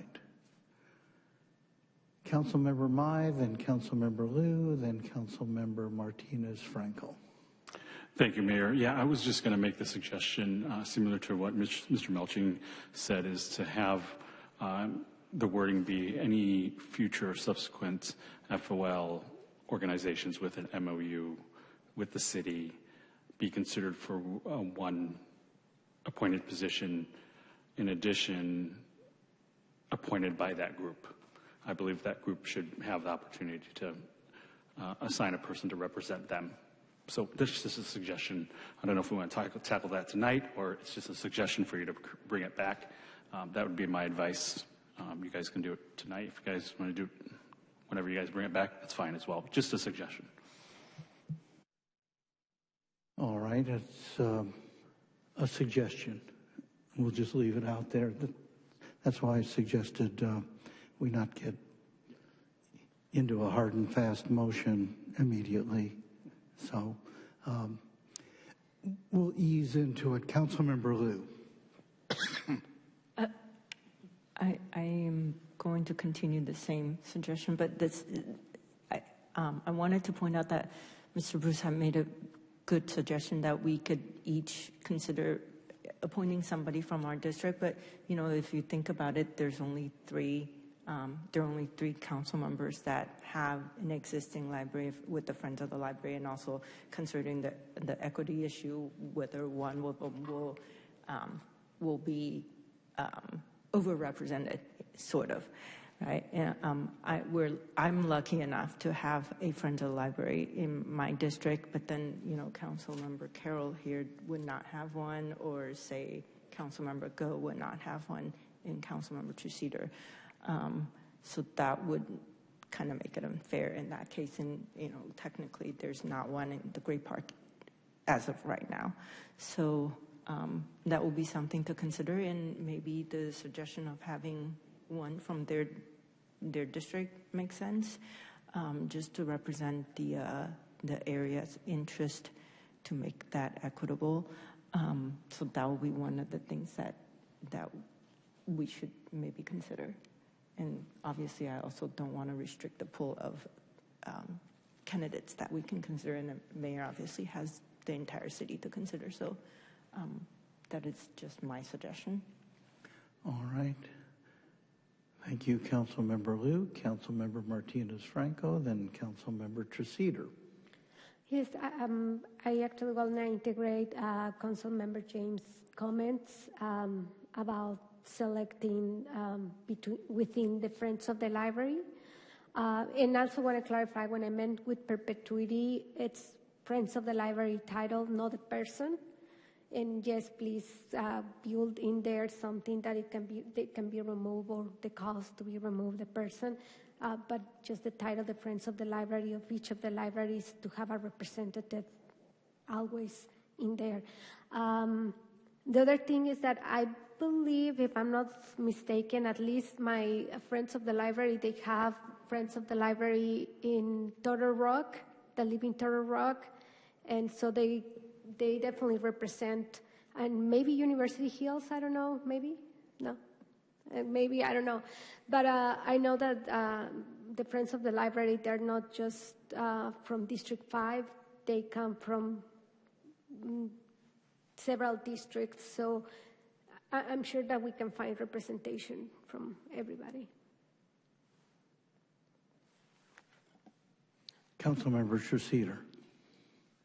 Yeah, thank you. I do like the tweaking of that Councilmember Go suggested, of having it be all the current Friends of the Library plus the Great Park Library, and then whatever future FOLs have an MOU with the city. And I'm happy to make that as part of a friendly amendment too, if that is acceptable. And I think that we can always... Hold on. Was your question directed to Mr. Melchi? Yes, it was to Councilmember Martinez-Franco. All right. Councilmember Martinez-Franco. I want to make sure that we just don't go into the rabbit hole that there's a lot of people and then it becomes unmanageable. I feel like we need to build into the whatever we're building right now, that we have to revisit if there is a need and we add more friends of the library, we can add more. But I don't want it to become so unmanageable. I mean, I serve in a board where we are 25 people, and it's almost impossible to get anything, say, most of the time. We get things done, but it is really hard. So I think we need to be careful with that, and I don't know how to manage it to that point that we can... I mean, for now, I think we should leave it like this, and we should reassess it as our library system grows. Okay. Yeah, that's fine with me. We've got plenty of time before more libraries come online to revisit. So, thank you. All right. I'm unclear as to the direction here. It seems to me a number of suggestions have been offered. And rather than try to sift through them, refine them tonight, and give you specific direction, I think I think all the what appeared to be kind of an emerging consensus ought to be given over to you folks, and you come back with something that would give us kind of options. Because with each of these suggestions, there seems to be an optional component to it. So I'm happy to do what the group wants. If there's a motion that's more specific, fine. I'd like to hear it. Can I just repeat my motion? So I move a motion to add the 3 existing Friends of the Library in perpetuity and meet for the next 6 months as a pilot program. If it works, we'll continue. And as we have more MOUs, we should add more Friends of the Library, which might be the Gray Park, and then we reassess as they grow. That's my motion, and the Friends of the Library need to be chosen among them. I'm sorry, the Friends of the Library, what? Should be elected within the Friends of the Library. Select their own representative. Mm-hmm. All right. I'm sorry, was there the second on that? Does that represent the motion that you wish to second? Thank you. There was also the friendly amendment where we said that the main library for the Great Park would also have a representative from their friends. Yeah, I did mention it. Yeah, but then other than that, I think that's the motion, and we should vote on the motions. All right, there's one motion with direction, and then if the motion passes, you'll come back to us when?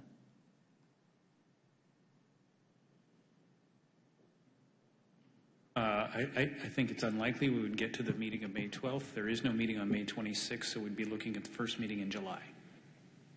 June, which is June 9th. First meeting in June, which is a budget meeting, isn't it? I just want to be realistic about this. So we would try for June 9th. Yeah. And if not, we do have a second meeting in June. All right. All right, there's a motion before us. Do the two of you understand the motion and have any questions? No? All right. With the motion before us, would the clerk please call the roll? Councilmember Carroll. Yes. Councilmember Go. Yes. Councilmember Liu. Yes. Councilmember Martinez-Franco. Yes. Councilmember Treseder. Yes. Vice Mayor Mai. Yes. Mayor Agron. Yes. Carry 7-0. Thank you. That concludes the item. Thank you all. All right. Let's move on. Item 5.2. Would the clerk please identify this item by title and subject? Thank you, Mayor. Item 5.2 is ranked choice voting adoption discussion, and this was agendized at the request of Council Members Treseder, Martinez-Franco, and Liu. All right. At this time, I will recognize who was the lead author. Councilmember Treseder? Yes, thank you. I appreciate this. So we have a presentation, right, by Mr. Melching, or a staff report? Okay. A staff report only. I'm happy to go through the staff report if you'd like. Okay, thank you. Would you be willing to please go through the staff report? Because as I understand it, maybe what was said in the staff report is not actually accurate. Yes, unfortunately, I made an error in the staff report. The city has the ability to transition to ranked choice voting without processing a charter amendment, which means without having a public vote. I mistakenly said in the staff report that a charter amendment was necessary, but on re-reviewing the charter, I realized that was an error on my part. So that allows the city to transition to ranked choice voting if it chooses to do so by an ordinance adopted by the City Council. It doesn't foreclose the ability to go out to the voters, but it doesn't require going out to the voters. Implementation of ranked choice voting could not happen by the November 2026 election for a different reason, and that's because the county voting machines don't allow for it, and they won't allow for it by November of 2026. We can look into whether they would allow for it by the presidential primary in the start of 2028, I think March of 2028. And the expectation is that the voting machines will allow for ranked choice voting by November of 2028. I say that expectation because we don't control the county ultimately, and they are the ones that own and control the voting machines. Again, the process for transitioning to ranked choice voting would be an ordinance of the City Council. And if you transition to ranked choice voting, it would modify the voting system as follows. Voters, when they either fill out their ballots at home or go to the ballot box, would rank their preferences of each of the candidates for an office in order. So say there are 4 candidates for an office, A, B, C, and D. Then all of the votes would be counted up for all of the candidates. And let's say A had 40% of the votes, B had 30% of the votes, C had 30% of the votes. Sorry, bad math. C had 25% of the votes, and D had 15% of the votes. I think that adds up to 100 there. Because A didn't have 40% of the votes, A wouldn't win on that first pass through the election system. That's different from how we vote today. Today we use what's called plurality voting, and in our current system, A would get elected to office. But in ranked choice voting, also called instant runoff voting, you have to get to the 50% threshold in order to win. So what would happen in the situation that I described is that D, who had 15% of the vote, all of those votes for D would be thrown out, and for those votes, you'd go to the second choice. So in that situation, if the voters for D, if 10% of the voters for D voted for A in the second place position, and the remaining 5% voted for B in the second place position, then A, if you remember this hypothetical, if you can go back that far, A, who had had, let's just say it's 10% plus one. A, who had 40% in the first pass, would pick up 10% of the votes that are the second choice for D, who we threw out. And then A would have the 50% plus that one, and that would be sufficient to win on the second pass through. And if it didn't work on the second pass through, then you'd throw out the third place voter in the second round so that you were down to only 2 candidates, and then obviously you'd have one that got 50%. So that's how the ranked choice voting process works. There are a few cities in California that have adopted ranked choice voting. Berkeley is a city that has done ranked choice voting. I think Oakland, they were identified in the staff report. And it has had more growth and momentum in recent years. The state has twice proposed legislation to authorize ranked choice voting. By way of background, if you're a general law city, not a charter city like Irvine, you can't do ranked choice voting under the elections code. It's not allowed under the elections code. And so the state legislature has twice proposed to change that and allow for ranked choice voting by general law cities in California, and Governor Schwarzenegger vetoed the first effort, and Governor Newsom vetoed the second effort a couple of years ago. So that's sort of the way that system works. As I understand it, this is a discussion by the City Council about whether this is something that you want to pursue. If you do want to pursue it, it turns out we don't have to do a charter amendment. We do an ordinance. We bring back the ordinance at your pleasure, because the fact of the matter is that the implementation wouldn't occur until 2028, likely. Thank you. So I appreciate that explanation. I agendized this at the request of members of the public. It looks like several of them are here. So I'm happy with listening to them if they would like to speak and if it's the mayor's pleasure. All right. Do we have a list of folks who requested to be heard? We do, Mayor. We have 22 requests to speak. 22? Mm-hmm. Well, why don't we allow them each 2 minutes, up to 2 minutes. I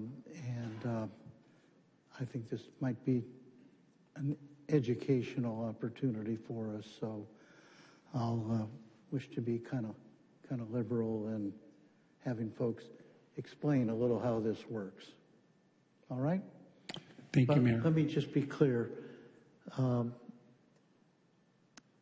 This can be done by a council vote alone, or it could be done by a council vote at the appropriate time and voter approval, a ballot measure of some kind to get voter buy-in. Yes, either option would work. And under the first option that you described, the council vote would be the adoption of an ordinance. Yes, excellent. Thank you. All right, Mr. Peterson, would you call our first commenter? Thank you, Mayor. If I could call forward Susan Sayer, Doug Elliott, Dana B., Mari Fuji, Pam Wyckoff, and Shariar G. And we'll start with Ms. Sayer. Well, hello again. My name's Susan Sayer. I'm a 45-year Irvine resident, and safeguarding the democratic process is one of my greatest passions. I totally and passionately support ranked choice voting. In this day and age, our democratic process is under threat both nationally and locally. We must act to increase resident representation and to reduce special interest influence. In support of the best interests of Irvine residents, Irvine should establish the ranked choice voting system. Ranked choice voting will encourage more people to run for city council. It will best represent the will of the majority of Irvine voters, and will serve to decrease special interest influence in our city council elections. Thank you. Thank you for your comments. Doug Elliott. Welcome, Mr. Elliott. Thank you, Mayor. I'm Doug Elliott. I think I'm still a city commissioner and still speaking only for myself. For For the past few years, I've been part of a merry band of Irvine residents advocating for reform of our local elections. Some of us thought of our objective like a three-legged stool, with each leg facilitating a more democratic process. In 2024, we built the first two legs by expanding the council and establishing district elections. You're all beneficiaries of those reforms. And Mayor, thank you for your leadership in accomplishing that. Now, I submit it's time to build a third leg of the stool, ranked choice voting. I'd argue that it's the most important leg. Just as you can't balance a stool on two legs, you can't have political stability when elections can be won by polarizing candidates most voters don't support. I've lived in a city that had ranked choice voting, and I've seen that it works. It works by encouraging coalition building instead of slash and burn attack politics. Your opponents won't be bullying you and calling you names if they want to be the second choice of your supporters. And it works by discouraging special interest gamesmanship and aimed at confusing voters rather than enlightening them. A few weeks back, I heard someone suggest that RCV violates the principle of one person, one vote. Not so. One person, one vote simply means each voter is treated equally. When we had at-large council elections, we each got 2 votes. We just couldn't give them both to the same candidate. RCV is similar, except that we get to rank candidates by preference. All votes are treated equally, and all voters get a real say in determining the outcome. So please, let's move ahead with ranked choice. Thank you. Your time is up. Thank you. Thank you for your comments. Dana? Hi, my name is Dana Baguley. I've lived in Irvine about 7 years, and I've been a supporter of ranked choice voting for at least 20. I'd like to thank Councilwoman Tressiter and Lou and my Councilwoman Martinez Franco for putting this forward. And I'd also like to thank Councilman Carroll for his spirited defense earlier of local democracy and how we in this country we have a lot of trust for our local people, and the further the politicians get from us, the harder it is to find trust. And part of the reason why I support ranked choice voting is because I think that a big part of why that's the case is that our first past the post system that we use encourages factionalism, it encourages name calling, it encourages partisanship, and I think that with ranked choice voting, we'd have a much more civil system, and starting that here at the local level is the best way to do it. And I hope that Irvine adopts it, and I hope that we adopt it, at higher levels as well, because we need more civility in our politics nowadays. Thank you. Thank you.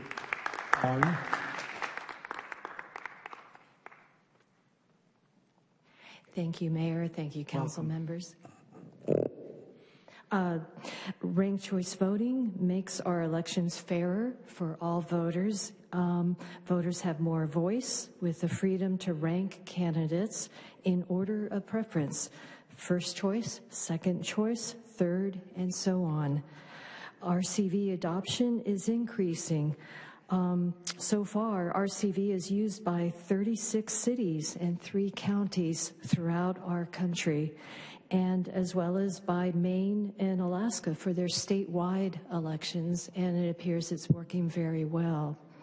I ask for your support and to vote for this agenda item, and I do hope that you will also adopt this as a city ordinance so that we can ensure that ranked choice voting is available by our 2028 presidential election year. Thank you. Thank you. Michael.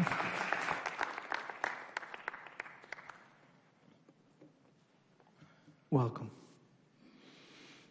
Mayor and council members, I'm Pam, and I'm speaking as a private citizen of Irvine. Ranked choice voting is a bad idea. It forces me to vote for more than one candidate or risk losing my vote. Most of us can't vote for immoral people. If only one candidate fits my criteria and they miss the top 3 spots on the first count, my vote is gone with a Santa Ana wins. It is possible for someone to come in third place, who came in third place during the first round of counts, to win the election, displacing 2 more popular votes. RCV makes our already uncertifiable machine-counted elections almost impossible to forensically audit. Auditors are denied access to the outsourced source codes. Whistleblowers have revealed that Smartmatic software contains source codes which have been traced to the Venezuelan government, which owned and controlled Smartmatic. This began in 2005, progressing to 2006 when Smartmatic acquired Sequoia, in turn Dominion then bought Sequoia, with the original source codes still controlled by China, Cuba, and the cartels. Production of hardware and software came from China through Taiwan, with headquarters in Siberia. This resulted in our 2020 presidential election being given to the wrong candidate. Another issue affecting our elections are vote harvesting enabled by mass mailed-out ballots. Our OC voter registrar said some ballots were dropped off at about 100 to 200 at a time. Then ballots were allowed to trickle in for weeks after the election. Last year, Sacramento certified 45,000 more votes than Riverside County had ballots. We are not a democracy. We are a republic.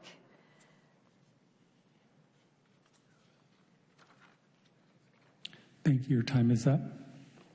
Thank you. Shariar, and if I could also call forward Clifford Pinkerton, Jackie Can, Julie Herrick, Kev Abazagian, Branda Lynn, Ryan Dack, and Micaela Gonzalez Montaner. Welcome. Good evening, members of the council, mayor. Thank you very much for taking this time. My name is Shariar Goodsifar. I have lived in Orange County for about half of my life now. I'm now currently living in Los Angeles, but I grew up here. And I am a proponent of ranked choice voting. I did have a great conversation with Pam earlier, the last speaker. And the great thing I do want to agree with is that we all need representation and a voice. And that's what I think ranked choice voting does give, is no matter what your beliefs are, we are looking for representatives that can represent what we believe in and have more voices and have more representation from local all the way to the top elections in our country. That's what I believe makes America great.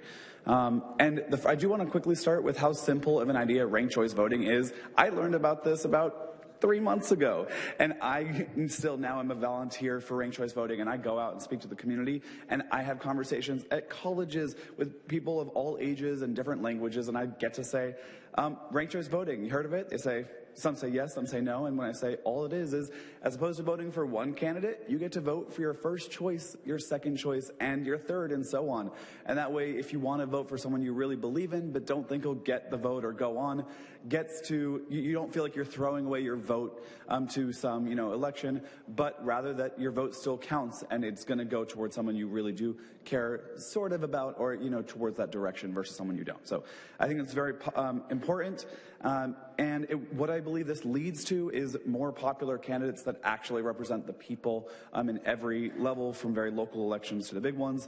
Less spoilers, which can be a big thing in our elections, smear campaigns, as was referenced to in the beginning, and overall just higher voter turnout, people that are more engaged in the process, which I believe everyone here in this room does genuinely care about, is getting people that'll stay here till this hour from yourselves to ourselves to actually care about this process and do it. So thank you for your time. I do recommend as well that you do pass this ordinance. Thank you. Your time is up. Thank you very much. Appreciate it. Thank you. Clifford? Welcome. Hi there. Hello, Mayor and City Council members, as well as members of the public. Thank you for being here tonight. My name is Cliff, a resident, a volunteer, and student here in Southern California, and I support ranked choice voting. Our current system is so antiquated, the name of it is actually an homage to horse races. The single choice current structure is called first past the post, which fails even as a metaphor because the post moves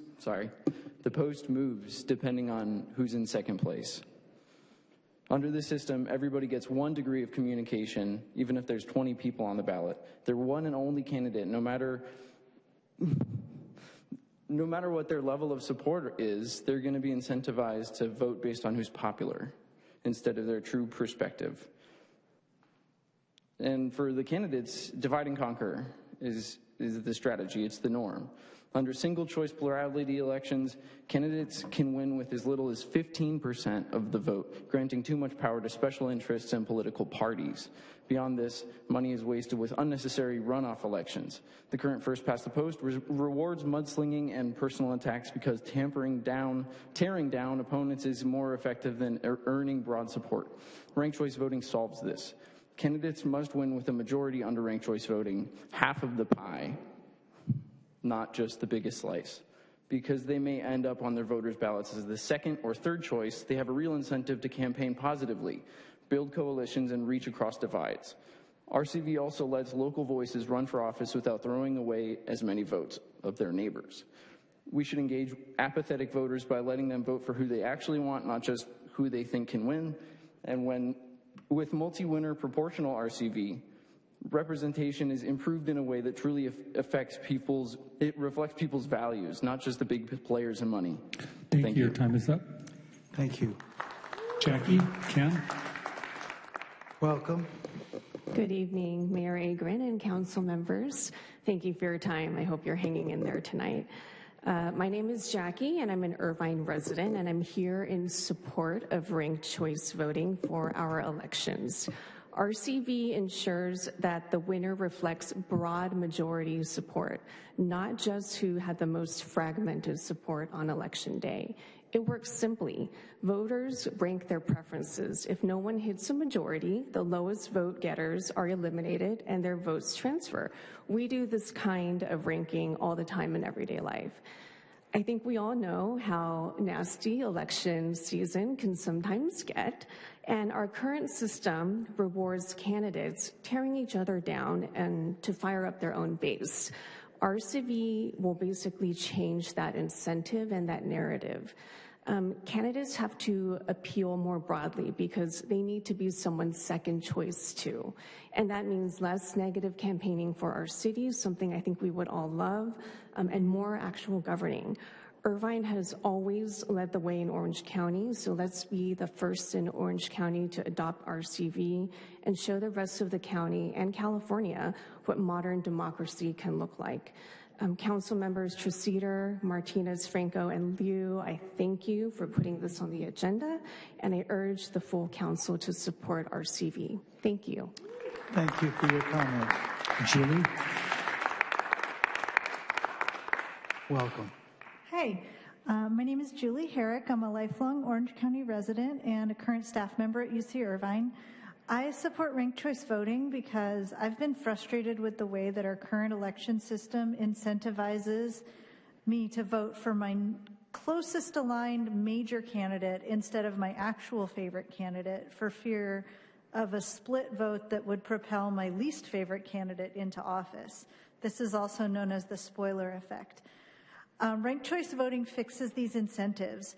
Voters can vote for their actual favorite candidate, secure in the knowledge that if their number one doesn't get enough votes, their vote will roll over to their second favorite and not end up supporting the person that they really want to prevent from getting in office.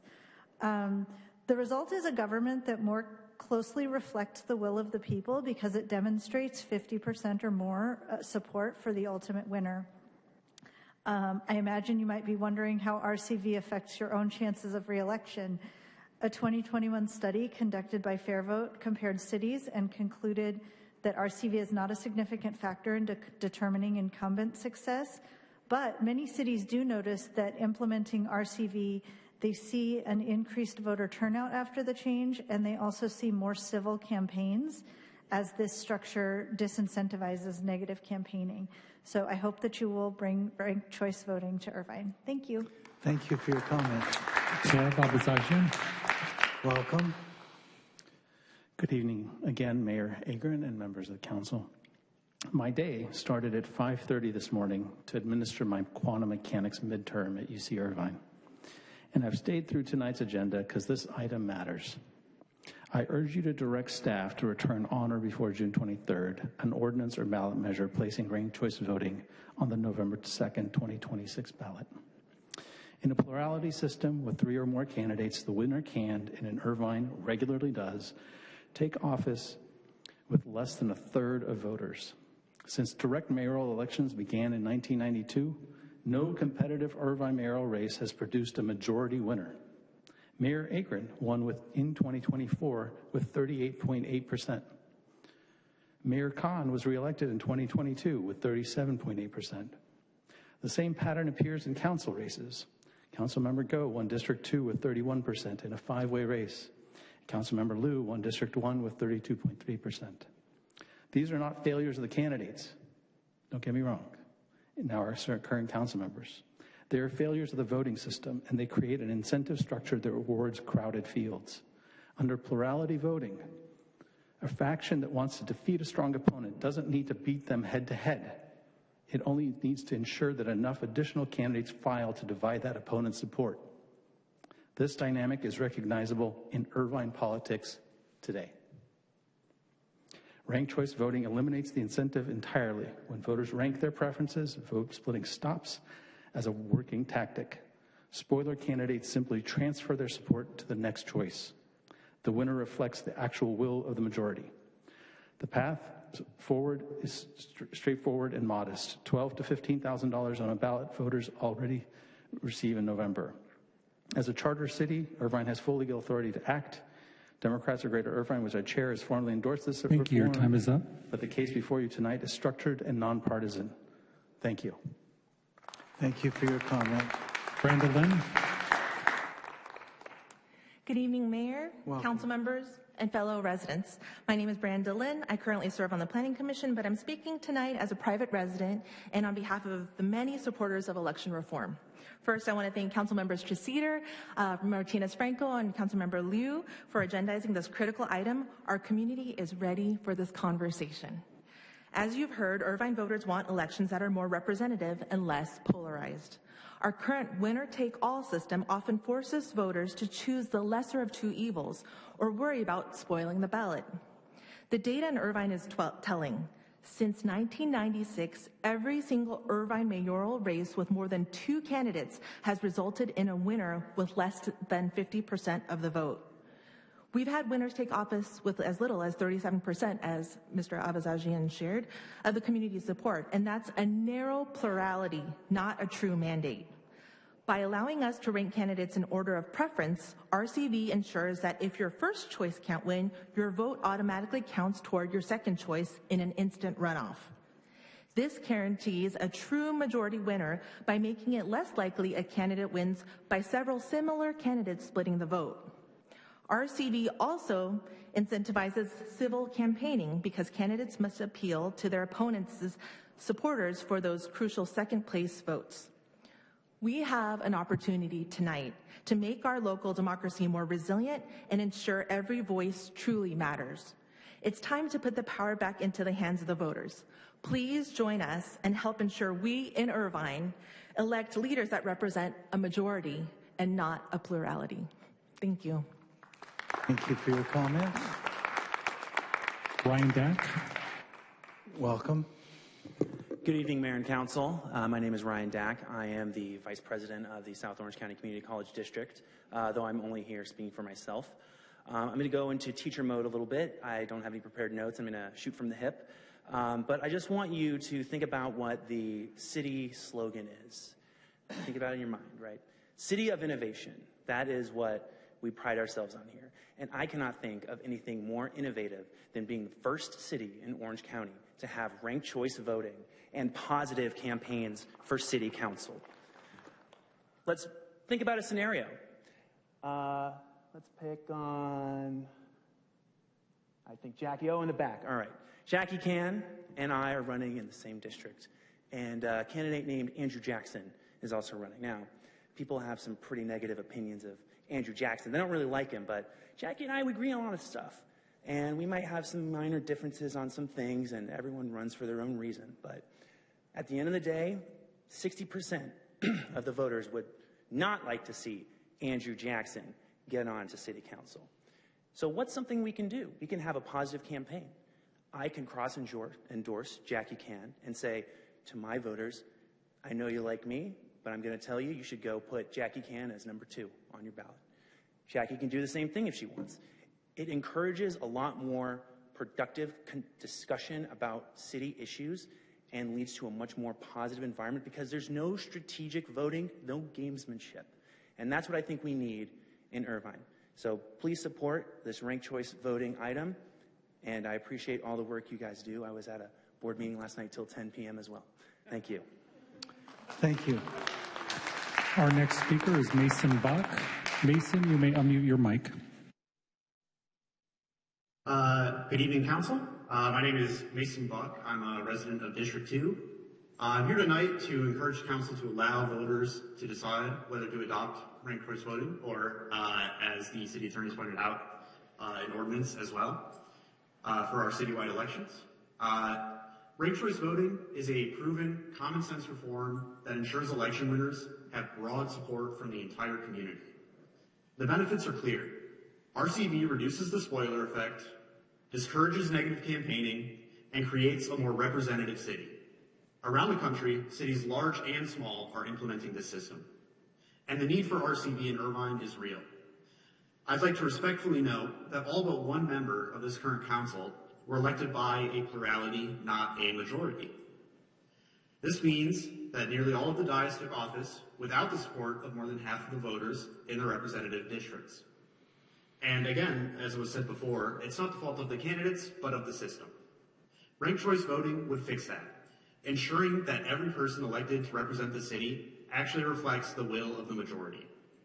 I believe RCV will create a better Irvine, and I urge this council to allow the people of Irvine the ability to choose representation that more accurately follows their personal views.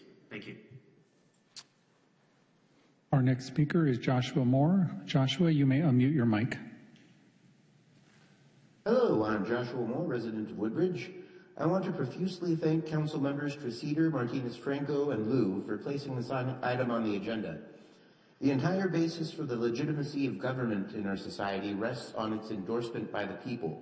That endorsement cannot truly be made, though, if it's impossible to determine that a majority of the voters approve of the outcome of an election, as is all too often the case with plurality voting. Ranked choice voting allows the voters the means to confirm that endorsement. If the people can be said to have a voice in the current system, it cannot be said that that system truly cares to hear what the voice has to say. With ranked choice voting, our democracy will be listening intently. And to everyone who will be voting yes tonight, you have my thanks. Your willingness to listen speaks to your integrity. Thank you. Our next speaker is Ankur P. Ankur, you may unmute your mic. Hello, thank you to the council members, especially Councilmember Treseder, Councilmember Liu, and Councilmember Martinez-Franco for agendizing this. My name is Ankur Parikh. I am the ASB president at Woodbridge High School, and I'm speaking from my observations of us implementing ranked choice voting at our ASB elections at Woodbridge High School. In the past, we've had a lot of elections where the winner of the election, whether for our president or for a different commissioner on ASB, would win with as little as less than 30% of the vote, or even less based on how many candidates are running. And in order to fix that, we looked to ranked choice voting, which we implemented 2 years ago. And this has really changed how our elections function. I think a lot of the speakers before me have also mentioned this. But candidates have been going out more to students and asking for them, even if they know that the people might be affiliated with like a certain voter based on like a certain other person that's running for that thing, they will go out to them still and ask to be their second choice. And that really does build these candidates that are known by a lot more of the people that they represent. And so I think it's really been an asset and a strength for us as an ASB to have people that are willing to go out and get votes from a wider population of the school. And I think a similar thing in Irvine, where allowing for people who are not necessarily competing, but not necessarily working together. They're still competing, but they're competing in good faith rather than entirely against each other would be a great addition to our city. Our next speaker is Eric Nishanian. Mr. Nishanian, you may unmute your mic. Thank you, council members, Mayor Agrin. I opine that it's not the voting system that motivates the voter to become educated and get to the polls, but the quality of the candidates. And what I have not heard here is how the ranked voting will encourage greater voter turnout and greater education of voters as to the candidates. I suggest that if the council is in favor of ranked voting, then it put it off to the 2028 vote. Apparently Kev wasn't listening, that it can be put on the 2026 ballot in this November, and that this be passed on to the 2028 vote of the voters. And here's why. Branda Lynn brought this up to the Democrats of Greater Irvine earlier this year, and then people like Doug Elliott wrote about it in the Irvine Watchdog. And what you have here is a bunch of political activists, progressives, that are trying to take over the council with all these great ideas. Branda Lynn is Martinez's, Franco's commissioner. Are the commissioners are the council members the commissioners' people, or the commissioners the council members' people? I don't see any other people, pretty much other than DGI people, are political candidates in favor of this. You guys aren't being flooded with regular residents. These are all political activists in front of you. They're all either members of DGI or friends of DGI. And you should pass this on to 2028 if you're in favor of it. But I don't see how this improves voter turnout. Thank you. Our next speaker is Don Geller. Don, you may unmute your mic. Hi, good evening, Mayor and council members. Don Geller again. I'm still the Finance Commission Chair, but I'm just speaking for myself. Although I am generally in favor of ranked choice voting, it can be confusing, and there are instances that an unpopular candidate can get voted in. There is also confusion on how the voting works. You heard it tonight.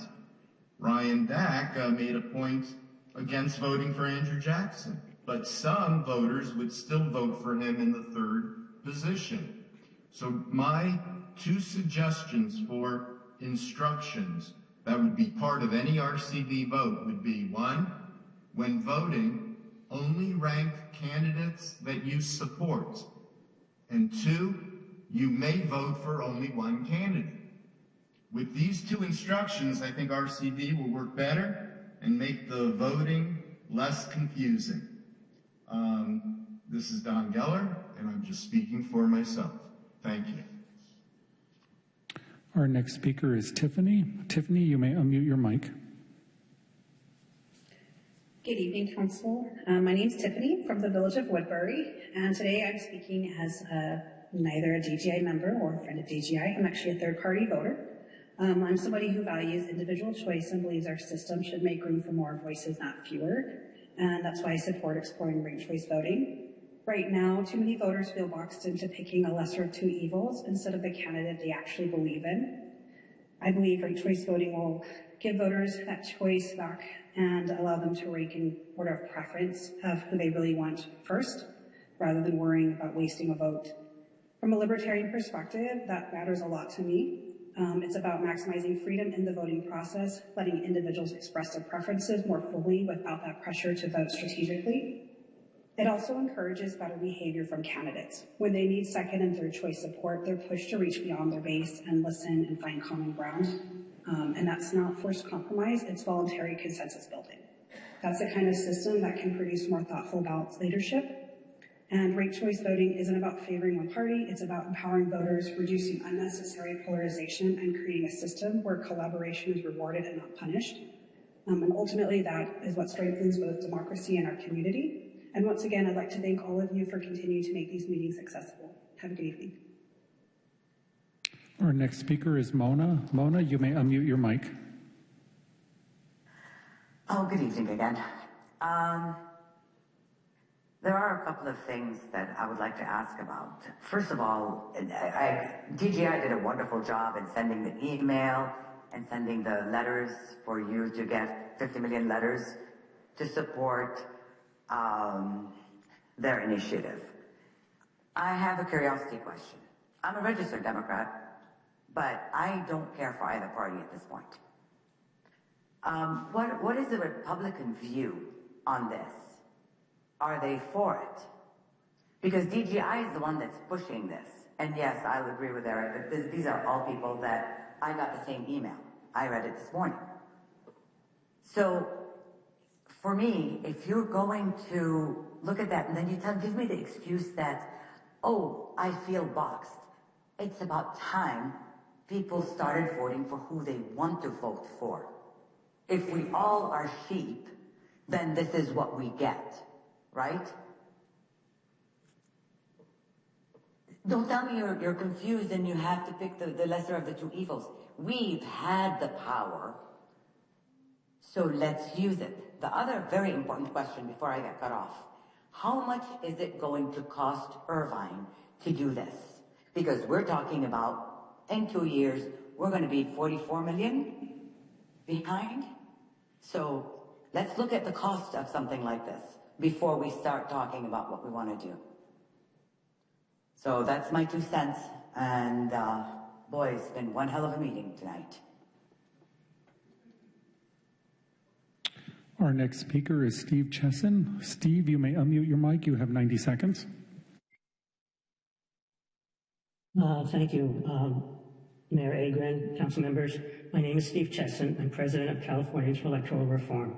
Our organization has worked with several city councils and their staffs in cities that wanted to go to ranked choice voting, drafting charter amendments and implementation ordinance for them, and we'd be happy to help the city of Irvine should it decide to go in that direction.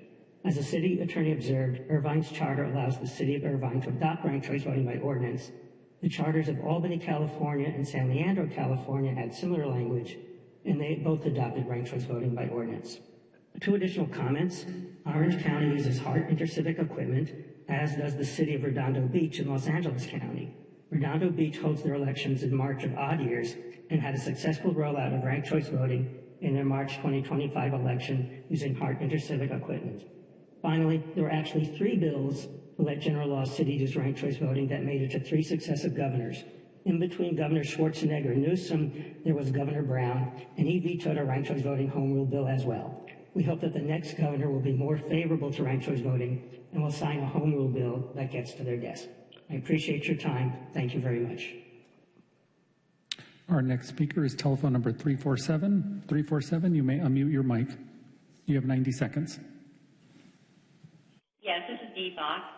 This memo fails to state that the biggest problem is exhausted ballots. If voters only rank 1 or 2 candidates and those candidates are eliminated, their ballot no longer counts in the final round.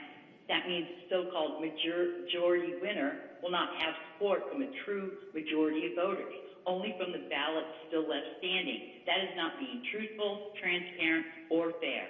Ranked choice voting is also far more confusing for voters. Right now, elections are simple. You vote for your candidate, and the person with the most votes wins.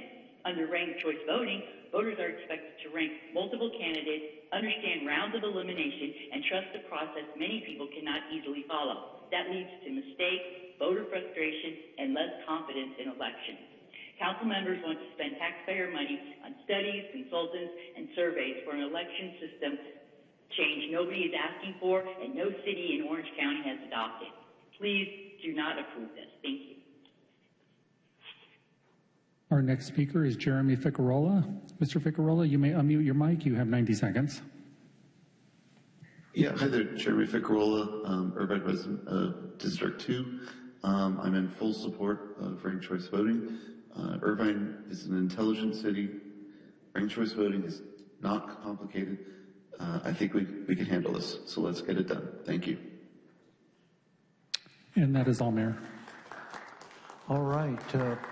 We've heard from good many speakers. Council members wish to be heard. I have one practical question I wanted to just put out there.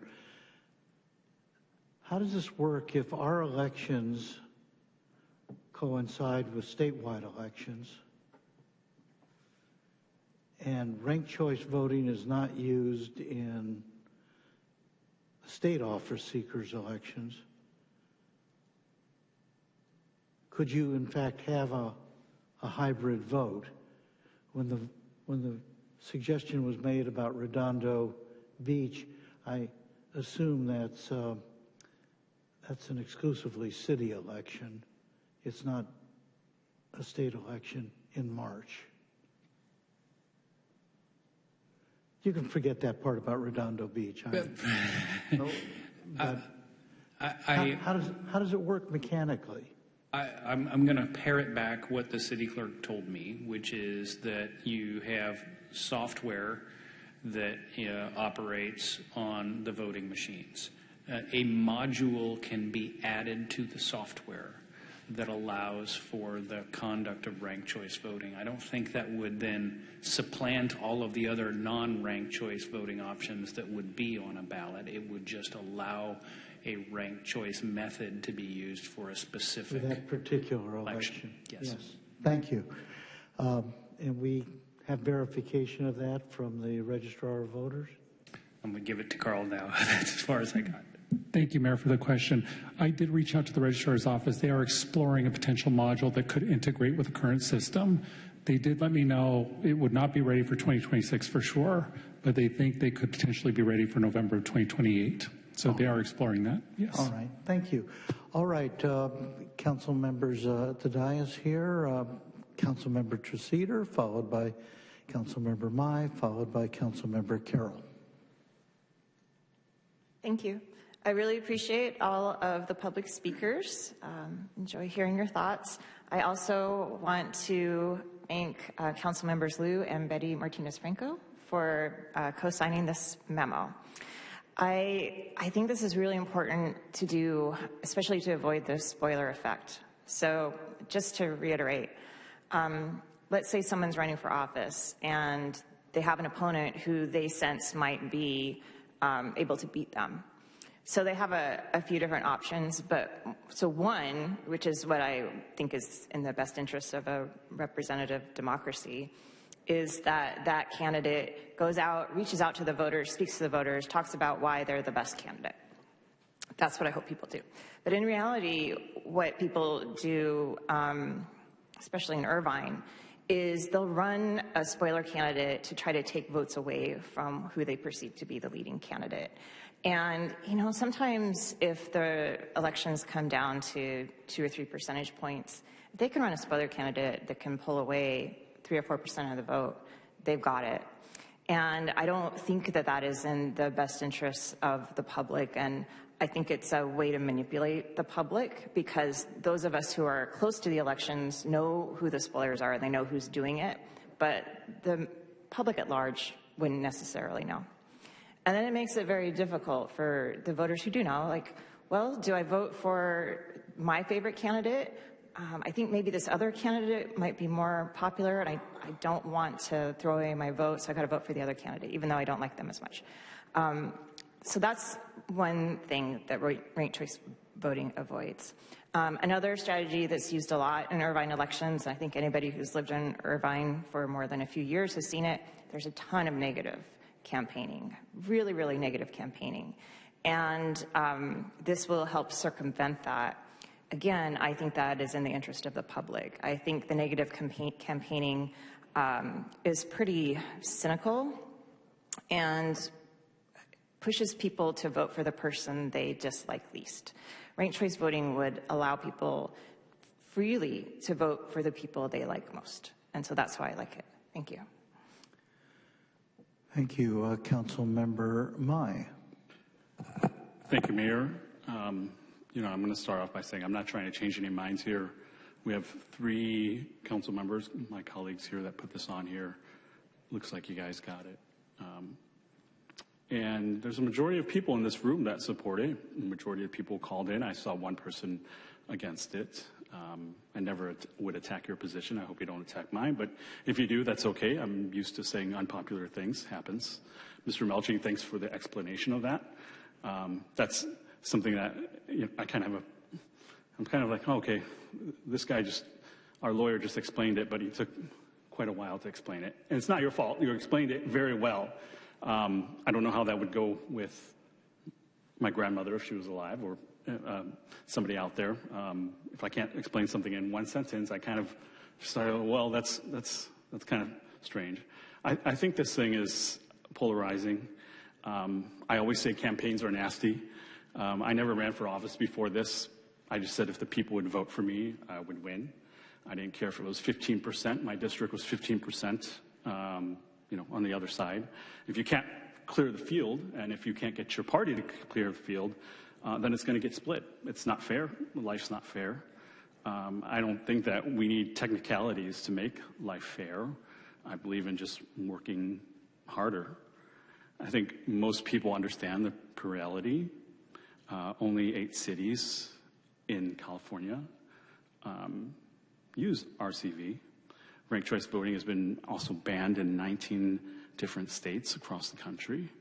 I think Irvine should learn from their mistakes and not repeat it. If my numbers are wrong, I think they're right. In general, I just don't see why we should experiment with this at this point in time. I think we just went to districts. I think people are still getting their footing, and voters are still trying to get their footing as well. We want to bring more people to the voter boxes and to mail in their votes, not intimidate them or confuse them. My biggest thing about this is that it's just for the regular voter. If you survey them, if I surveyed them, I would think they'd be confused. And it seems like you guys got it anyways, but I just wanted to make my statement and my position on it. Thank you. Thank you, Councilmember Mai. Councilmember Carroll, then Councilmember Martinez-Franco. Thank you, Mayor. I echo the Vice Mayor's comments with regard to that. Just wanted to give my position out here. Personally, I was in a head-to-head race in the last cycle and won by about 60% of the vote, a little bit less than that. I think that probably in the elections in the traditional way that we currently do it, the way that it's done pretty much everywhere else, except the cities that were identified, I think the candidates that I preferred lost as a result of a third candidate that was running.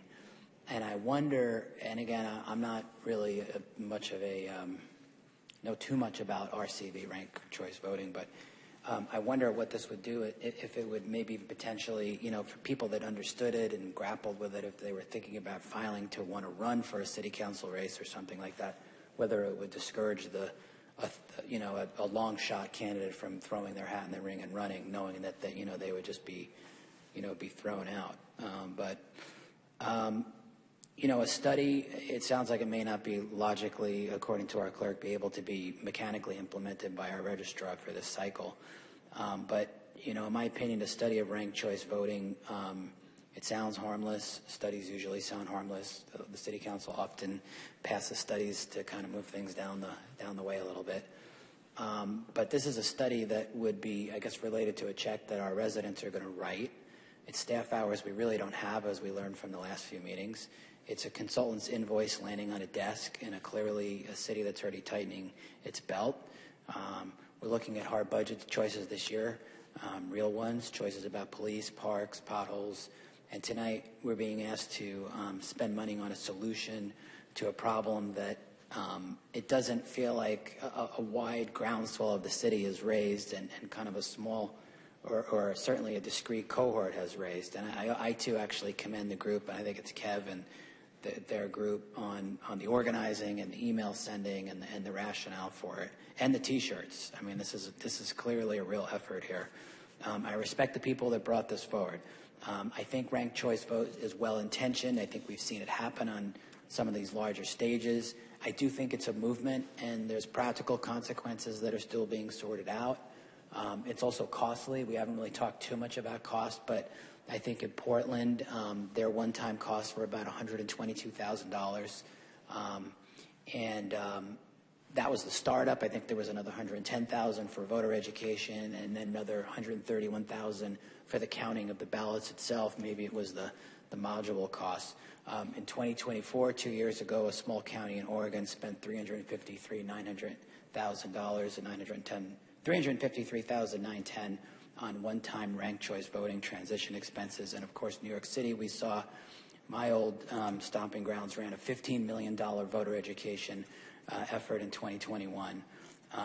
$15 million to teach people how to vote. What has happened after all that money? Well, in the 2021 New York mayoral primary, election officials accidentally included 135,000 sample ballots in the official results. It delayed certification, decreased voter trust. In that same election, more than 140,000 ballots were exhausted, and they didn't count toward the final tally. So you basically look at it as 140,000 New Yorkers show up, they do their civic duty, and their ballots are thrown out. I mean, factually, that's just what happened. That's not reform as much as it's kind of voters left behind, people trying to exercise the franchise in an environment and in a time when we need people to vote more than ever. I remember fondly with my AP government teacher in high school that I disagreed with vehemently. We used to have one thing we always agreed on, which was a really, really big deal, which is a real shame, which is what all of us in this room should be advocating for and probably do, is the fact that election day is not a national holiday, which is that really is a national crime. Thank you. And I remember that as age 18. I don't think you have to have a political persuasion to realize that should be a national. It's absurd that it's a working day for people, working families, to get up and press a button, and it's a little bit different because you have ballots now. But there's also research that showed that a lot of people, maybe as many as 1 in 20 or more, they improperly marked this ballot the first time the wrong way. They do have studies showing that mismarking is higher in areas that have more racial minorities, lower income households, people whose first language isn't English. That's a real concern. Of course, as we all know, in Irvine, Hispanic voters are more likely to be confused than white voters, it was shown. And we think about who's living in our city. And we have seniors. We have a big seniors community. In addition to the many, many residents whose their first language isn't the language that we're speaking here tonight, English. So we want to lift people up. We want to have their ballot counted. It feels to me, with respect to the other side here that who supports it, that it doesn't fit the community. We want a democracy that's simple to use. We want to believe in elections where every vote is a vote that's cast, that it's going to be counted, that it's not going to be invalidated. We want to have a ballot that a grandma can fill out at her kitchen table without a flow chart. And we believe that, public money should be fixing problems and maybe not, creating new ones. I don't think it's a question of left or right. It just feels like it's a question of, is it clear or is it confusing? Is it cheap or costly? Is this trust earned or trust eroded potentially? And, I know that obviously, we should just call out the timing. It's moving fast. It's an election year. I'm not going to read minds tonight. We can just read budgets. And I just think the expenditure really is something we ought to think about, particularly, when we're in this kind of belt-tightening phase to move into that. So I'm not going to be supporting a study or a rollout or a voter education campaign. I do think that our system still does work. I do appreciate a lot of the arguments, actually, and I thought about things in ways that I hadn't thought about tonight, and I appreciate that. But my belief is we ought to keep the system the way it is, one person, one vote, one choice, multitude of candidates. I've always kind of liked that Irvine has 7, 8 mayoral candidates, and it was actually really interesting to me that I ended up in a race myself that was just one other candidate. And this is definitely clearly incumbent protection. And when we drew districts, that was a charge that was leveled against the ones that drew these districts as well, admittedly. But I'm open to listen. I just feel like, having looked at this, I just don't think I can get my arms around it. It just feels like it's just a bridge too far. Thank you, Mayor. Thank you for your comments. Councilmember Martinez Franco, and then Councilmember Treseder. Thank you, and thank you everybody for coming and supporting ranked choice voting. Ranked choice voting is about giving Irvine voters more choice.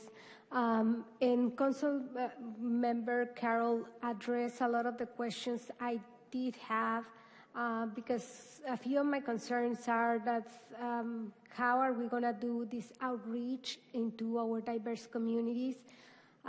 Does it fall in the Orange County Registrar, or does it, I don't know, question for either of you, but does the cost of the changing the machines falls on the city of Irvine, on the OC Registrar of Voters? Who pays for all this outreach? And do we have to hire different translators to go and talk to people? Well, I'll let you answer first this question. Thank you for the question. With respect to outreach, I think it's safe to say that it would be more on us as the city, because this would be our voting model and not a county-wide effort.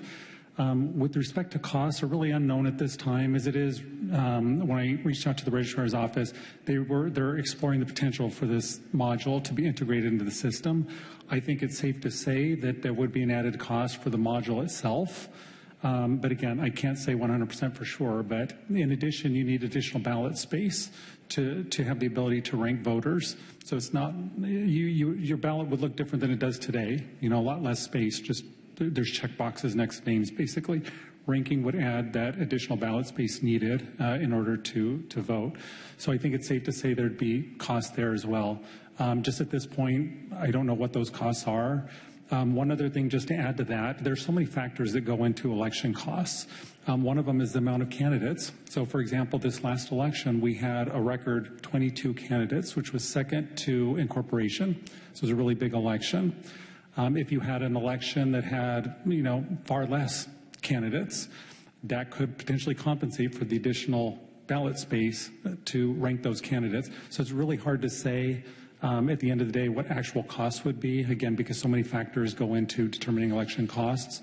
But it will fall in the city of Irvine. I think it would fall in the city because, again, as far as outreach, for sure. Because, again, this is our voting model. It wouldn't apply countywide. Generally, when the registrar does their marketing, it's to get people out to vote, answering voter questions, those types of things. Ours, outreach would fall more or less on us, which generally we do that anyways. We do plenty of outreach with the help of our communications and engagement department. So we really do our best to get the word out. So it would be all about messaging the different model in that case. Okay, and a question for Mr. Sean Crombie, and that would be, is this enough time to implement a wide community outreach education from now to till 20, do you feel confident that we can achieve that? And the second question, do you think we can afford it? Is the question, do we have enough time to do community outreach before implementation of an election in 2028? Mm-hmm. I believe so. I believe the answer to that is yes. And the second question, in terms of the cost, I think I'd have to defer to our city clerk. I haven't been involved in assessing potential costs. Thank you. Thank you for the question. Again, it's really hard to determine at this point. The discussions that I had with the county were so preliminary. They're right now even investigating, potential for this. They didn't want to say for sure 100%, but they were adamant about letting me know it wouldn't be ready for 2026. They said if this module exists, which again they're exploring, they could potentially be ready for November 2028. That sounded much more doable to them. But again, they're still exploring, so I don't have really solid information at this point with respect to costs.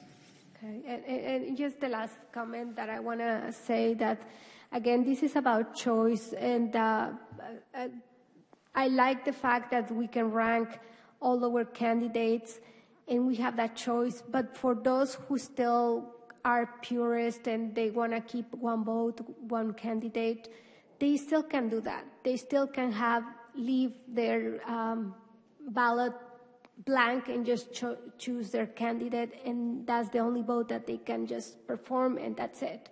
So it's a choice for everybody. Thank you.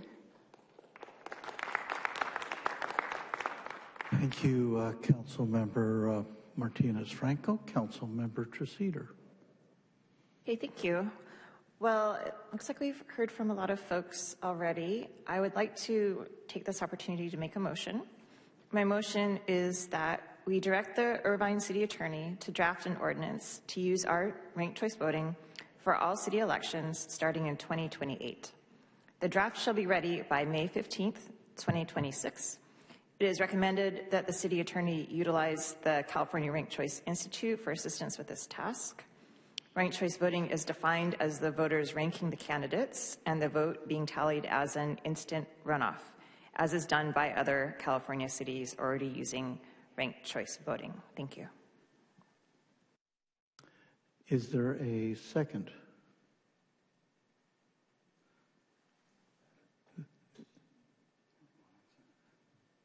The motion dies for a second? Second, yeah.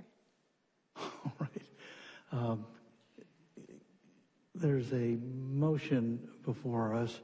I'd like to just offer a few comments.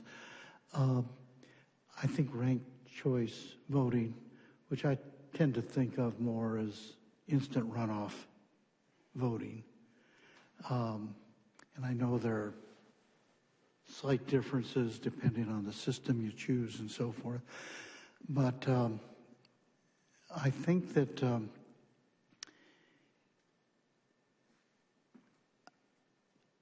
it can be pretty confusing for folks the first time around, second time around, and it would seem to me that anything we did in this direction, we should anticipate considerable expenses for community education. The last thing we would want to do is have something like that and then it fails on implementation, or in some sense the voters are confused and doubtful about the results, undermining trust in our elections when, of course, we have a national administration that seems to spend most of its time trying to undermine trust in elections. So I kind of want to proceed carefully here. I don't know what's magic about May 15th. It would seem to me a lot of work needs to be done here, not only in drafting an ordinance, but in trying to pre-think how it would be implemented, how the system would work if it passed, what kind of education system we would have, and further that it seems to me as a part of the education system, and we have plenty of time for it, we ought to put a measure, advisory or binding, on a ballot and ask the voters, do they want to move toward that system? I think we have ample opportunities before 2028 to do that.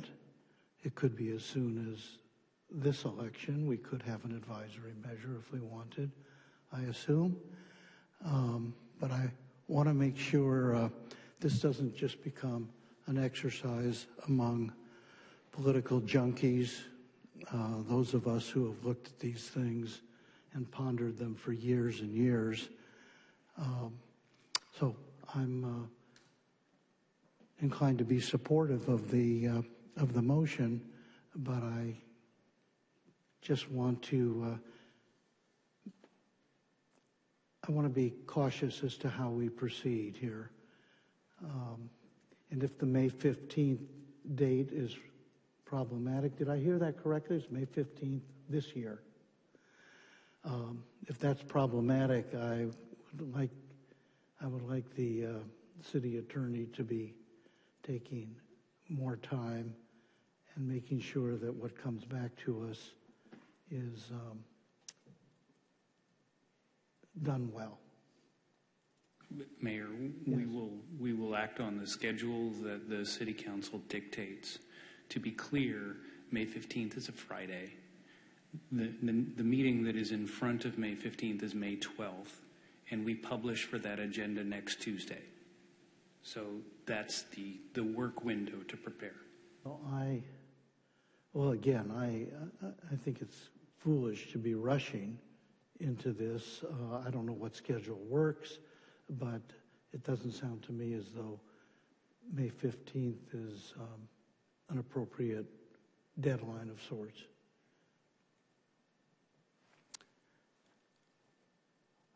Councilmember Carroll. Thank you, Mayor. Yeah, I know that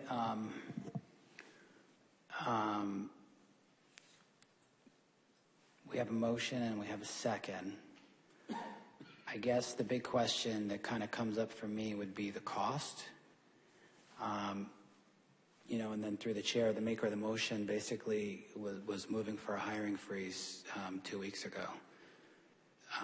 I don't know if that meant public safety, police, or whatever, but I don't, is it possible that, and we could just ask through the chair, the maker of the motion, can we amend your motion, council member, to direct staff to go direct our city clerk, working with our city attorney to get an accurate cost estimate of what this would be to roll out, bring it back to us, you know, whatever they think is the soonest possible time, and then we can discuss it then, so we have a sense of what the costs are. Through the chair. Thanks. Through the chair, Councilmember Treseder, do you wish to respond? No, thank you. Okay. Okay, so it would be, regaining my time back, so it would be really, just want everybody out there to understand how unreasonable that is, right? Because we have a fiduciary duty to 318,000 people. I think it's about 160,000 registered voters, and we have about 30 there. My math is terrible, but that's a very, very small percentage.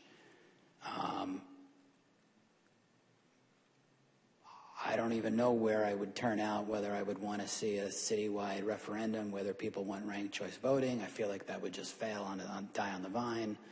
I do know that I could never vote, and it really would be kind of disappointing and almost grave on the part of my colleagues, and I'm sorry to say this, colleagues, but to vote yes on this, not knowing what the cost might be, is definitely something that will come back to you somehow.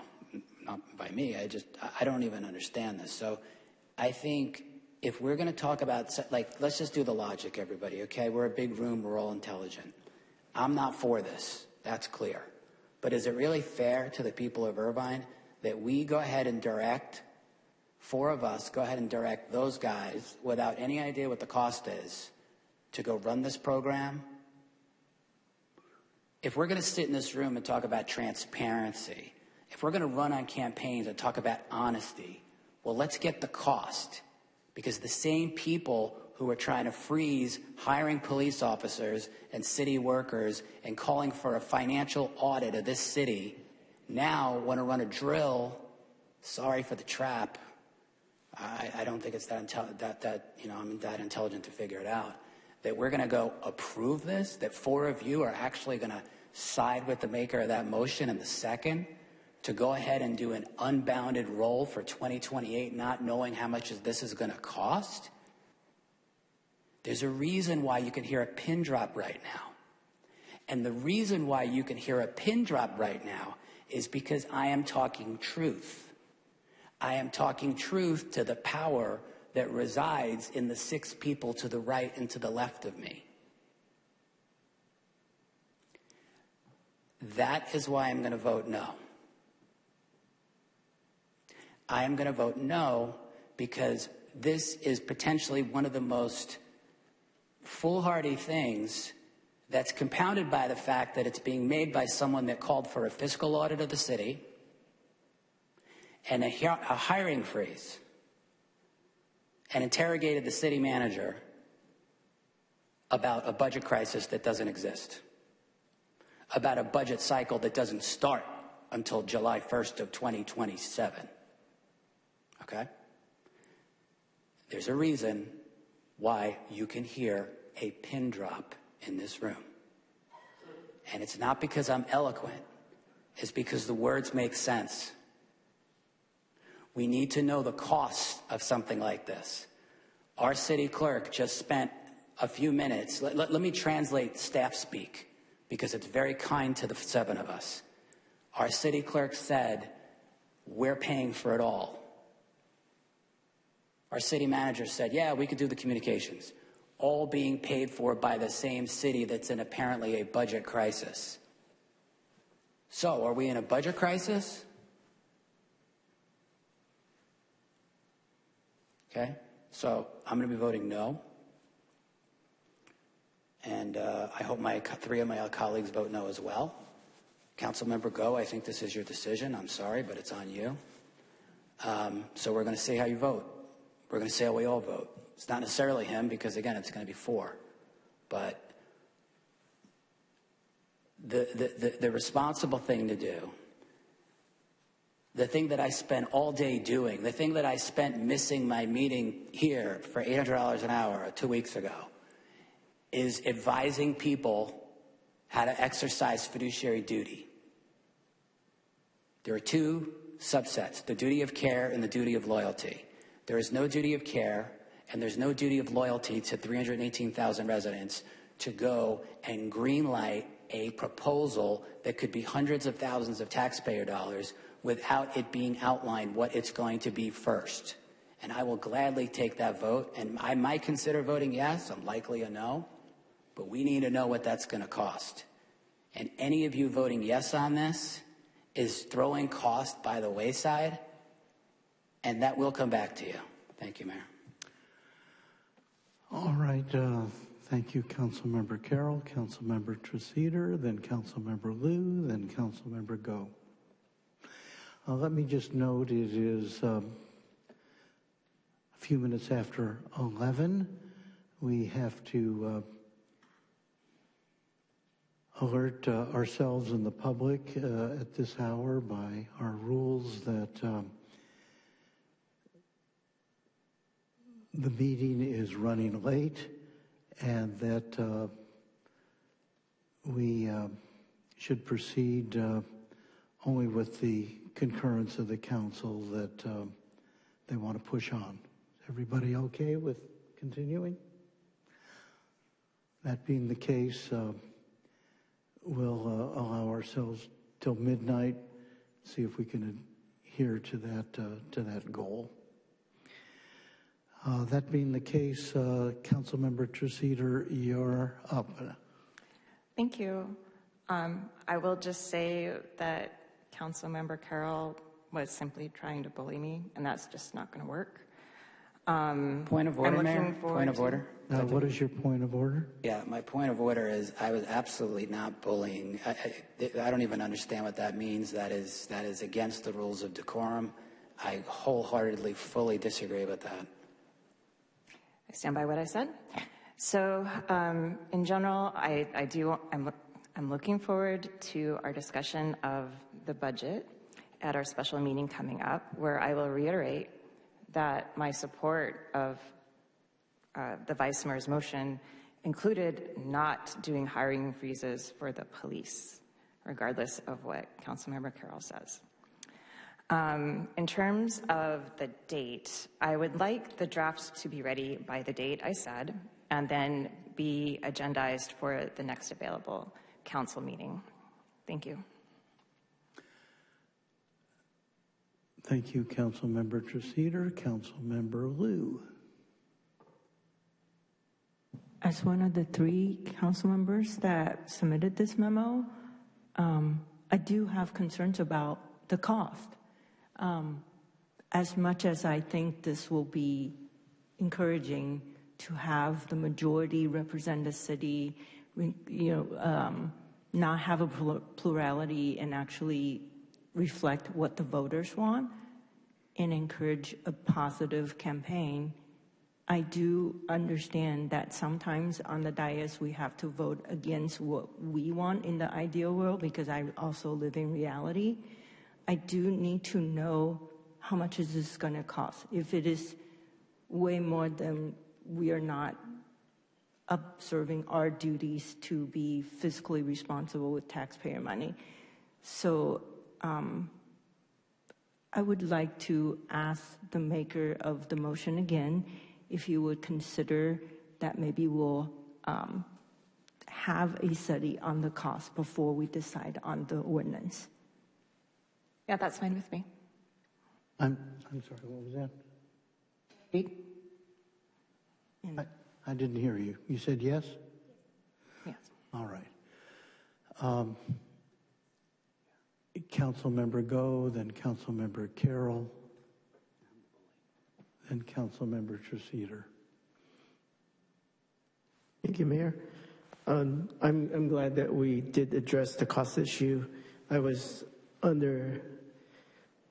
understanding that we would move forward with finality, assuming we have some kind of rough or at least pretty exact cost estimates on implementation. And my second concern would be voter turnout. Not sure, maybe our attorney can advise, would reversing this go through the same process? Let's say, for example, we had like a really low voter turnout due for whatever reason, and we wanted to revert back. Is that like a similar process, I'm assuming? Yes. Thank you.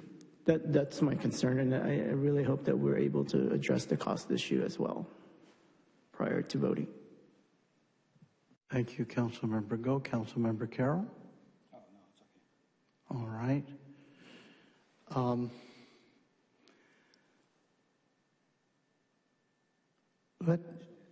All right, Councilmember Carroll. I apologize. I was a yes vote on my proposed motion, which was identical to what Councilmember Lou voted, in case you guys didn't all miss that. So, I ask you who the bully is here. But I will be voting no because the way I said it wasn't acceptable enough.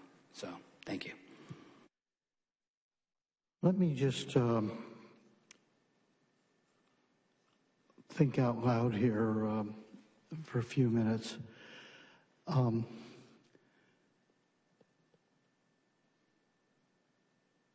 There really is no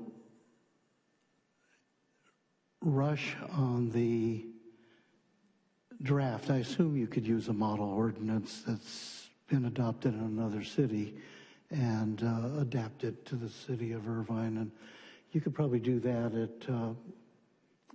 at minimal cost. I'm going to be direct with you about the cost, right?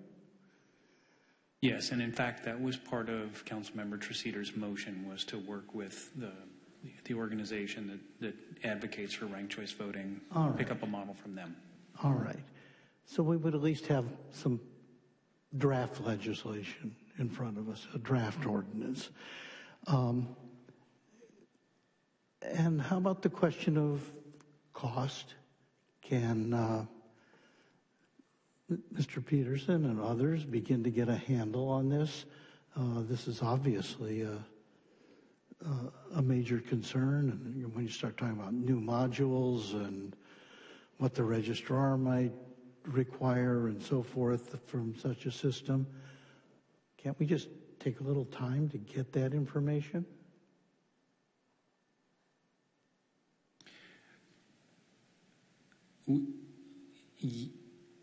Yes, we can take time to get that information.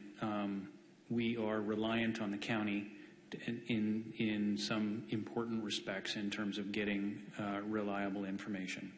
As I understand it, at this point, we are headed, and actually I kind of want to clarify this, we're headed for the June 9th City Council meeting. So draft ordinance to be available by 5:15 with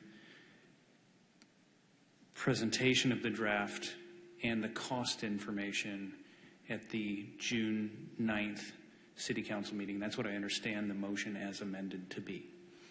So that's about prior to publication, it's about a month. All right. And would we have some estimate about a voter education program, what that takes to educate voters, the experience of other cities? That's outside my area of expertise. I don't know. Mr. Peterson, do you have any idea how that would work? I don't right off the bat, but I can tell you now that as part of our past practice in every election, we always do, a lot of voter outreach. So whatever that would take to get the messaging out, we'd be happy to do that. All right. And let me just come back to, again, this would only be implemented presumably in November of 2028. Is that correct? I believe Councilmember Treseder can confirm this, but I think her motion said for all elections in 2028. Currently, the only scheduled election would be in November of 2028, but it's certainly possible that there would be, it's possible a special election could occur in that time period if we had a council vacancy or something like that. I'm sorry, prior to November. Okay. So I want to get some sense of the timeline here. Also, and maybe this is just me, but I'm not for this unless we have some indication from the voters that they're accepting of this new method of voting. That could come by way of an advisory ballot or something binding woven into the system.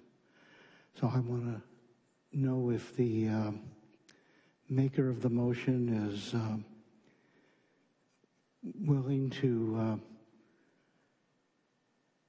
have us be receiving a report regarding cost estimates, at least preliminary cost estimates, some kind of associated timeline with all of this, what an education program would cost, and what kind of timeline there would be for placement on a ballot for a citywide vote for the voters to decide if they want to move to this system.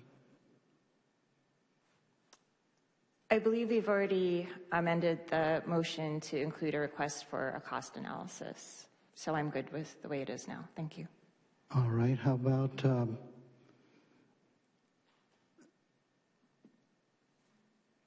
and that cost analysis would also include the experience of other cities in educating people to this system as well?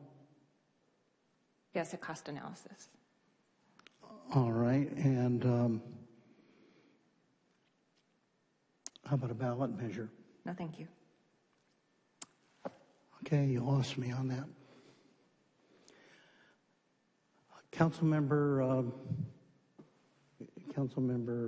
Betty Martinez-Franco, I saw your name up before. Well, yeah, my question, I think it got answered, but if you can just clarify or maybe you can clarify, will the OC register of voters will have any price tag by before June 9 to give us? I don't know, but I could certainly try. Yeah. So I'm just wondering if we need to give more time, though. So, Mr. Crombie, what do you think?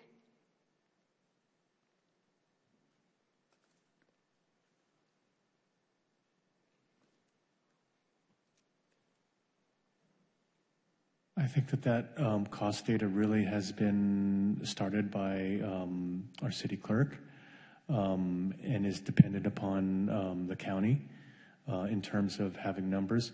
I think we can report back a schedule quickly and tell you how close we can be for that date. Does that sound reasonable, Carl? Yes, it does. Because I know that we are going to consult with the California ranked choice voting for price, but I know the inflation and cost of things have changed probably since other cities have implemented theirs, so we have to do our own cost assessment on this one as well. I think we can talk to multiple sources and have estimates. Okay, thanks. All right.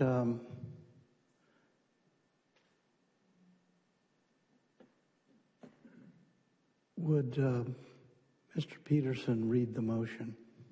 If I could, Mayor, defer to the maker of the motion. I know there was an amendment to conduct a study related to the cost beforehand, but there was so much in Councilmember Treseder's motion that I respectfully ask if she would recite it. No problem. I moved that we direct the Irvine City Attorney to draft an ordinance to use ranked choice voting for all city elections starting in 2028. So that includes January 1st, 2028. The draft shall be ready by May 15th, 2026. And to clarify, then thereafter that, it will be agendized at the next available meeting. It is recommended that the city attorney utilize the California Ranked Choice Institute for assistance with this task. Ranked choice voting is defined as the voters ranking the candidates and the vote being tallied as an instant runoff, as is done by other California cities already using our ranked choice voting. And then that was amended to also include a cost analysis. At the same time the draft is produced, that we would also like a cost analysis.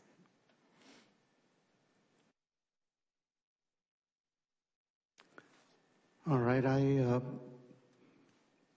move to amend the motion by adding that staff return to us with a recommended ballot measure, either advisory.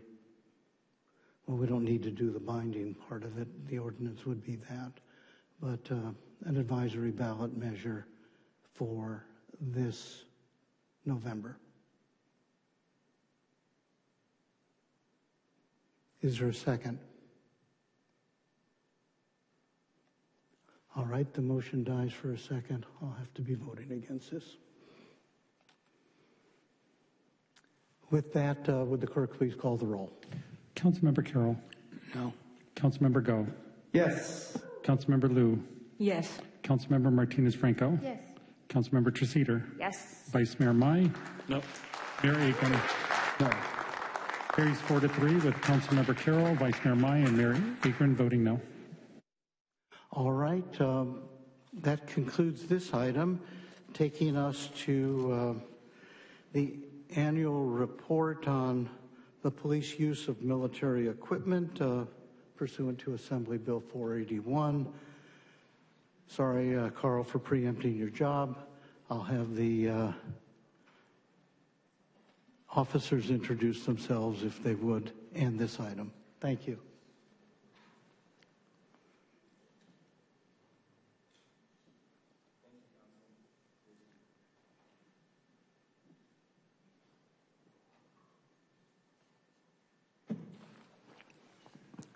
Good evening, Mayor and City Council. My name is Sean Paul Crawford. I'm a lieutenant with the Irvine Police Department.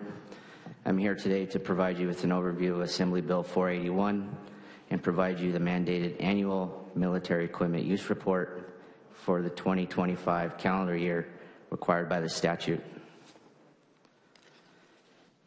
As you may recall, in September of 2021, AB 481 was signed into law by California Governor Newsom, which mandated that law enforcement agencies establish a military equipment use policy. The primary objective of this legislation was to ensure transparency, accountability, and responsible use of military-grade equipment utilized by law enforcement agencies across our state.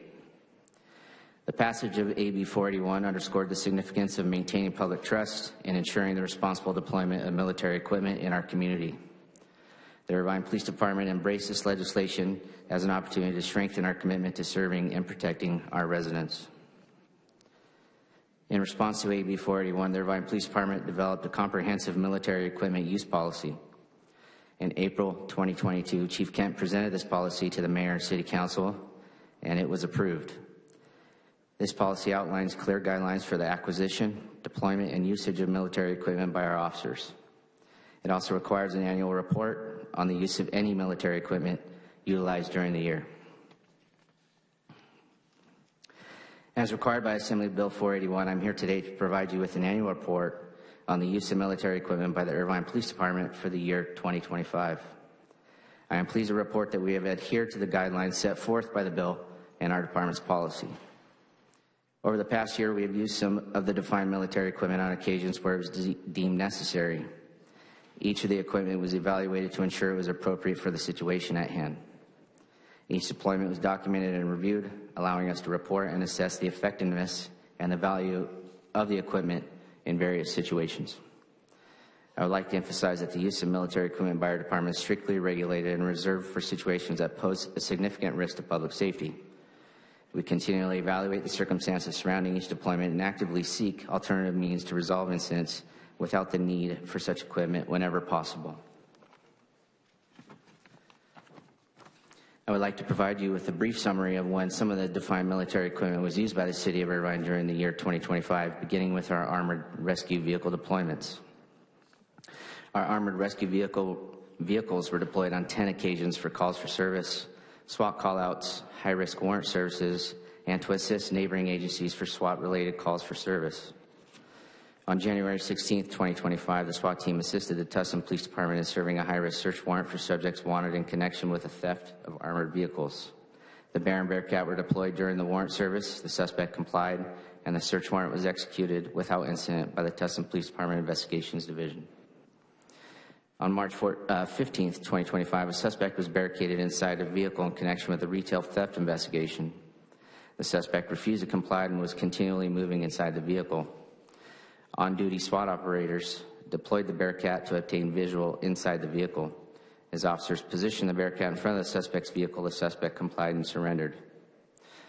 On April 10, 2025, officers pursued a suspect wanted for a felony domestic violence incident who was reported to be armed with a rifle. The suspect was involved in a solo traffic collision and refused to exit the vehicle. SWAT operators responded and used the Bearcat to clear the brush area surrounding the vehicle. A pepper ball was also deployed to gain compliance. The suspect exited the vehicle and surrendered. A firearm was later located nearby.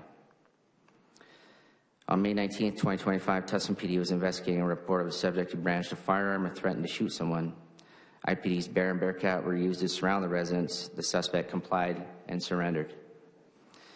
On August 24, 2025, Tustin PD responded to a domestic violence incident where the suspect was armed with 2 handguns and refused to exit the residence.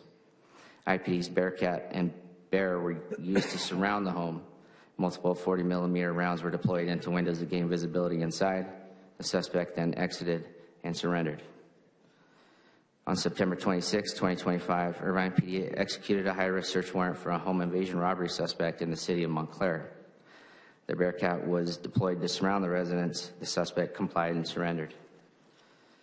On November 2, 2025, Irvine PD served a high-risk warrant related to an assault with a deadly weapon. The suspect had pointed a rifle at the victim. The Bearcat was used to secure the residence. The suspect complied and surrendered. On November 13, 2025, Irvine PD obtained a search warrant for a residence in the city of Orange related to illegal narcotics distribution. The Bear and Bearcat were used to surround the residence. Multiple 40mm rounds were deployed to disable exterior security cameras and gain entry via drone. The residence was searched and no one was found inside. On December 17, 2025, Irvine PD executed a search warrant for suspects involved in a robbery. The suspects were believed to be armed with firearms. The Bear and Bearcat were deployed to surround the residence in Long Beach. The suspects complied and surrendered on scene. On December 18, 2025, Tustin PD executed a high-risk search warrant for an attempted murder suspect. IPD's Bear and Bearcat were deployed to secure the residence. The suspect complied and surrendered on scene. Our mobile command vehicle was deployed on 10 occasions throughout the 2025 calendar year for a variety of assignments to include SWAT callouts, high-risk warrant services, department training, prolonged investigations, and community events such as IPD's National Night Out and Open House. With regard to the deployment of IPD's noise flash diversionary devices, or what is more commonly referred to as flashbangs, there were 2 deployments during the 2025 calendar year. On August 6, 2025, a suspect involved in a felony vandalism had threatened officers with a knife and indicated intent to commit suicide by cop. A flashbang was deployed to encourage compliance, and SWAT officers safely detained the suspect without incident. On December 29th, 2025, a suspect wanted for a felony domestic violence barricaded himself inside a residence with minor children. A flashbang was deployed outside the residence as a distraction while officers entered the bedroom where the suspect was barricaded with an infant. The suspect was detained without incident, and all children were safe. IPD's kinetic breaching tool, which is a mechanical device utilized to breach locked or barricaded doors, was deployed a total of 4 times in 2025. On February 9th, 2025, patrol officers responded to a domestic violence incident at a residence on Sawbuck. The front door was breached using the KBT, as it is more commonly referred to, and the suspect surrendered safely. The victim was confirmed safe inside the residence. On April 27, 2025, patrol officers responded to a welfare check for an elderly male who had not been seen for several days. Unable to gain access to the home by a less intrusive means, officers breached the front door utilizing the KBT. The male was found in need of medical attention and was assisted by officers. On June 24, 2025, officers investigated a reported sex crime involving a minor. The suspect was inside the residence with 2 juvenile victims and refused to open the door.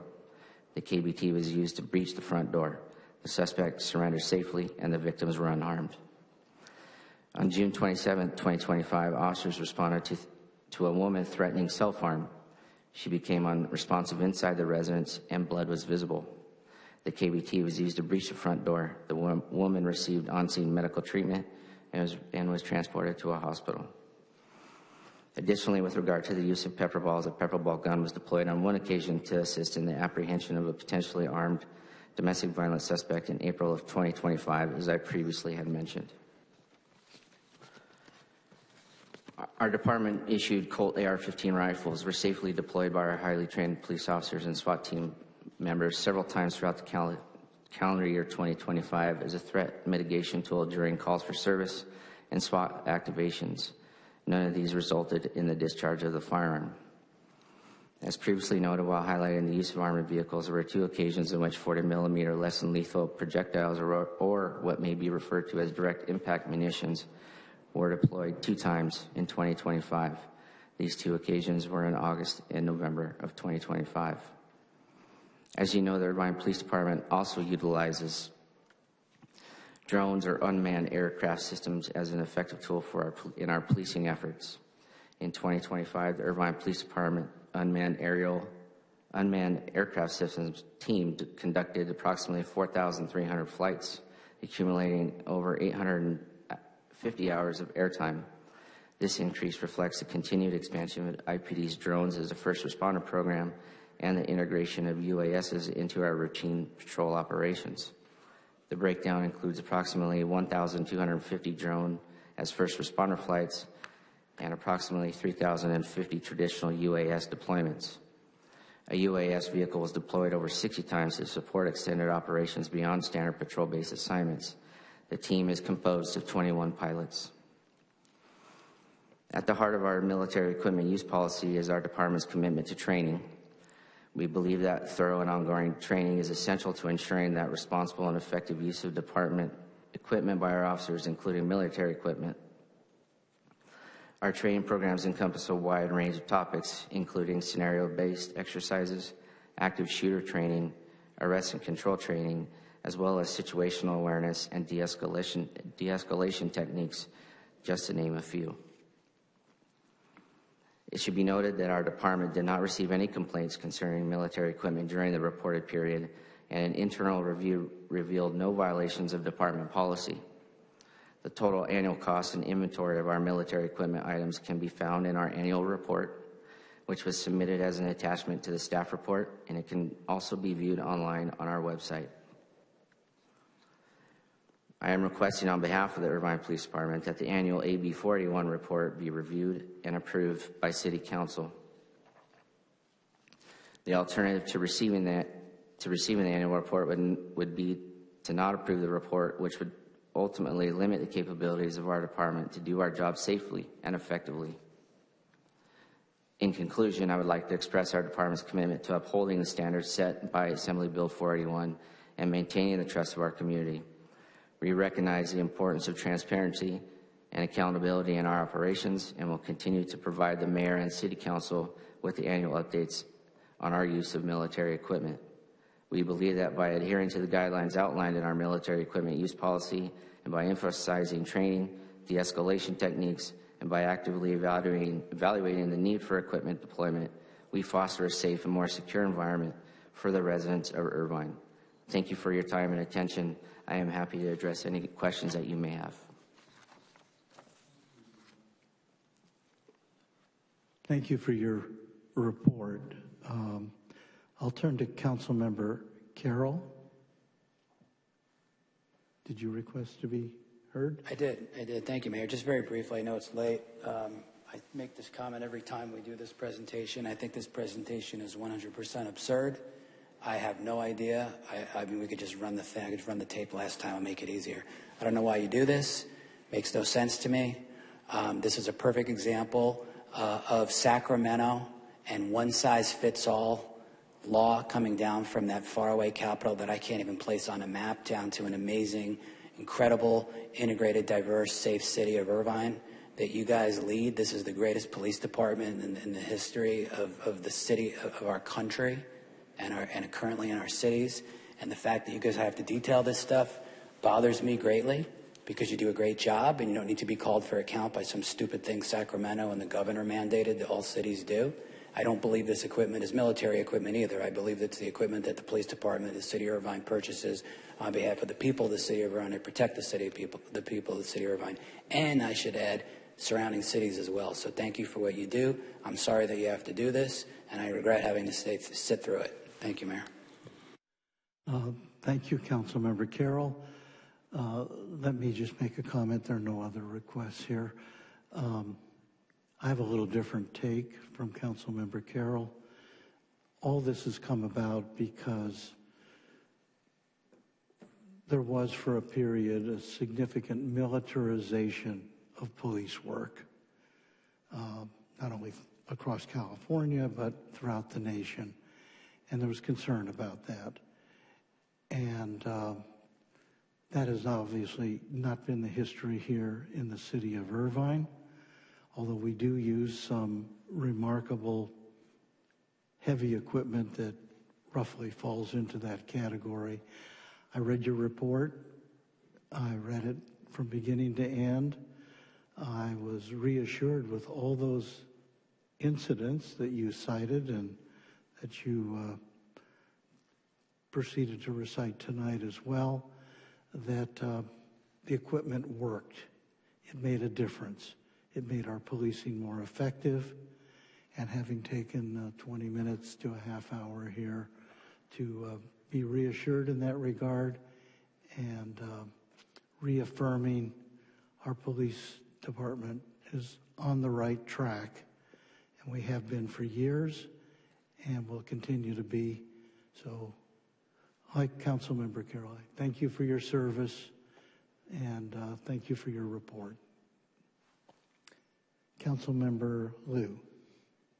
Just a short comment. I have a slightly different take from Councilmember Carroll, and I agree with Mayor that I think this is a helpful way for the residents to know why we are the safest city 21 years in a row.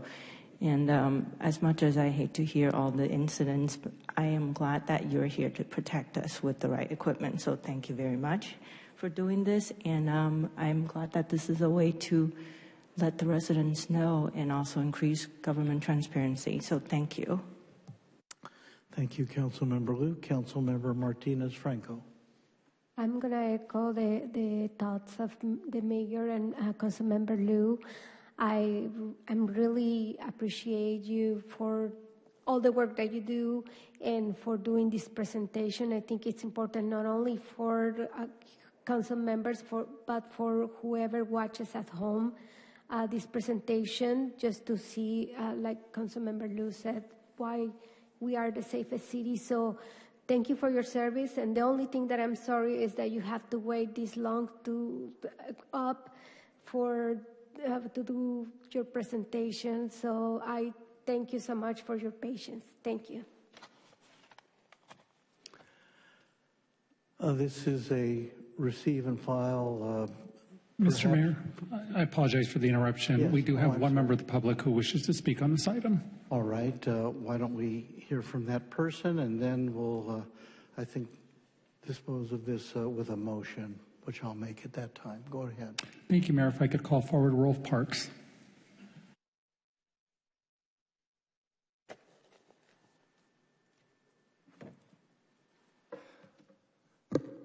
Since I was here on the other matter and I saw this was on the agenda, I thought I should speak about this.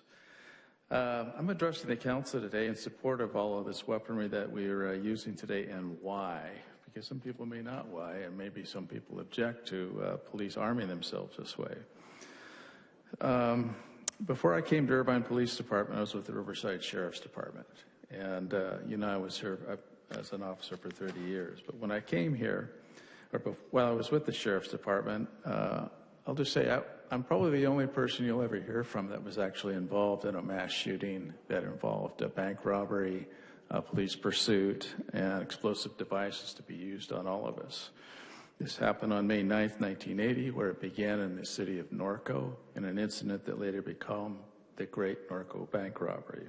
It was one of the worst police incidents that had occurred in the United States of America at that time, and became a subject of concern across the United States and how we handle these kind of incidents. In that day, on May 9, 1980, 5 heavily armed suspects using military-type shoulder-fire rifles and explosive devices caused the following. 8 officers would be wounded by gunfire. 33 police units would be damaged or completely destroyed. 33. A police helicopter would be forced, I won't say shot down, but had to make a forced landing because of an electrical fire that was caused by the suspect shooting and causing electrical fire to the radio equipment. The landing approach to Ontario International Airport, the landing of the planes had to be diverted because we were traveling underneath the landing zone on the international airport, and we didn't want them to be shot at as well. The suspects deployed several homemade hand grenades during this chase. Civilians and vehicles were shot at. One deputy, Jim Evans, was killed when he took over the pursuit that I had actually led for 45 minutes. My unit was completely destroyed by rifle fire and the hand grenades. I was wounded myself during the course of the pursuit, and I'm a recipient of the Medal of Courage. This wasn't just a bad day at the office. This was a very devastating event that occurred to law enforcement in general, to have that kind of devastation take place in about a 60-minute period of time. And so when people ask about why we arm like this actually was the first incident that began the arming of police departments in the country. I came here shortly thereafter. And, Thank you. Your time is up. Oh, you go right ahead. Go right ahead. Well, there's some historical context to Irvine in all of this. So when I came here in 1980, I was, one of the big voices of what I've just been telling you about, and I spoke with the echelons that were here, Captain Boyd and Captain Boza, Chief Pert, and stuff like that. And it became imperative that we take a leading role in responding to this. And so we were the first police department in the county and in several other cities that started putting AR-15 rifles in the sergeant's units. And so that we could have something that could respond to, prevent something like this, because you have to have like weapons in order to deal with people that are heavily armed with military kind of rifles themselves. They were using homemade hand grenades that they learned how to make by using the anarchist cookbook. And I have to say, I don't even know why I'm alive today. I mean, I took rounds for 45 minutes, as I told you, but I'm here to talk to you about that we actually have a starting role or leading role in starting the arming of police officers in this country. I was tasked with making a training film of the Great Norco Bank Robbery here. It's on a CD now. Then there's a police unit that's pictured here on the front of it. You have to see it. This police car had 47 bullet holes in it that you could count, which didn't include the rounds that were underneath it and flew over it and stuff like that. So why do we have all of this, munitions and stuff? It's to prevent stuff like this from happening. And so when we made this, we sent this thing across the United States. It was actually featured in police academies across the country in 11 nations, according to Police Officer Standards and Training. So we're at the front of this, starting back in 1980. So I'm going to leave this CD here. Maybe Mike Carroll, who's my councilman in my district, he can take charge of it and show it around. But it'll scare the daylights out of you, and you'll be happy that they have this equipment. So something like this, if it was ever even thought of by some group of bad guys, they're going to respond, and we're going to put it down. We're not going to have this kind of devastation. Thank you for giving me the time. Thank you for giving us the historical context of all of this. We appreciate it, and of course, we appreciate your service as well. Thank you, sir. And that is all, Mayor.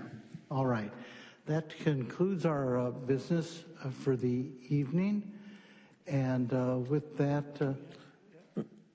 Mr. Mayor, we do have one more item after this, but... Well, wait a second. Let me just move that the report be officially received and filed in accordance with the requirements of legislation. Is there a second? I'll second. Seconded by Councilmember Liu. Would the clerk please call the roll? Councilmember Carroll. No. Councilmember Go. Yes. Councilmember Liu. Councilmember Martinez-Franco. Councilmember Treseder. Yes. Vice Mayor Mai. Yes. Mayor Agron. Yes. Carries 6-1 with Councilmember Carroll voting no. Oh, I'm sorry. I forgot 5.4, the Woollett pool. Would the clerk please identify item 5.4? Item 5.4 is award of construction contract for William Woollett Jr. Aquatic Center expansion and Heritage Park parking lots project, CIP 362604 and CIP 362605. All right. Let me see if I can make things a little easier for staff. Although this is a $31 million project, this is Quimby Act funds, correct? No general fund involvement. And this is for a fourth pool at Woollett. Correct. And if this were adopted tonight, when would this pool be ready for public use? We would issue the notice to proceed right away in hopes that we would open up in early spring of 2028. So we'd be in time for summer of 2028, ideally. Not only in time for summer of 2028, but also in time for some training before the LA 28 Olympic Games as well. Excellent. And will this pool alone satisfy the backlog that we have on swim lessons and all the rest? That's a tough question. It certainly will take a lot of the load off of our Learn to Swim program. We anticipate doubling that program, if not even more than that. So it will make a significant impact. All right. You've answered my questions. Go ahead and please introduce yourselves, and I think an abbreviated report would be appreciated. All right? Certainly. Thank you. Good evening, Mayor, Vice Mayor, and Council members. I'm Corey Hildebrand, Interim Deputy Director of Community and Library Services, and with me this evening is Wabi Agami, Principal Project Manager of Public Works and Sustainability. So this project includes a fourth pool at William Woollett Jr. Aquatic Center. The new 4 to 7 foot deep, 50 meter by 25 yard pool is designed to meet the needs of expanded community-based aquatic programming. The facility will feature a training, meeting room, locker rooms, a 600 square foot splash pad, bleachers with a shade structure, and a Ninja Cross system. Additionally, the project will expand the present parking lot by 158 parking spaces, provide 12 new EV chargers, and will provide a connection to the Heritage Park parking lot. Landscaping enhancements, including the installation of 119 additional trees, are also part of the project. The proposed project is located at the William Woollett Junior Aquatic Center within Heritage Park. The new competition pool will be constructed immediately east of the existing aquatic facilities, extending the complex further into the park while remaining adjacent to the current pool and nearby athletic courts. A new parking lot will be developed directly south of the aquatic complex, facing Walnut Avenue, to increase parking capacity and improve circulation, especially during high attendance events. Together, these improvements will create a unified aquatic campus that enhances access, supports expanded programming, and accommodates regional competitive events. The project began in 2021 with community and commission input on the Heritage Park Master Plan. Conceptual design commenced shortly after, followed by final design in 2025. In 2025, the project also received City Council budget approval as part of the fiscal year 25-27 budget. The project was publicly advertised for competitive bidding in early 2026, and construction is anticipated to begin in summer 2026. The work is expected to take approximately 2 years, with completion targeted for spring 2028, in time to accommodate training requests by several countries in preparation for the LA 28 Olympic Games. The total estimated project cost is approximately $42,230,000. This includes about $31,492,000 for construction, along with contingencies and design and construction support costs. Funding will be fully covered by previously approved Quimby Park fee, CIP 362604, and 362605. I would also like to add that no general fund dollars will be used for this project. And Community Workforce Agreement, also known as CWA, requirements will apply to this project. Staff anticipate a large expansion of community programming at Woollett Aquatic Center. This includes the much-needed expansion of the city's Learn to Swim program, expanded lap swimming times, and new programming geared around the Ninja Cross system. Ninja Cross is an on-demand obstacle that takes the fitness and competition experience to a new level, providing a series of obstacles, all low to the water, that all skill levels can experience. Operations of the new facility will consist of community and library services part-time staff operating model with no additional full-time staff. Staff project the new pool, Ninja Cross, and splash pad will operate at full cost recovery, with revenue offsetting all staffing, operational, and maintenance costs. The recommended action is before you, and staff are available to answer any questions. Thank you. I'll move staff recommendation. Is there a second? Second. Seconded by Councilmember Go. Are there requests to be heard? No request to speak, Mayor. All right, I'll turn to my colleagues, beginning with Councilmember Go. Thank you for this. This has been long awaited from a few of us, as you know. Question on the charging EV chargers. Have we identified a platform yet? And kind of go over maybe what are the thoughts are for those? So as a part of this project, we are actually expanding the parking lot to face Walnut Avenue. As part of that parking lot, we're adding 158 stalls, and 12 of those stalls are going to be designated for EV chargers. Okay, thank you.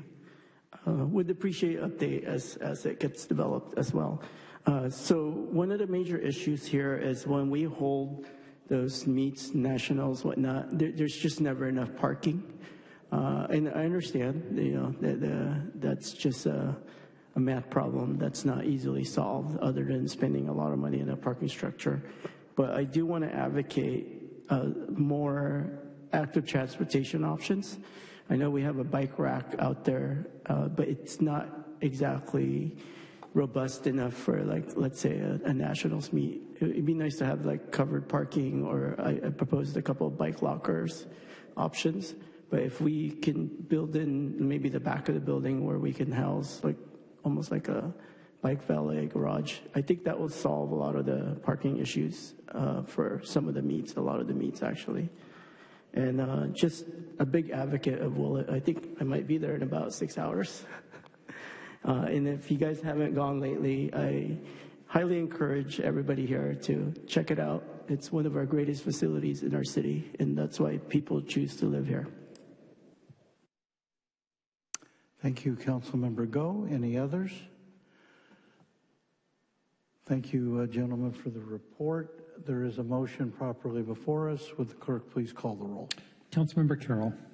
Yes. Councilmember Go. Yes. Councilmember Liu. Yes. Councilmember Martinez Franco. Yes. Councilmember Treceder. Yes. Vice Mayor Mai. Mayor Agron. Yes. Carry 7-0. Thank you. And that does conclude our work for the evening. I'll move that we be adjourned. Is there a second? Second. Seconded by Councilmember Liu. Would the clerk please call the roll? Councilmember Carroll. Yes. Councilmember Go. Yes. Councilmember Liu. Yes. Councilmember Martinez Franco. Yes. Councilmember Treceder. Yes. Vice Mayor Mai. Yes. Mayor Agron. Yes. Carry 7-0.